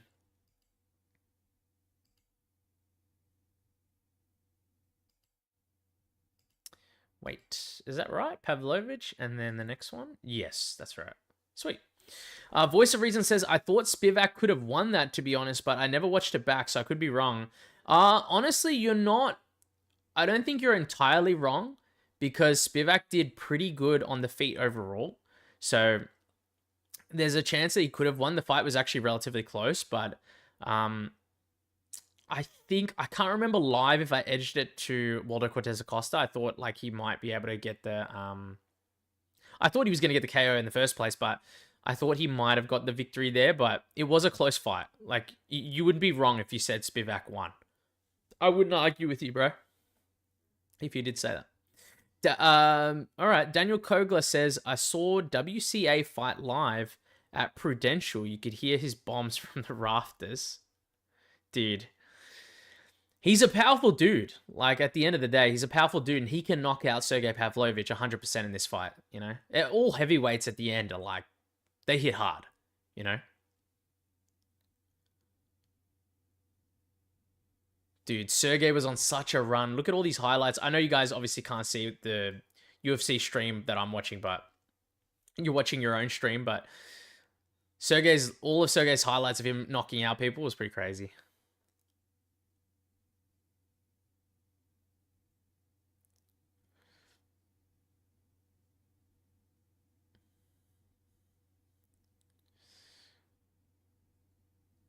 Yeah, look at that finish over Bursky right there for Waldo Cortes-Acosta. Sort of hit him in the back of the head there, but it's crazy, man.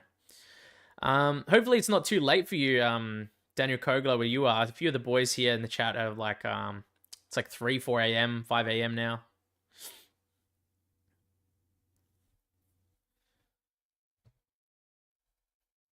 For me, it's like, I think I'm like the only person having it at a decent time. Mine's at like 9 p.m. right now.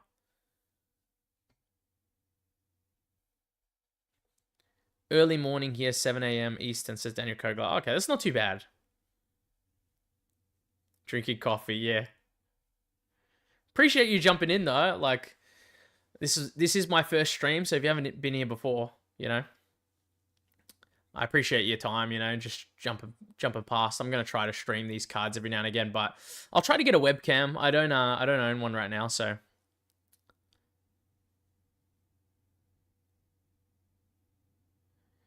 Dude, I love that flag though. Waldo Cortes-Acosta's flag. Looks cool.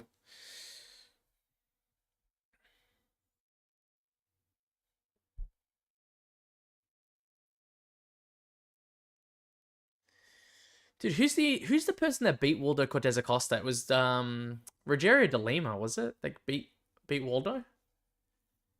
I remember someone out wrestling him, like wrestling him to the ground in a fight. I think it was Rogerio de Lima, right?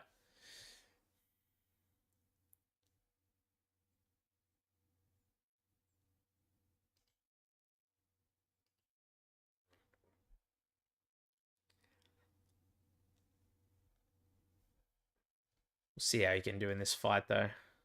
Clock.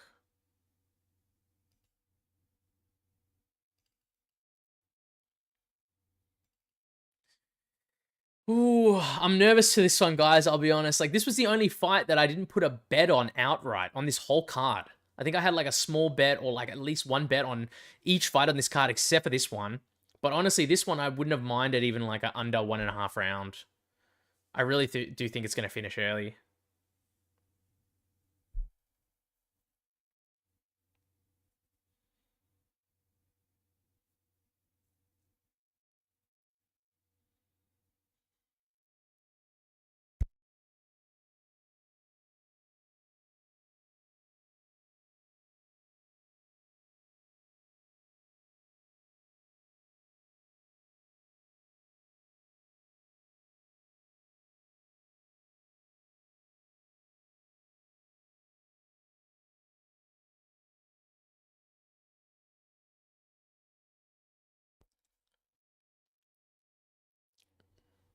Okay.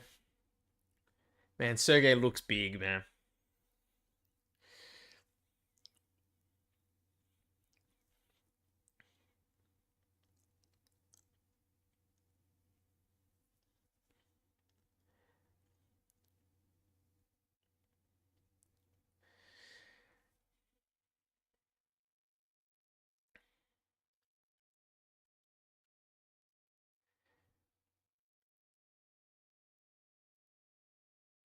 Dude, guys, I just wanted to say we've been live for almost 4 hours. So if you've been here from almost the start, I do appreciate it, like showing your support and just like having a chat in general. Like I really do enjoy that like community aspect of like making these videos and doing these streams and stuff. So I will try to do these streams like more often for these fight nights.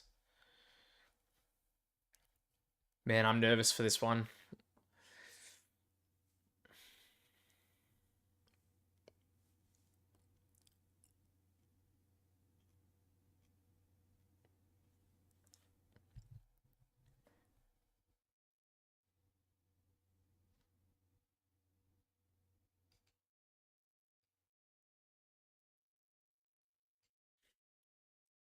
Did you say your wallet is nervous for this one?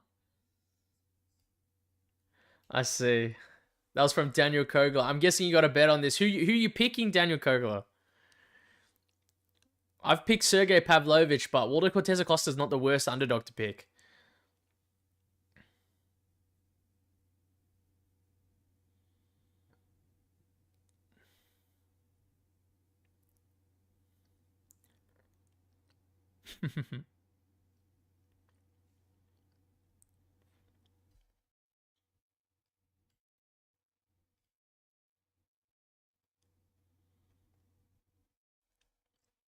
Daniel Kogler says, yeah, he's picking Waldo Cortes-Acosta, but I can't say it's a confident one.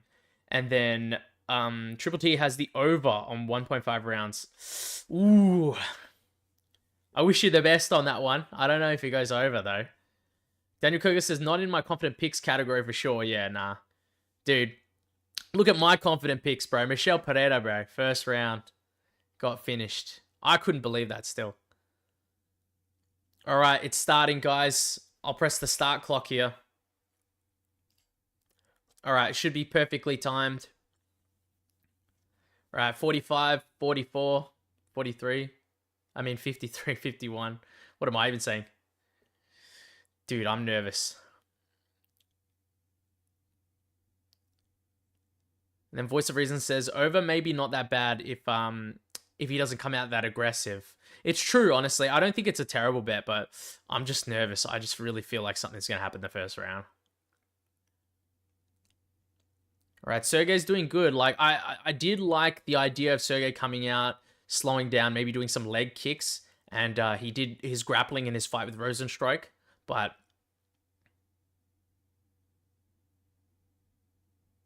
man, Waldo fucking loaded up on that right hand and just stepped back.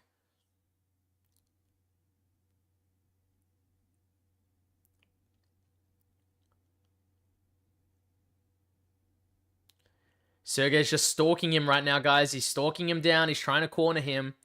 This is what we needed from Kevin Borjas, sort of like just slowly edge this guy closer to the fence. You can't, like, you know. Oh my god, Sergei is cornering him right now. 3 minutes and 40 seconds. Waldo's still doing good, sort of keeping that distance, but he's behind the black line.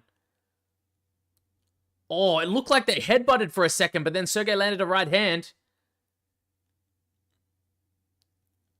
Sergei's backing him up, though. Both guys have got to be careful here. It looked like they went... Let's see that again. Yeah, it was like a head clash. He went in for... It looked like almost like a headbutt, but he landed that right hand afterwards. Ooh. Waldo missed a shot, but Sergei was close with a right hand there. They're scrapping. Both guys are scrapping. Jeez. Dude. Michael Bisping just said someone's going to go to sleep if this is how we fight. And I agree. If they keep doing this.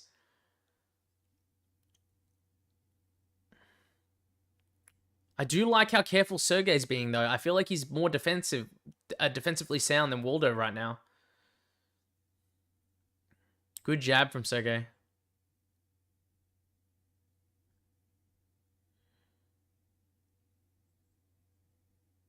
Oh my goodness.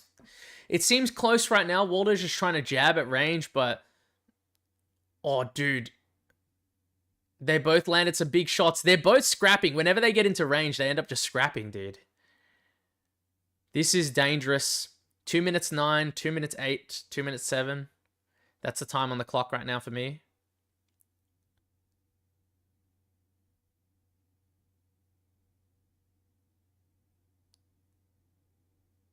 Oh, Waldo landed a big shot, but Sergei landed a big shot in the left hand. He looks like he's trying to go for the grappling, but he's clinching against the fence.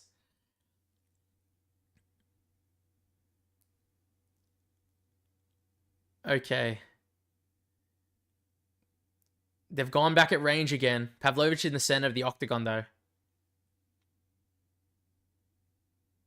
Nice jab from Pavlovich there. Man, this round feels like a... Like, I feel like you maybe give it to Pavlovich so far in this round just because of the pressure, but it's been a close one in terms of strikes.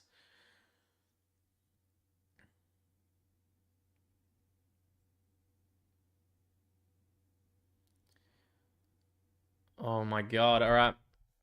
He's pressuring him back. 106. We've almost got 1 minute left of the first round.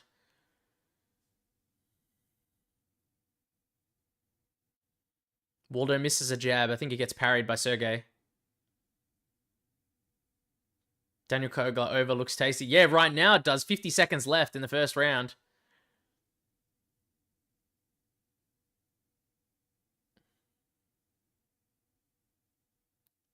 $40 seconds left. He's still trying to jab at range. Sergei's not pressuring him as much backwards now.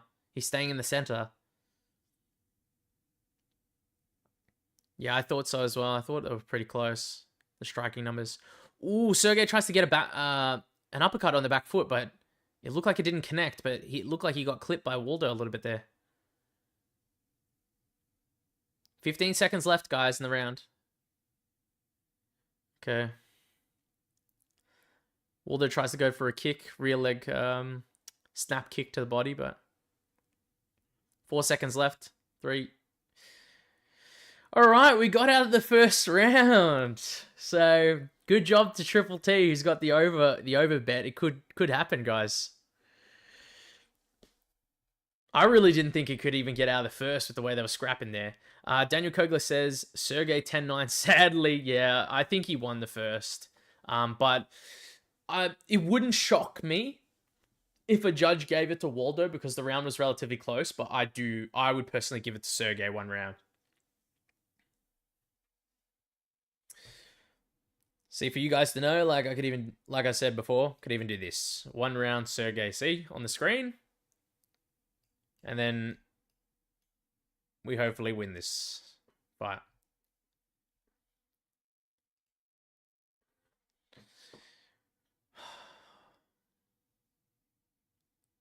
Yeah. He's doing well. Nice, says Triple T. Yep. We'll see how we go here. You should keep score. Yeah, I should. I was trying to figure out a way to put a box up the top here in the middle of the screen, but like somewhere here. But I couldn't figure it out. Start clock is on. I've plussed the round. It's round 2.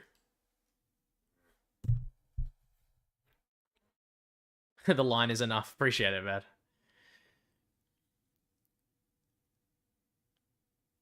Oh, man, they crashed in hard there. It's 4:40 for me right now. 4:39, 4:38. So the timer might be like 1 second in front.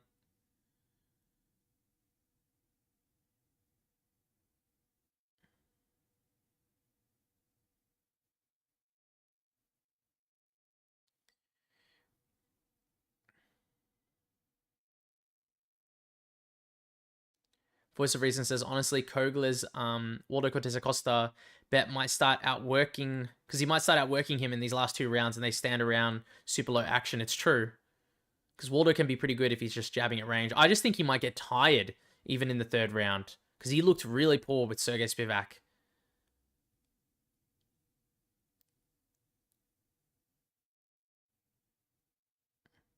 Dude, they're getting scrappy. Dude, Triple T on his bet for the over 1.5 round. He's got like a minute left now. It's like 3:40 for one. He's got a minute and 10 seconds.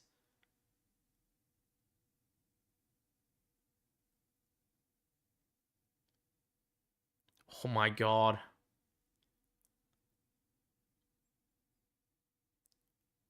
Triple T says, is there a way to import the UFC timer? I'm not sure. I got this one from a dude making the beta timer of the UFC on GitHub. But apart from that, I'm not sure. Oh, he landed a big right hand. Pavlovich hit him hard with a right hand and then a left hook.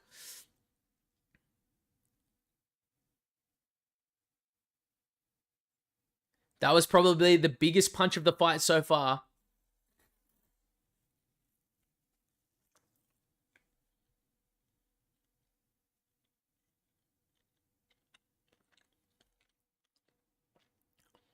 Dude, I get so nervous watching the UFC. I haven't even eaten my dinner. It's like right in front of me.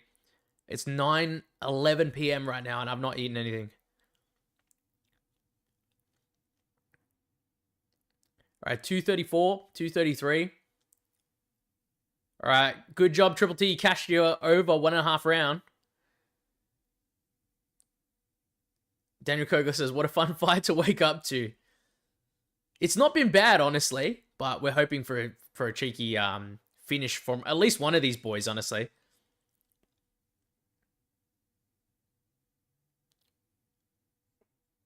Waldo looks like he's trying to get Sergei to engage here.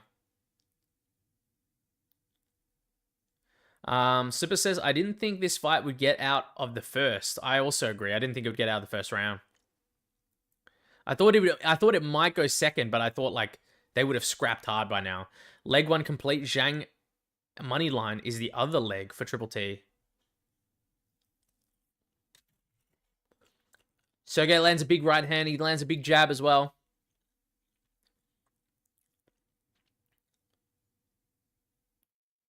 Dude, I like this pressure from Sergei. It's very careful.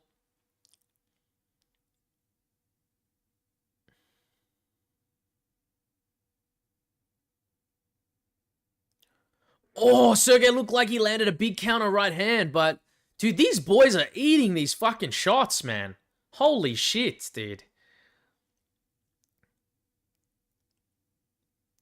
We've got like a minute and 7 on the clock, minute and 6. It looks like it was a low kick, low blow to the groin. But they're going back in there. No timeout. 57 seconds on minus 1 second on the clock.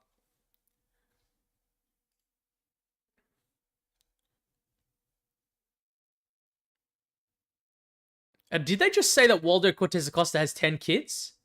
Is that what they just said? 10 motherfucking kids? Oh my god. Massive exchange. These boys are scrapping in this last 30 seconds of round 2.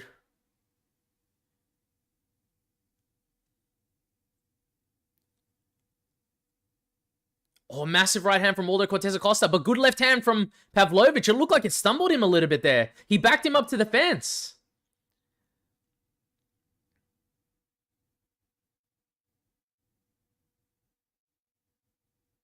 Nice leg kick from Sergei. I would like to see that a lot more. All right, we're out of the second, guys. Jesus, who thought we'd go into the third with this fucking fight? Jeez Louise. All right, so I'm reading the comment and said, Daniel Kogler said, Costa throws so fucking wide and Sergei's so quick. Yeah, Sergei's looking a lot faster and more cleaner in this fight. I thought he would be like, you know, the more disciplined boxer, and he is. But I also thought Costa would have like a little bit more success dancing around and then he would get chinned in this fight. That's what I originally thought, but I didn't think it was going to go to the third round here. Sergei's looking very good. I think he's won the first 2 rounds. I'll put that in the chat. Like, yeah.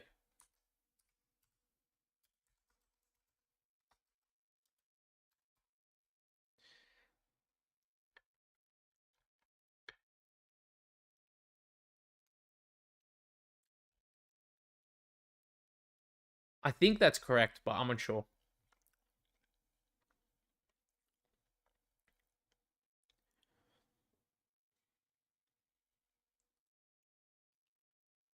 Voice of Reason says for sure. Yep. I think so too. So what we'll do is we can ride that. There we go.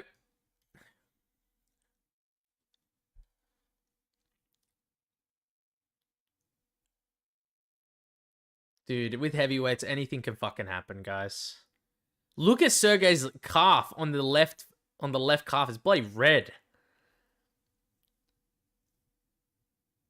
Oh, nice right hand. I think Waldo sort of like might have looked like he blocked his armpit a little bit there.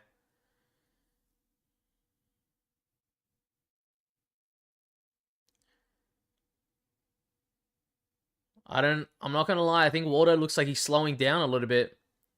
Nice leg kick.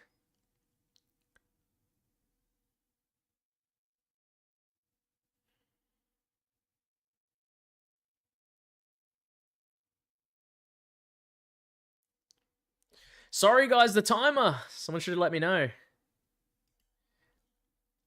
Pretty much spot on, though. We've got 3 minutes 55, 3 minutes 54 right now. Oh, he rocked Waldo Cortes-Acosta. Why is Waldo acting like everything's all chill right now? Dude, this guy's a little too hype right now. You're getting rocked, man. Calm down. Great leg kick from Sergei. I like these leg kicks, man. Waldo's sticking to pretty much only jabs and massive winging punches right now.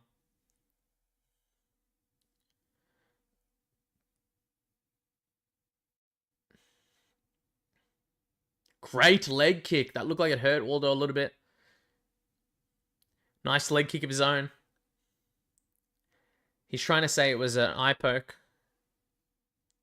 Got 3 minutes 2, 3 minutes 1. 2:59. Good slip from Sergei into an uppercut, but missed, I think. Great tape.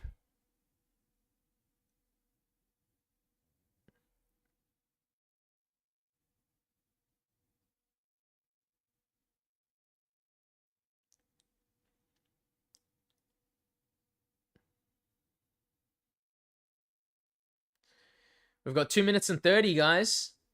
2 minutes and 30 left of this fight if there's no finish. Oh, Waldo did crack Pavlovich there. These boys have chins. Big right hand from Pavlovich, but... Oh, nice left hand and right hand from Pavlovich, but... Did Waldo slap him there? Look like he went for a slap. Jeez, Pavlovich is trying to grapple a little bit. I like that, though. Nice leg kick. He's fighting very smart. Good jab. Triple T says, crazy this went long. I'm honestly shocked that it went this long. 146, 145 on the clock. Waldo just threw the biggest punches I've ever seen. I don't know why he's throwing that wide. No one's getting hit by those punches, brother. Nice punches from Sergei. He's pumping it out. Oh my god, he did like an 8-punch combo there. Waldo weathered the storm pretty well. We've got a minute 20 left. 19. Good uppercut from Pavlovich. Good left hand. Oh my god. I think he hurt Waldo's nose there with that jab. We've got a minute and 5 seconds left, but Sergei's, I'll be honest, having probably his best round. Even though he looked like he won the first 2 rounds, he's having his best round this round. With some of these strikes that are landed.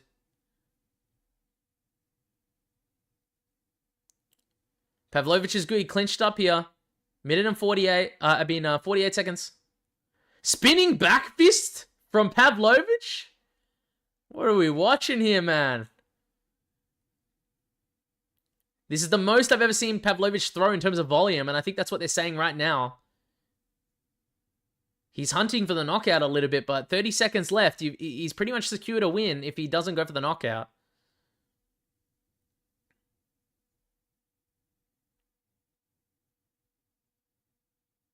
Waldo's throwing big. They both look a little bit tired. 10 seconds left for a scrap, guys. Waldo wants him to stand still, but 4 seconds left. Guys, oh my god. How the fuck does this go to decision, man? How does this go to decision with these boys? Holy fuck, they showed a crazy chins on them, honestly.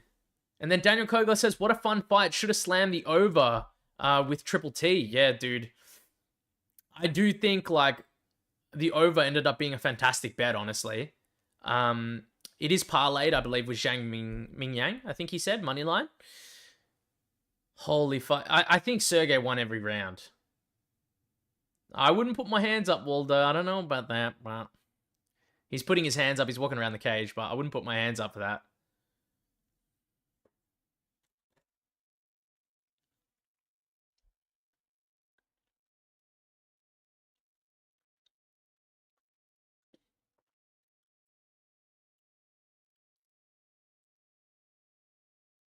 Right, I'm going to put up the volume so I can hear this decision, but it should be 30-27 Pavlovich, I think.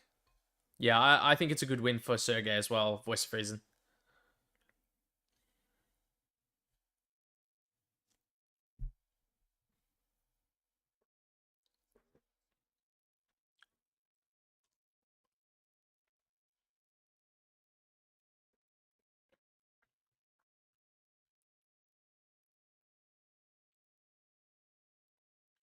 Crazy, man.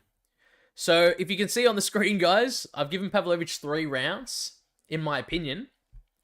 He deserves it, honestly, so we'll see what the judges say. 3 rounds and a smiley face he's been given.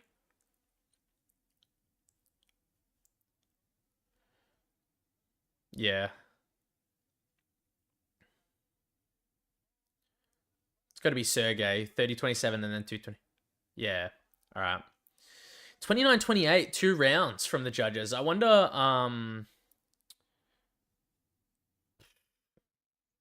like, who did it? Like, who gave him the 2 rounds and, like, what was it? It was a great performance, though. That was one of my, I think, one of his most impressive performances, honestly. Andrea Rauchi says, link for stream. Andrea Rauchi, I'm sorry, I do have I have Fight Pass, so I'm not watching it through sort of any other streaming service. Triple T says was a solid performance. Yeah, I agree with that. I do pay for Fight Pass, yeah. Dude, he landed that massive right hand. I'm watching the replay right now. I don't know how Waldo took it, honestly.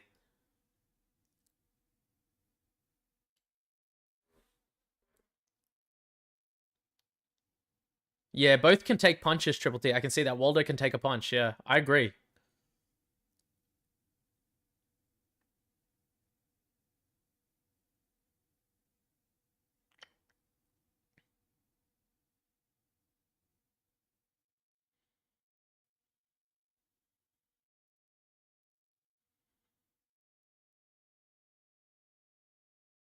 Dude, this must be so hard for Sergei. He has to stand there, watch Michael say it, get it translated, then watch the lady translate it. I think it's to Mandarin, and then he needs to speak.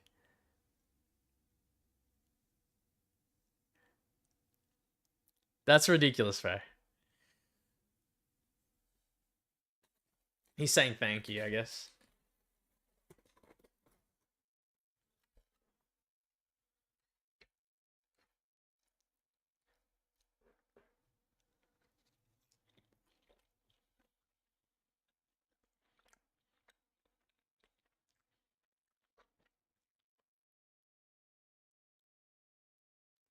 It looks like he wants someone to come to the UFC, I guess.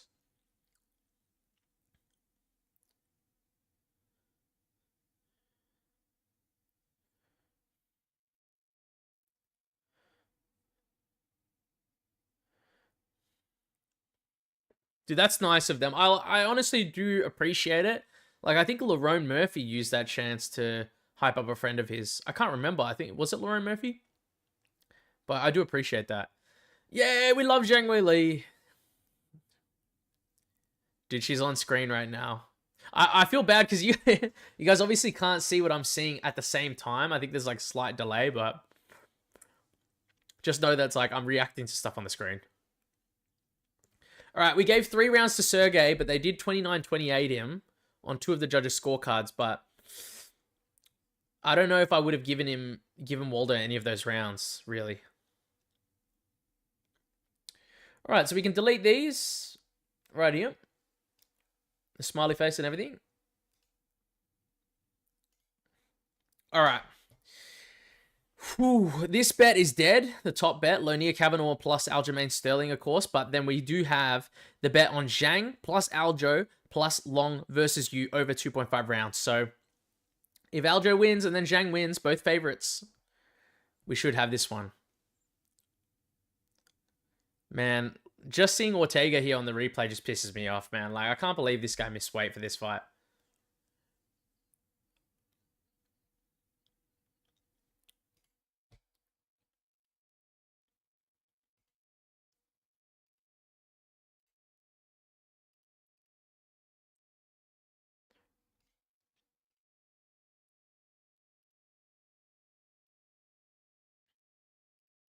There we go. All right, let's go, guys. We've got only the co-main and then the main left. And honestly, like, this card could be over relatively quicker. But dude, like, I'm sitting up in this chair. I'm getting a little bit tired, I reckon. I'm ready for the main and the like. That's the only thing that's giving me energy is knowing that like I'm hyped for these fights. But Voice of Reason says Ortega looking like Chris Moutinho cousin. I guess with this haircut, yeah.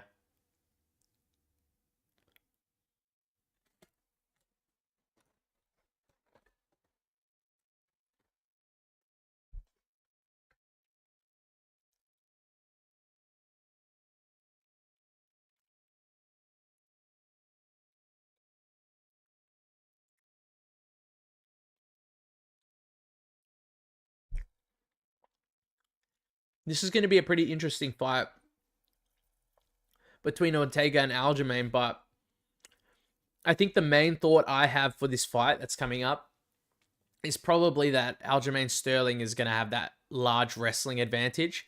And if they ever decide to go to the ground, he's good enough in his defensive and offensive grappling that he should be able to just, ride out that position on top with his wrestling, So I do think like he will control Ortega on the ground if it does go to the ground. And I don't think he's going to get submitted. I think his worst chances are probably on the feet.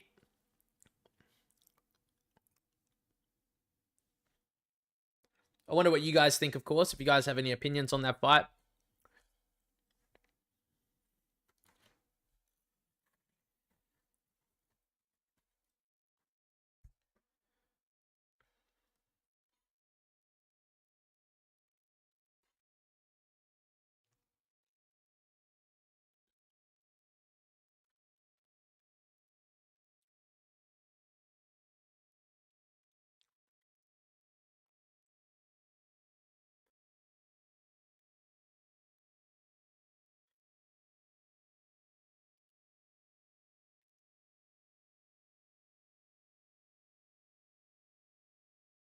Dude, that's crazy.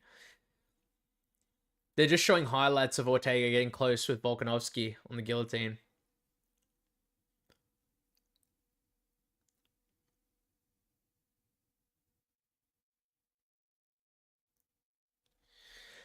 Voice of Reason says, glad there's 2 left. I'm tired as fuck. I'm not gonna lie, like, this timing is good for me, but, like, sitting in front of the computer, like, it's been 4 hours and 20 minutes. It's not, it is a bit tiring, actually, like, looking at the screen the whole time.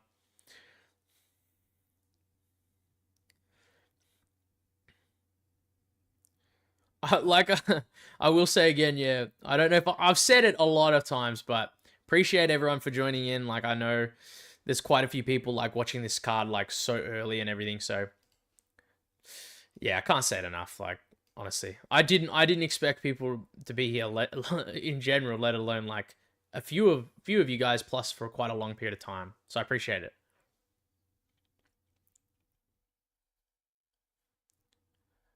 Oh, I like this song. This is a good song. You guys can't hear it, but if you're watching the card, it's a song by Joyner Lucas, I think.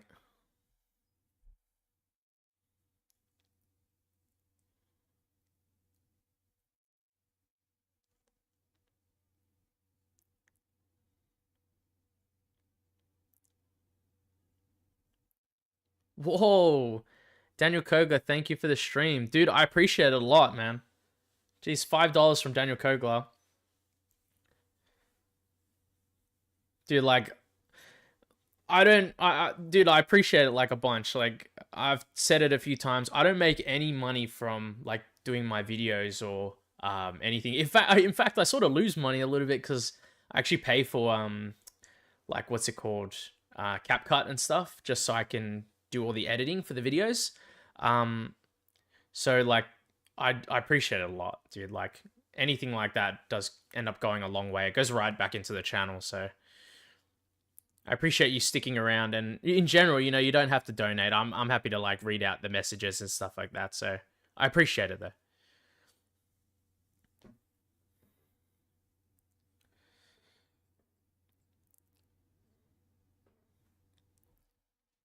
I'll give you. Can I like that? There we go. I was trying to figure out if I could like that message, but I liked it for me. Thanks, brother. Right, Aljo's getting in there, guys. He looks good. Honestly, I think Aljo, his last performance against Movsar Evloev, I think was pretty good. He had a very, very close fight with him. He looked great wrestling-wise. He arguably was out-wrestling Evloev with his physicality just alone. So, very impressed. I'm keen to see how he goes here. Dude, I've seen Brian, like, you don't understand. I've been watching UFC for a while, guys, as you guys know, but I've seen Brian Ortega with literally, I think, 10 different haircuts in his life, man. He's had, like, long hair, man bun, shaved head, everything.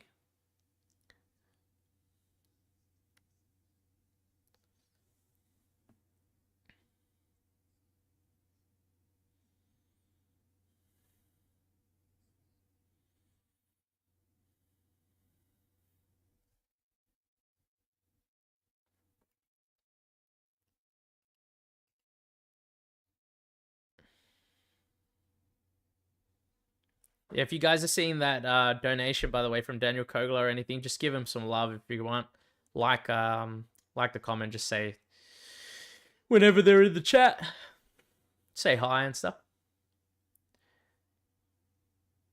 Man, Brian looks so, like, honestly, Brian looks pretty good here. I'm looking at Brian right now through the stream, and he looks relatively good here, like, in his face, but he looked bad. Like, he looked really bad come the weigh-ins and everything, so.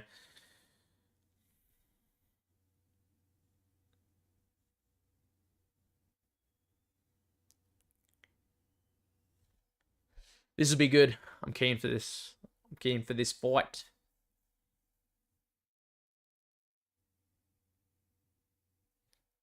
Dude, my dinner, I'm just gonna let it go cold at this point, guys.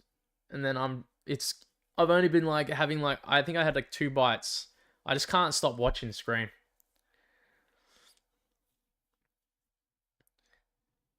I'll just reheat it after the stream anyway, but Triple T says Ortega washed and drained, I think. Dude. Washed, yeah, potentially. He's still dangerous, though, like, in some circumstances, but he just gets hit way too much, and I think he's still drained, yeah. You can't look that bad and then recover in one day.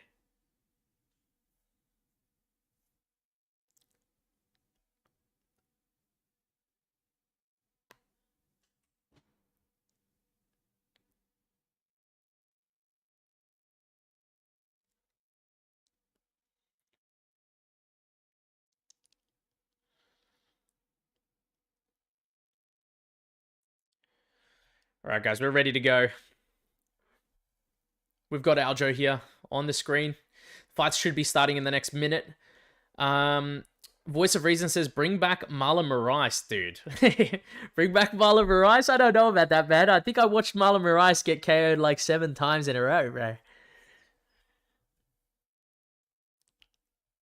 I think he got KO'd and then he went over to the regional scene and then kept getting KO'd as well. I felt so bad for him, but I felt like he did rob Aldo when he versed Aldo as well. Triple T says the Aljo jab, I assume it means jab instead of dab here, like the dabbing move for the dance, but Aljo dab or jab should go in the UFC. What, Aljo dab? It is dab. Okay, maybe I'm going crazy. The Aljo dab should go in the UFC Hall of Fame. I agree, bro. I think, like, any moves you remember from fighters, like, they should all, like, be highlighted somewhere. Like, I remember Usman used to always do, like, his hand up and then do, like, that cross across his opponents and then do the hand up. I used to love watching that, actually, in his fights. All right, guys, fight clock is going to start in a second. The fight's starting. This is the heaviest I've ever seen Aljo look. Brian looks soft like he normally does, I'll be honest. All right, starting the clock. 4 minutes 49, 4 minutes 59, 56, 55.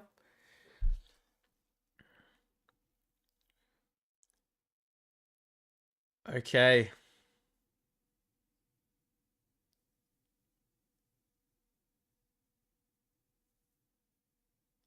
Dude, Aljamain's looking pretty quick right now. I wonder how this extra weight's going to affect him, though. This is the heaviest he's ever fought at.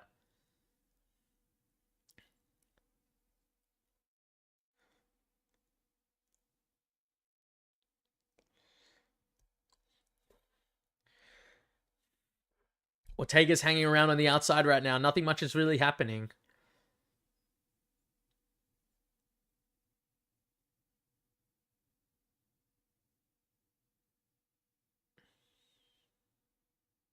Yeah, Aljo's the only one really throwing right now. He's just throwing a jab every now and again, trying to close distance as he's switching stances. Went for a left right hook, but it didn't land. Nice right over the top from Aljo. That was the best punch of the round. Leg kick drops Ortega momentarily, but he's back up.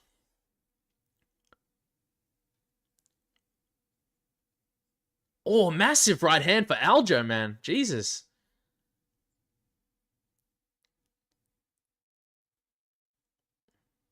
Good leg kick for Aljo again. Brian's trying to land a couple punches, but I don't think he's landed too well.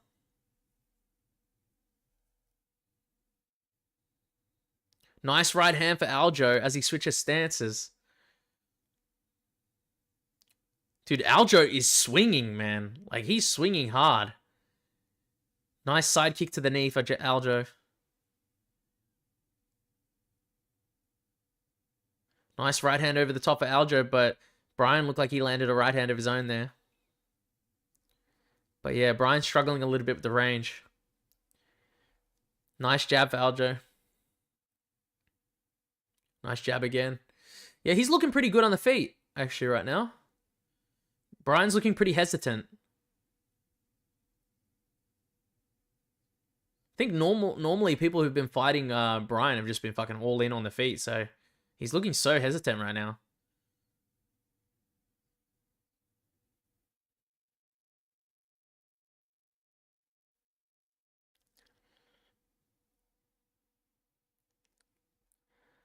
Triple T says, I think Aljo... Oh, nice shot from Aljo there. He said, I think Aljo went from a minus 290 to a minus 500, but the Ortega miss probably added to that. I honestly think him missing weight, I arguably think it could have stayed the same because, it's. I feel like it's going to be worse for Aljo with someone like Brian Ortega's frame being able to go up to lightweight when you already cut all that weight down to 145. But I do understand it because Brian looked really, really bad, so they probably just upped the odds like that. Like, widened them. Aljo's doing good, jabbing. Ortega's starting to parry them a little bit. But he's not really landed anything. Nice 2 leg kicks from Aljo.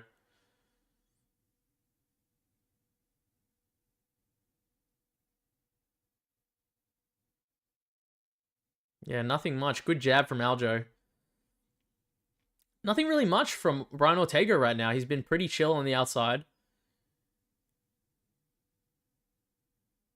We've got a minute 13, minute 12, minute 11. Aljo's been landing the good shots from range. Nice jab. Good leg kick so far.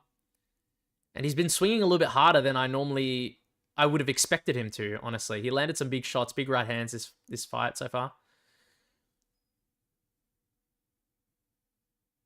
We've got 50 seconds. Brian goes for a big right hand. He misses it, though. Nice leg kick from Aljo. Jeez. Aljo's doing good with these switching of stances. He's looking really good. Ortega's starting to pressure a little bit more. He was content to stay on the outside before, and now he's pressuring. Nice body kick from Aljo. Aljo's on the move a little bit more. We've got 20 seconds left. This is the Aljo round if nothing happens.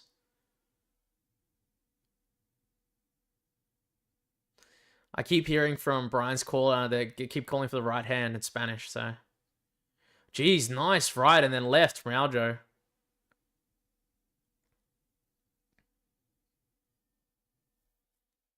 Yeah, clear Aljo round. I'll put it on screen for you guys. The Aljo round here. Give me a second. Aljo 1 round there. And then he's happy he's up a round, so I'll give him a smiley face. Alright, so he's up 1 round, this guy. And then Ortega's sad that he's down a round, so I'll give him a sad face. Alright.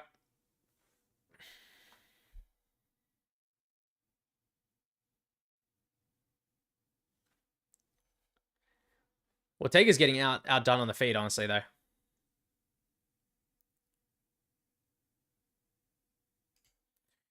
Second round, guys, coming in.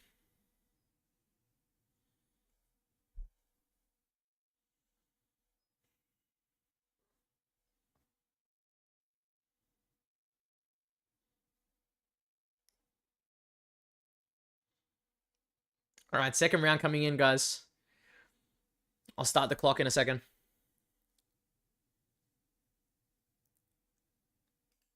All right, we're in. Looking at the time. 4:55, 4:54. We're right on time here.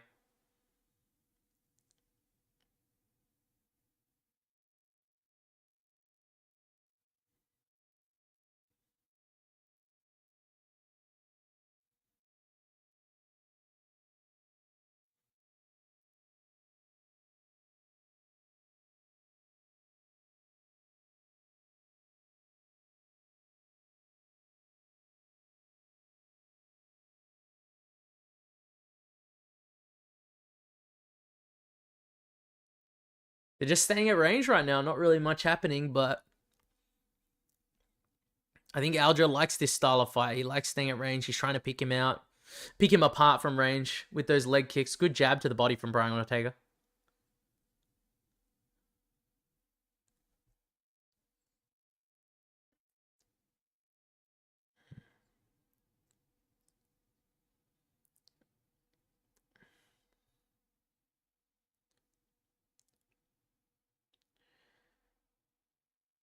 Aljo's going for a few right hands, but they're not connecting right now.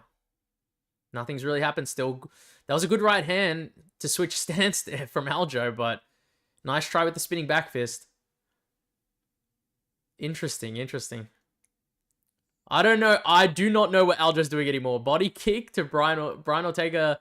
Nice body kick to Aljo, I mean. Aljo looked like he was doing like a ballerina cosplay, going for a spin around multiple times there.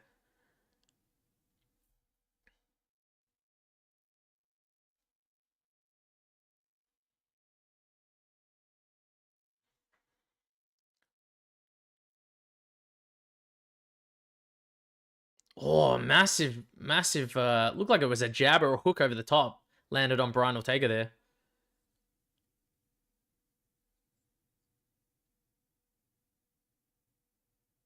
Nice jab from Aljo. Good right hand from Aljo to Brian.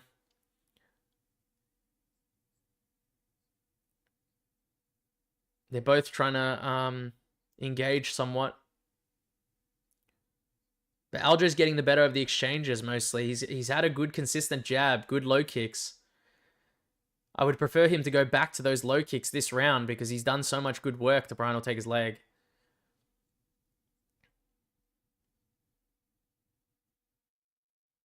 Brian misses. He switches stances. He does like a Kai Kara France combination there. Left hook, right hand, but missed it. Nice leg kick from Sterling.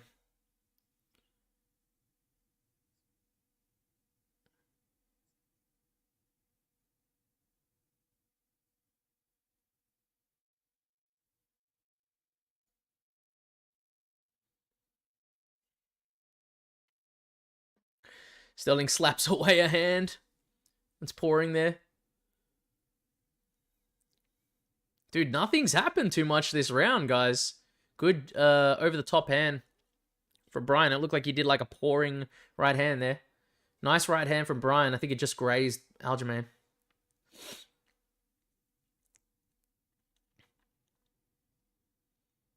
Nice shots. I think Brian misses a 1-2, but Aljo landed a jab.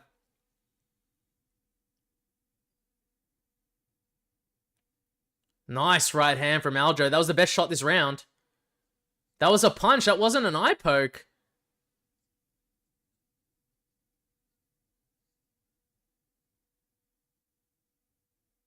What's going on?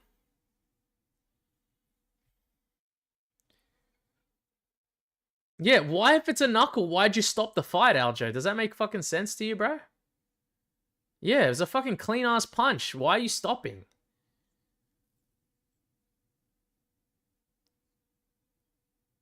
Yeah.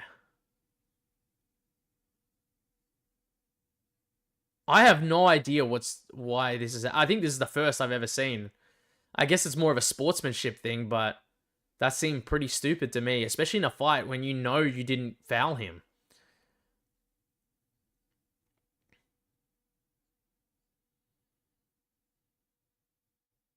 Sorry for the fight clock, guys, because they did pause for a minute, so I'll just rewind it. But it's about 44 seconds, 42 seconds right now, so I'm clicking down. It's pretty much bang on, just a second off. We've got about 30 seconds left in the round, 31 seconds.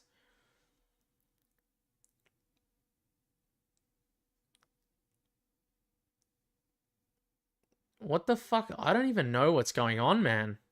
Once the round finishes, I need to see what's going on.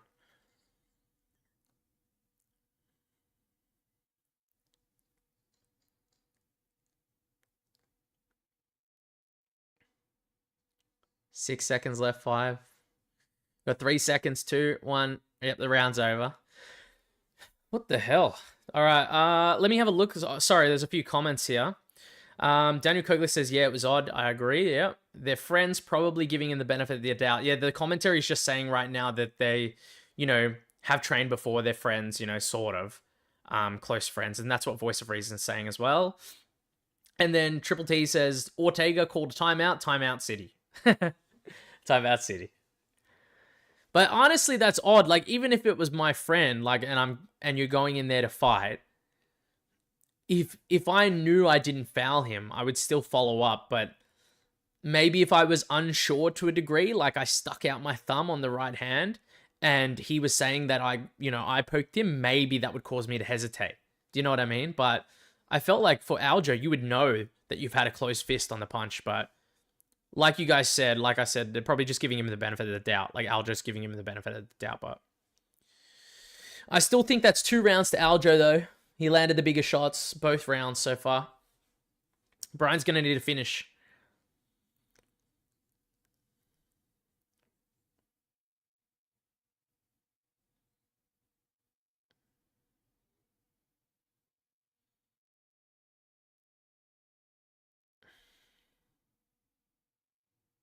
Oh, sorry guys, I forgot to start the timer. They're going at it, but Brian Ortega's going for some, going for broke right here. Reset clock, -minute.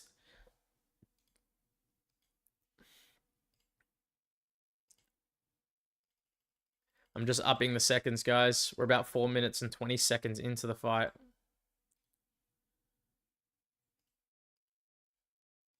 All right, we're perfectly lined up. 4:18, 4:17, 4:16. We're like a second off. Dude, Aljo's been doing so well on the feet in this fight. I expected way more wrestling.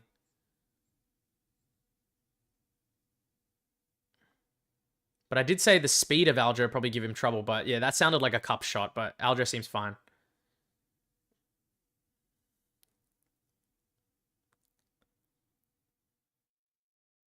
Good leg kick from Aljo. Good body kick from Brian.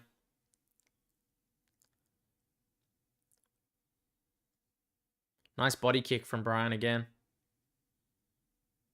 Brian's just on the retreat this round. He's taken turns. First round, he was on the outside. He was getting cooked. Then he was closing the distance. He was getting cooked. And now he's going back to going on the outside. So I think he just doesn't know what to do. Aljo tried to go around the guard. Looked like he landed partially. Nice jab from Aljo. Good low kick from Brian Ortega.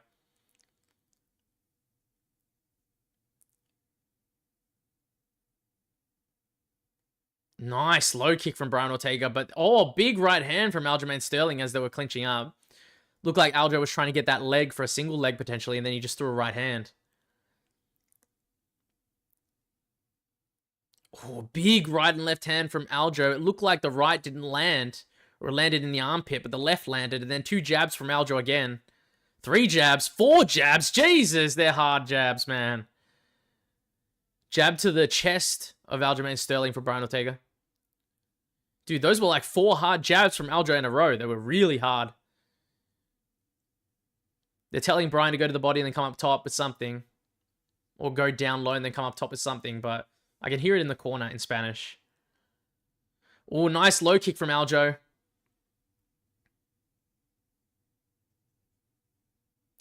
Nice jab.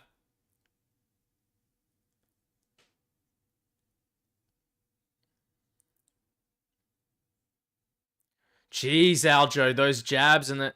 Like, he's really doing well on the outside. This is not a good look for Brian Ortega, man. We've got a minute 46, minute 45 left, so we're pretty much like 1 second behind. I'll be honest, that smiley face I drew on Aljo's face and the sad face I drew on Ortega's face on my screen is probably... That's what's happening right now, guys. Aljo looked like he was doing a no-look shot. Jeez, he went for the uppercut. Rear uppercut landed.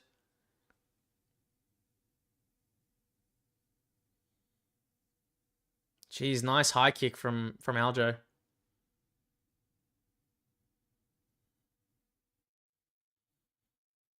Aljo's doing good moving laterally, but he's getting cornered a little bit by Brian. Man, Aljo's treating this like it's a sparring match, I'll be honest.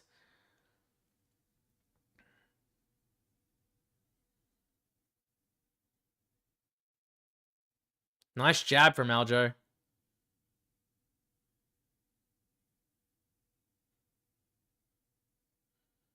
No, Aljo always fights like this. They're saying about Aljo's hands being low, but he's always fought like with that sort of wide stance. Jeez, Aljo went for a knee, but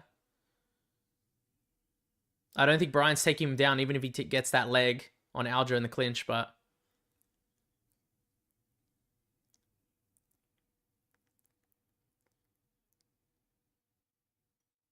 he's really just jabbing from range.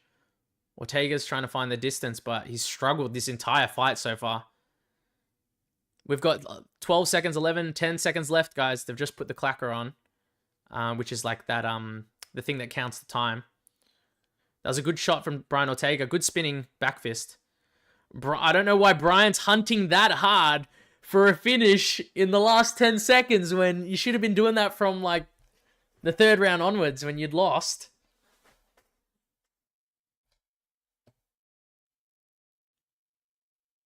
Wait, is this fight 5 rounds?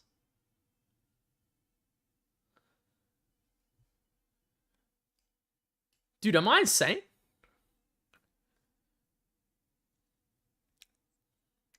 Daniel Kogler says, great call. Aljo is sparring. Yeah, it looks like that 100%. Clash at the end there was heavy. Daniel Kogler says, and I agree, yeah, it was a heavy clash at the end. Brian looked like he was going for it. Look at that. I thought it was a spinning hit. A forearm hit him. It's a massive shot to Brian right there. Jesus. Aljo looks like it hurt him a little bit, that shot to the elbow. I didn't know it was... Honestly, guys, as unprofessional as this sounds, I didn't know it was 5 rounds. All right? I thought it was a 3-round fight because it's usually very unlikely, even for the co-main, to be 5 rounds. Unless something's happening, isn't it? And they're not fighting for anything in particular. But thank you for Triple T for clearing that up. It is 5 rounds. Voice of Reason says 5 rounds. Yep. Yeah, very strange. Especially doing 5 rounds and it's a catch weight as well. So strange.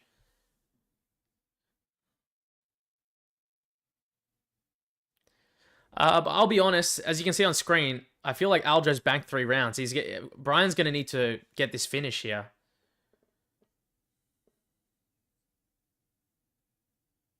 Jeez, the left hands from Aljo. Nice job. To be honest, there's no reason this should be 5. The fight's already a 30-20. Yeah, I agree. Daniel Kogler.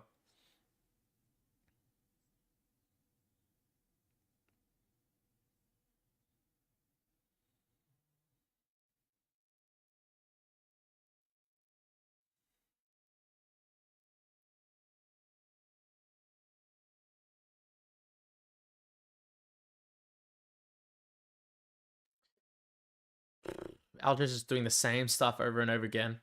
He's obviously got the speed advantage over Brian Ortega. It's giving him issues. But just those combos, he's landing that left hand the most in this fight. Great leg kicks as well. If Brian wants to win, he needs to put heavy pressure and just throw, man. Dude, this is really surprising to me, honestly, the lack of wrestling in this. Oh, sorry, guys. I forgot to put the shot clock on for this round. Give me a sec. I'll up the total rounds. It is the 4th round right now. I'll reset the clock. And then I'll put it... Whoop. There we go. 3 minutes. Then minus a minute. Pretty much bang on the time right now, guys. It's like 2:56, 2:55, 2:54. Yep, we're bang on.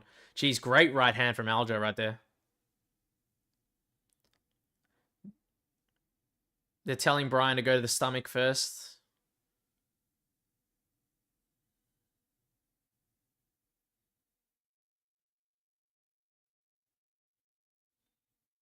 Nice jab from Aljo.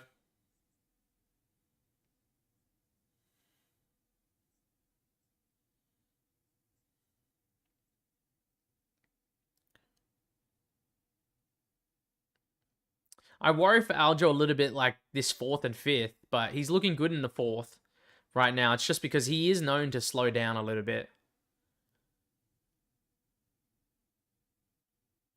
Not crazy a lot, guys, like slowing down, but I've seen him slow down in those rounds before.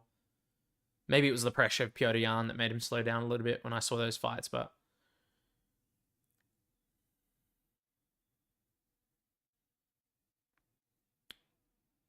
Dude, oh, this is crazy, man. Watching Aljo do this from the outside to Brian is pretty crazy. Nice low kick. Good right hand from Aljo. Missed. They're clinched up right now.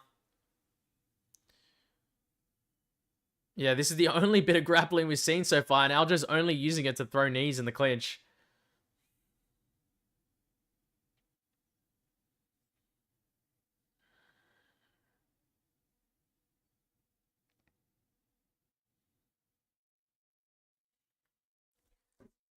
He's trying to wrap up Ortega near the fence. It looked like he's going to go for a trip, and he did do it. He's got him down to the ground now. He's in Ortega's guard, but Ortega hasn't closed his legs. Now he's done it. He's fully in the guard, but he's against the fence, so it's really unlikely for Aljo to get subbed in the first place. Plus, he's got his hips square to Brian's as well, so... A lot of these times when you want to sub someone in these positions, it's like you don't want their hips square to you, man.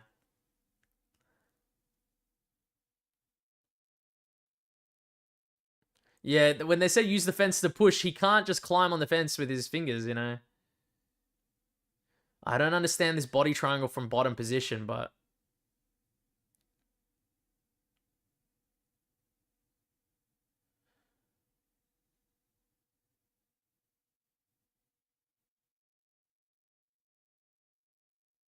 He's trying to climb on the fence. Aljo needs to square up his hips again. Jeez, he's going for ground and pound. I wouldn't do that as crazy, though, because Brian can quickly snatch up...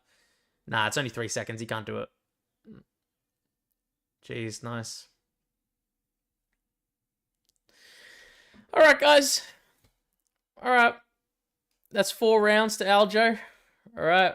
I'm putting it on screen right here now. I feel like that's correct, and we're going to put an angry face on Brian because he's going to need to do something here. I'm going to put that. Let's just put it as like he's angry. Do that. All right. I'm pretty sure it's 4-0 to Aljo. I don't see Ortega winning any of those rounds, to be honest.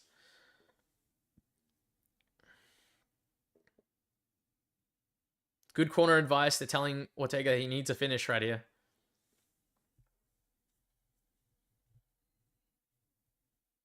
Yes. You need to finish Ortega. I hope you don't get it, of course, because I need Aljo to win this fight, but...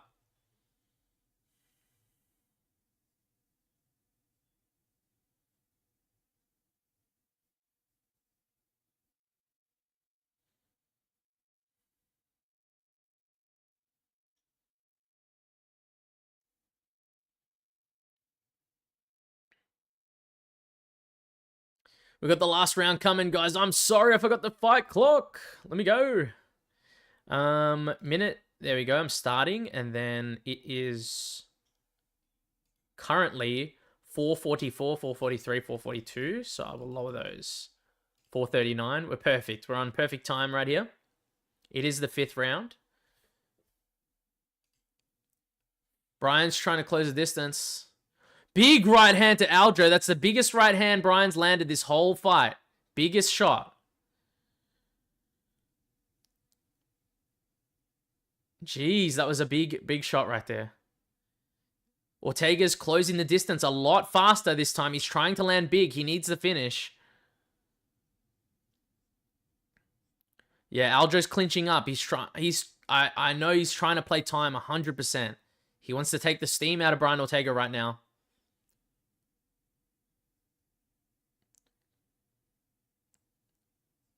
Good shot over the top from Brian Ortega. He's trying to push down Aljo. They look like they almost butted heads there, but Aljo seems to have gotten him. He's got him on a body lock on the ground, and now Aljo's in his guard again. He's squared his hips.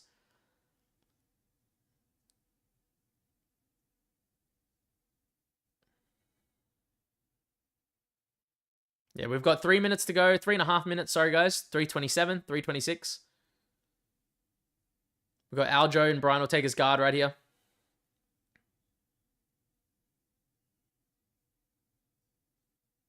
Yeah.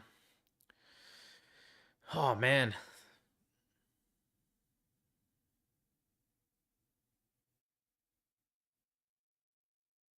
Dude.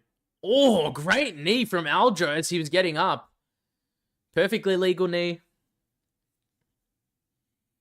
2 minutes 55, 2 minutes 54.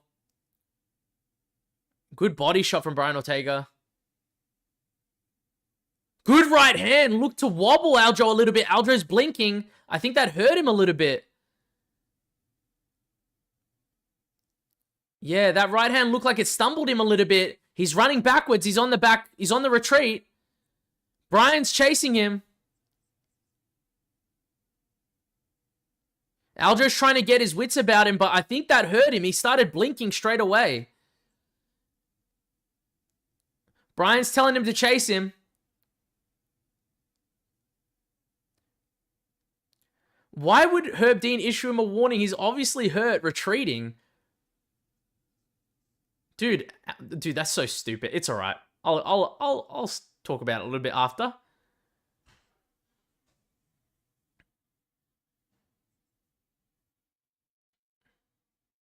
Unless Herb Dean didn't think he was hurt and he's just circling to waste time, then I understand, but he clearly took a massive shot before that. Yeah. Brian can still hunt the finish here.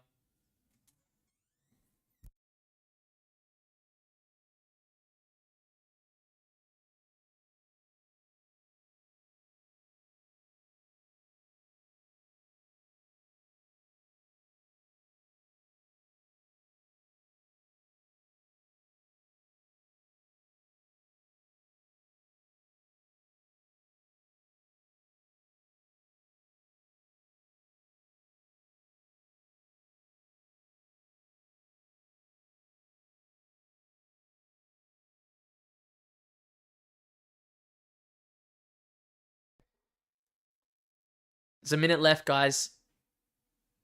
Aljo's still on top of him here. Oh my god, what is Aljo doing? He's putting one hand out. Back fits from Ortega here.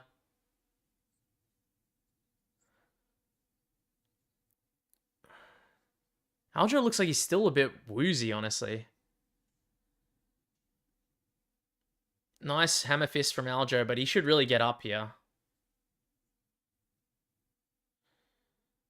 Aljo, be careful, man. There's 27 seconds left. Oh, man, he got on top of Brian.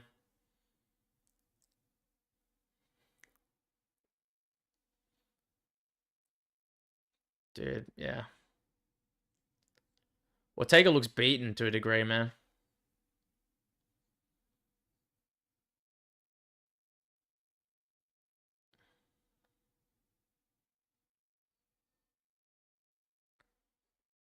In the end, it's a good performance from Aljamain Sterling.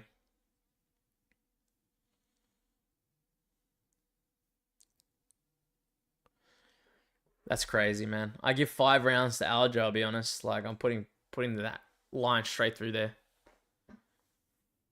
What the heck, man?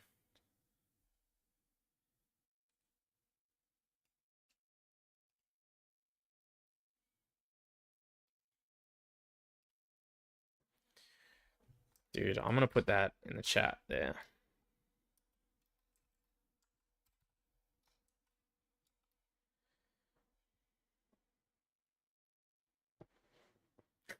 Slipper says close. I'm assuming he's trolling because it's I feel like it was a pretty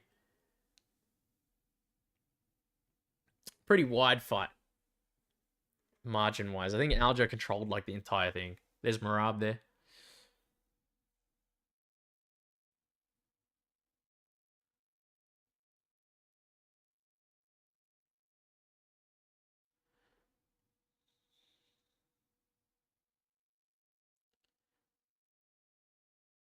You'd give Brian round 5 voice of reason? I need to rewatch it. He did land his biggest shots of the fight in round 5. Yeah. Oh, they scored a 50-45 though.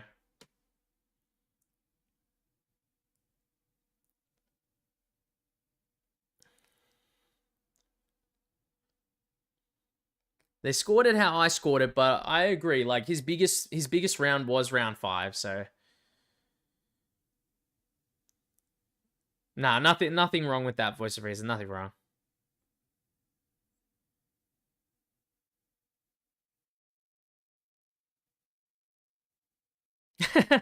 Dude, Michael Bisping, you went out there and you masterclassed him, huh?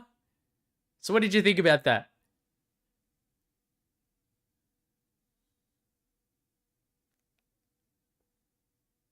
Aljo by decision was plus 100. That seems pretty good, honestly, and I really thought he wasn't going to get the finish here.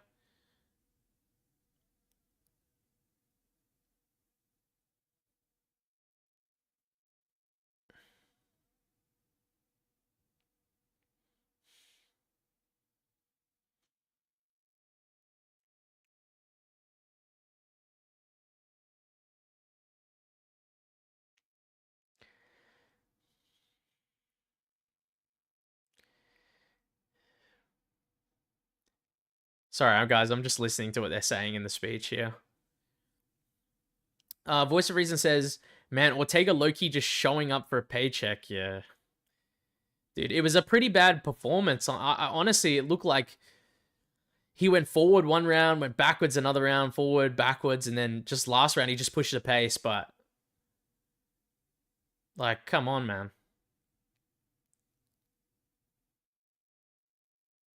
In a fight that pretty much only went to the ground, for one round, he pretty much got cooked on the feet four of the other rounds that was not on the ground.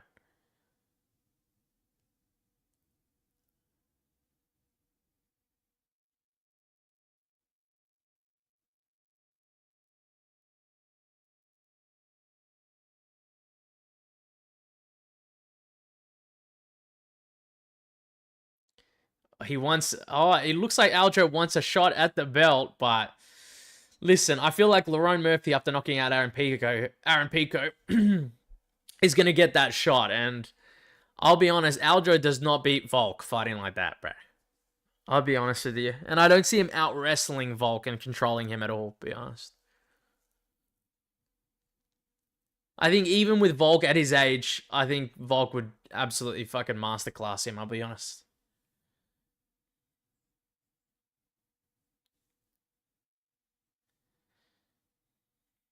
Daniel Kogler, Battle of the Olds, yeah. Aljo's actually relatively old. I didn't even realize. Aljo's like, what, is he 36 or something? 35, 36? Obviously, that's not old for like a human being, but it's like old in terms of fight, you know? Fight age. But dude, I wouldn't want to see that. I want to see him fight someone higher, maybe like, we'll have to see how the Lerone Murphy fight goes, but if they like end up matching up someone higher, maybe like a Diego Lopez and him, if Gene Silva wasn't fighting Diego Lopez, I feel like that would have been good. Because you need to beat someone that's really high up there. Brian is like lost to every single other person that's up the top.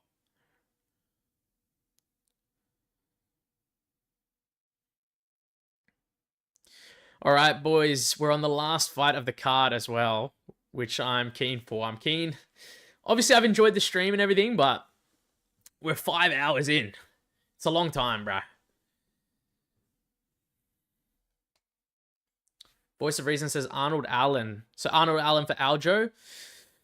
That's pretty good. I feel like Arnold Allen's been out for a little bit, and listen, Arnold Allen should have probably beaten Movsar Evloev, if you want my opinion. I think, you know, he landed some pretty legal shots that were called illegal to make him stop, I think, in that fight, if I remember correctly. So I would like to see that. I think it would be a good matchup as well. I don't know if anyone else has seen that fight, but I actually thought Allen, yeah, got a bit robbed in that fight. Voice of Reason says, yeah, I thought he beat Movsar. He tore his ACL, though. That's why he's been out. Oh, yeah, because he's been injured. That's right, yeah.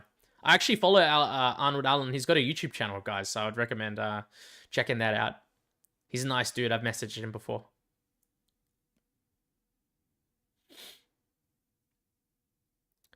Triple T, 5 minutes to go. You say 5 minutes to go as if it's only going to last one round, huh? I agree. It's going to be a round fight. I had to figure that out. Voice of Reason says, only fighter I've seen really recover from an ACL fully is Petr Yan. Most fighters kind of have a decline after an ACL tear. Yeah, true. Like, you know, they get a lot more stiffer and slower in general. And the Voice of Reason says, so he might not come back the same. Yeah. Especially with how aggressive he is, and he's known to be very fast and explosive as well, so I hope he comes back fine, because he seems like a nice guy, and he's pretty talented overall. He's given tougher fights to Max and a lot of other people he's versed. Triple T says, you got it. I have Zhang moneyline, Zhang KO, and Zhang round 1 KO, bro. Holy shit. All right, I'm going to delete this real quick, so we're going to get off this page right here. Okay, how do I do that? All right, there we go. And then we're going to cancel that. We're going to go to the next page. So this is the last fight of the card, guys. I'm keen for this. Let's go Walker. Zhang. There we go. Whoo! I'll be honest, I don't know how you guys feel, but I don't see Johnny Walker winning a decision ever here in a million years, I'll be honest. I think he's going to win.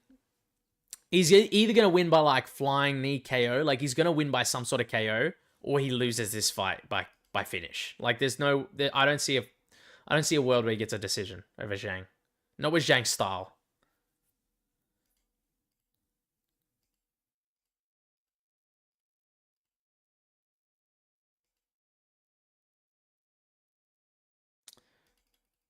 All right, guys, we're getting started.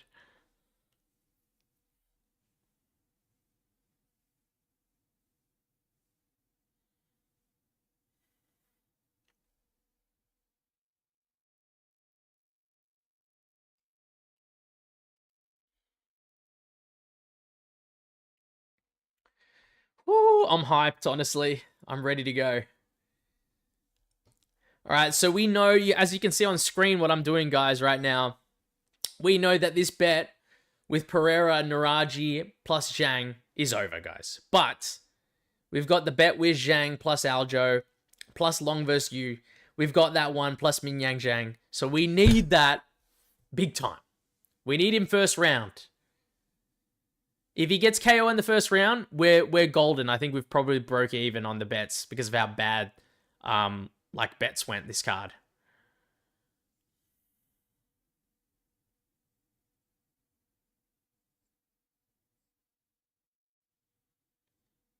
Dude, I can't imagine how good it must feel to come out like to like your country, you know.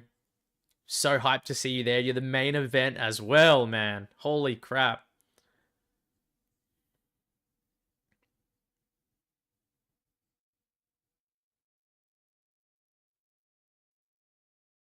Let's do this, man. Let's go, Zhang. He's coming out, right, guys? He's got the flag on him. If you guys can't see.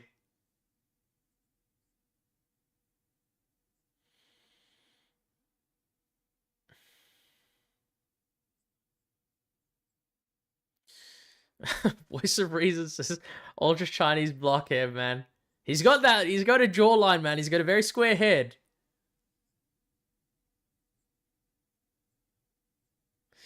Triple T says, for my own, if Zhang wins, I'll break even. If he gets a KO, I'll be profitable. Okay.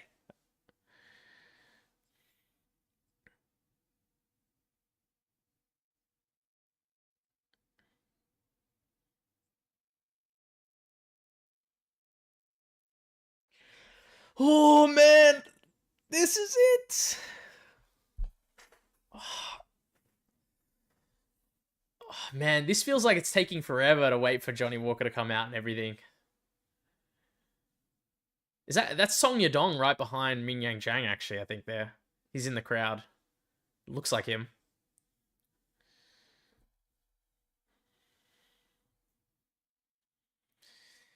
I think I've had bets on Mingyang Zhang and like picks on him to get knockouts since his fight with Brenson Hibera. I think I've picked him to get a first round knockout every time so far. I had put a big bet on him to knock out Anthony Smith as well in the first round.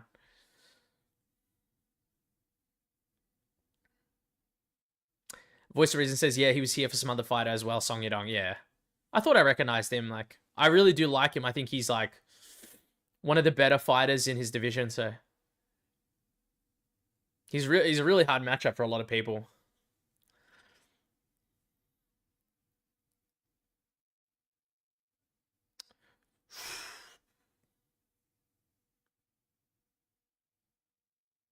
Voice of Reason says, who do you think wins, him or O'Malley? Oh man, Song Yadong or him.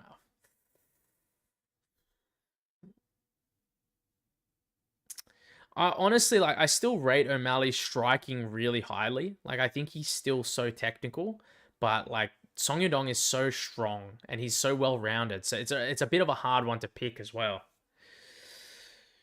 He's got to have like that wrestling physicality advantage though, but I think I could see it being a close one potentially. I'm unsure. I'll have to do some more research. Voice of Reason. What is this music for Johnny Walker?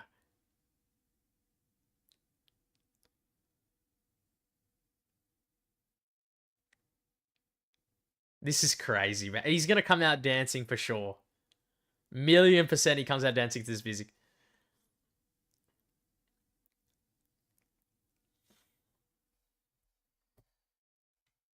Look at his face, man. I'm sure everyone here is watching the card at the same time. Volter Walker, he's got the flag behind his brother. But Johnny Walker's just staring down the camera, pumping his head.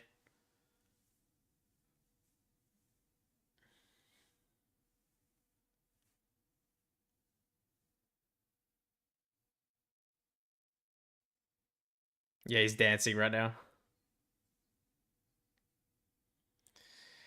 Oh, Johnny, man.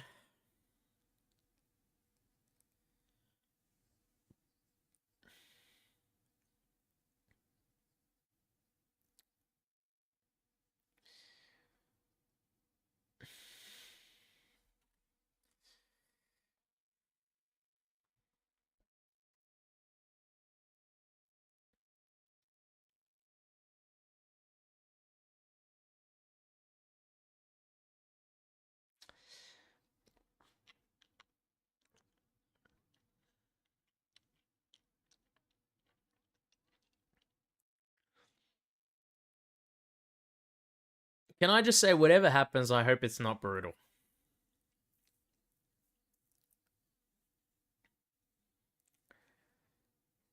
I have a feeling it's going to be brutal, though, man.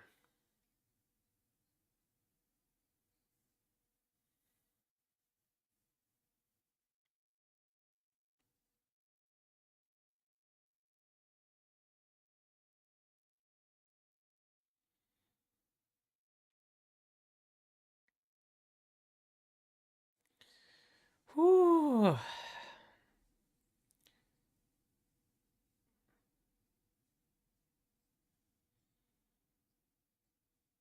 He's still got the second average fight time. Is that only because he keeps getting knocked out in the first round as well? Oh my god.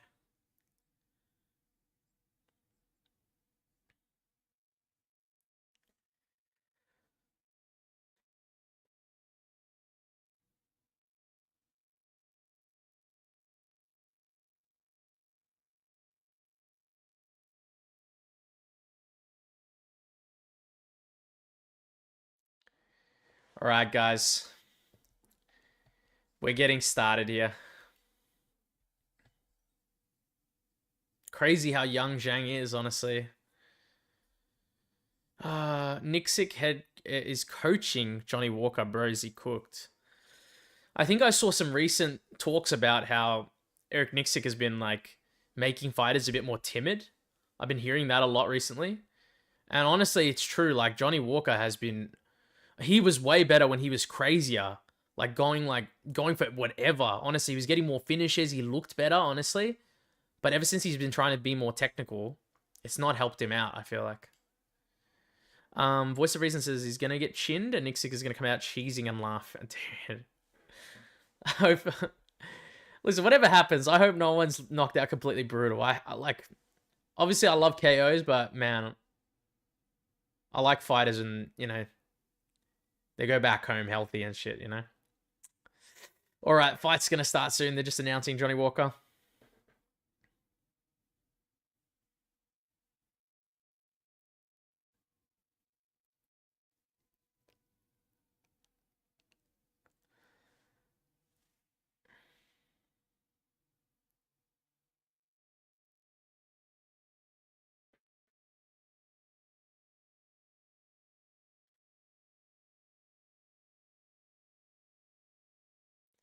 Alright.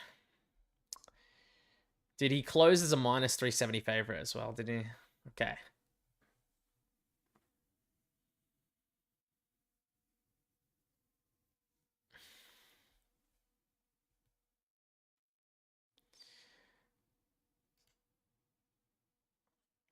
Whoo! Dude, I can't wait for this fight to start. I don't know if you can hear it in me, but I'm nervous, man. Johnny's just so big. I don't know how he's that big. He's so big at 205. He's so huge. He could be a heavyweight, and then he keeps getting chinned, bro, in light heavyweight. He should probably move up to heavyweight. I think he would do better, honestly.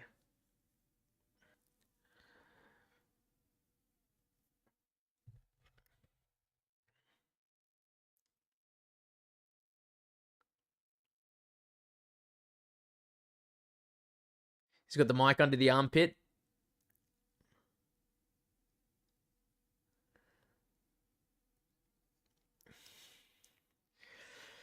Oh, all right, guys. 5-minute fight incoming, potentially.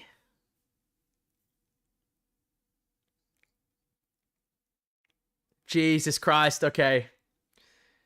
All right, guys. I'm going to start the fight clock.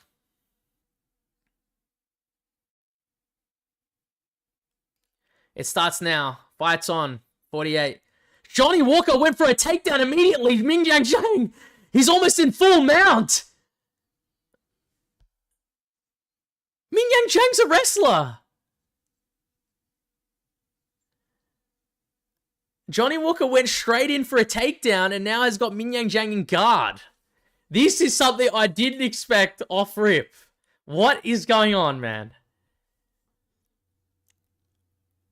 What the fuck is going on? Okay, we're 30 seconds in. Mingyang Zhang's in Johnny Walker's guard. He's not closed his guard, though. He's trying to spread his legs out. Stop Mingyang Zhang from planting, I guess, but I feel like this is a bad position to be in, man. Oh, big elbow from Mingyang Zhang on top position.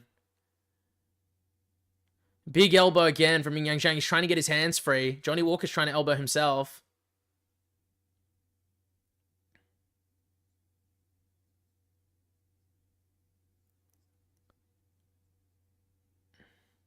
Johnny Walker closes his guard. Mingyang Zhang's trying to frame off for a big shot.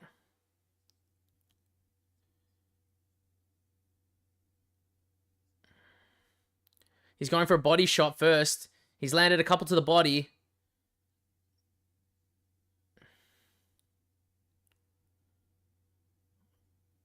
He's back Johnny Walker up to the cage. He's back up now. 3 minutes 23, 3 minutes 22. Johnny Walker, good leg kick. Good front kick, but I don't think it landed. Johnny Walker looks a little bit... Johnny Walker went for a massive right hand. It winged over the top.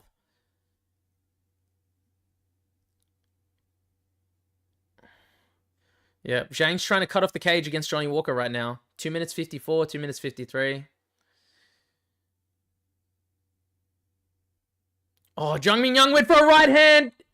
He looked like he stumbled Walker for a second, but Walker's clinching him against the cage. He's trying to get some underhook. He got the underhook on Johnny Walker. Nice knee. Turned him around. Johnny Walker's being, though, he's out physicaling him right now.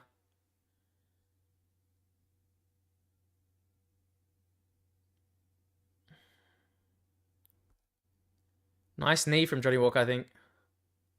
Johnny's really clinching. I think that left hook into the right hand must have hurt him a little bit. Johnny Walker's engaging with him. He went for a flying knee, but he missed it. Jab lands for Mingyang. Right hand. 2 minutes left. 2 minutes 2 minutes 1:59, 1:58. Left hook for Mingyang. It doesn't land. He's closing the distance. Nice leg kick for Johnny Walker. This potentially could get out of the first round, guys. It's not good for my bet, but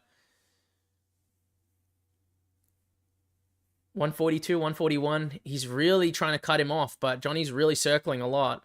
Maybe he's trying to recoup. Mingyang's trying to charge up a left hook. I can feel it. Yeah.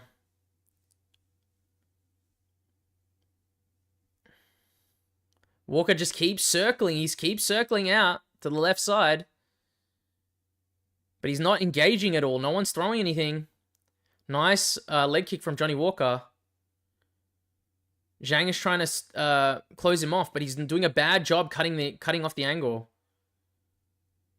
Johnny Walker shoots in again.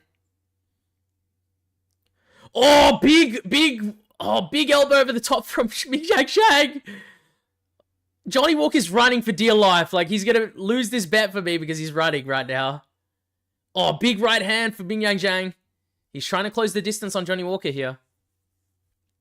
40 seconds left in the first round. 35, 34. Johnny's just circling out. Mingyang's chasing him down. Good low kick from Mingyang. Johnny Walker's fainting at range. 19 seconds left. 18, 17.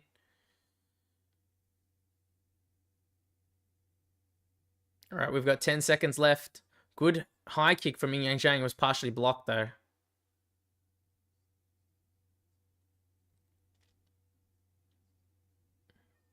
Guys, we've made it out of the first round. That bet's gone, which is sad. But I think I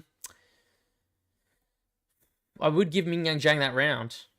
Let's go back there.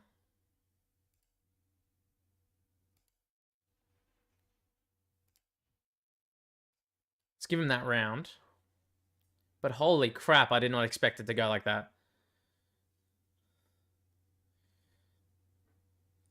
Did anyone expect Johnny Walker to come out, shoot a takedown in the first less than 5 seconds, almost get into full mount, almost get full mounted? Dude, that elbow, man. Huge shot.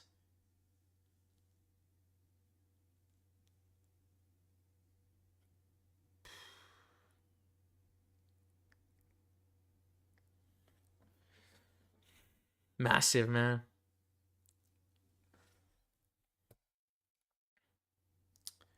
So next round, reset the clock.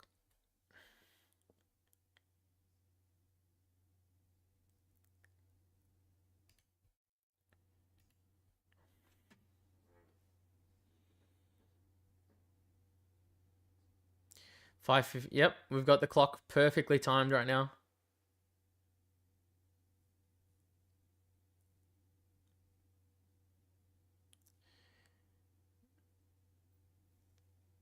Zhang Mingyang's really trying to cut him off here.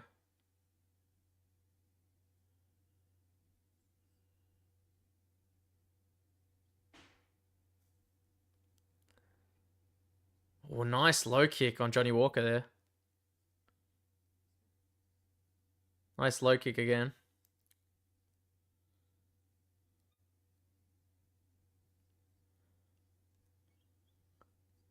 They've slowed down considerably, these boys.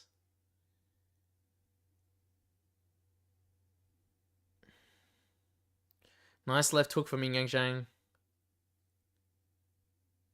Dude, my stream's completely frozen. Guys, my stream is frozen. I can't see anything. I'm reloading it.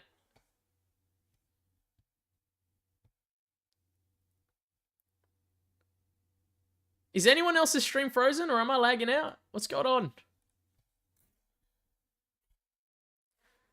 Oh my god. 339.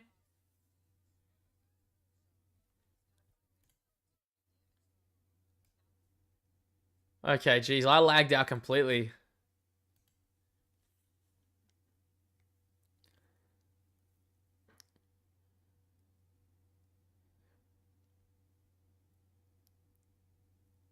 Yeah, I'm happy that everything's going good.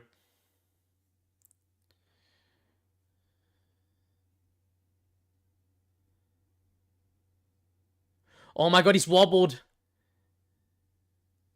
Oh my god, he's gonna finish Mingyang Zhang.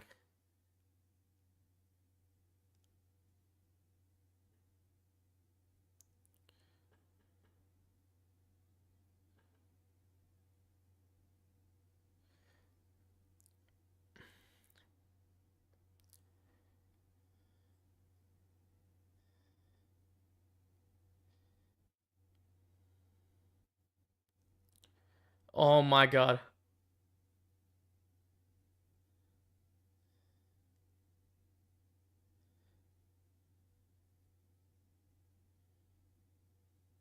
It's over. Holy fuck. Dude, I'm in shock and my stream lagged out as well. I need to see what shot that was because I lagged out. I was trying to get everything ready. Oh my god. Was it the calf kick that rocked him?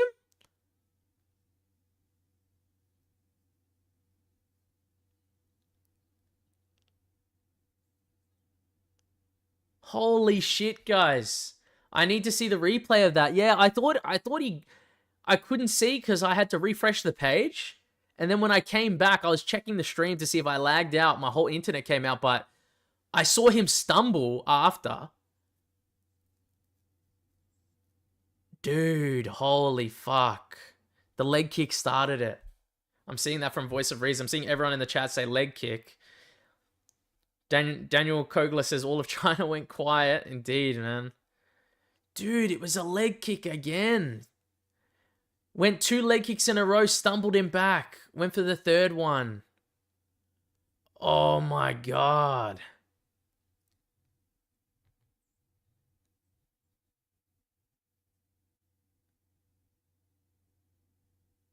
Dude, that leg's got to be fucked completely. Taking those 3 leg kicks, especially after you heard it in that that 9th one, I think, of the round. Dude.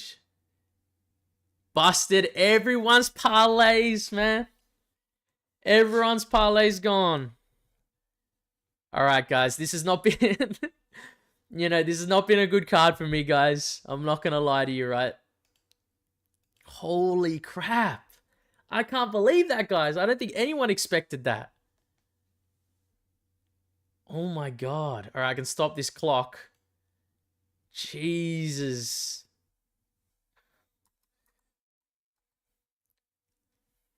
Yeah, Voice of Reason says that. Didn't see it coming. Oh. Anyways, guys, right? The card is over now. We've seen the main event. I still can't believe it.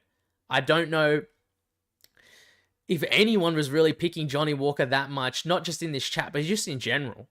But man, I know I didn't do good on bets, but honestly, for my first stream, I do appreciate everyone being here, and I did enjoy my time. I thought the card overall was pretty good.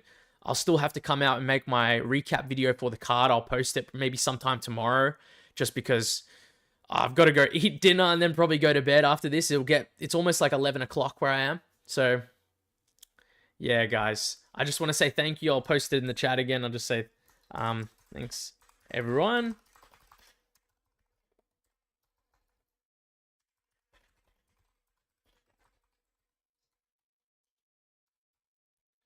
Yeah, I just want to say thank you to everyone. I appreciate your time. Appreciate you guys supporting the channel. So, all right, I'll catch you guys maybe for the next card coming around. I'll do another live stream. Hopefully, I might have a webcam by then. So, catch you, everyone. Take care. Have a good rest of your night or morning, wherever you're from, alright? Take care, guys.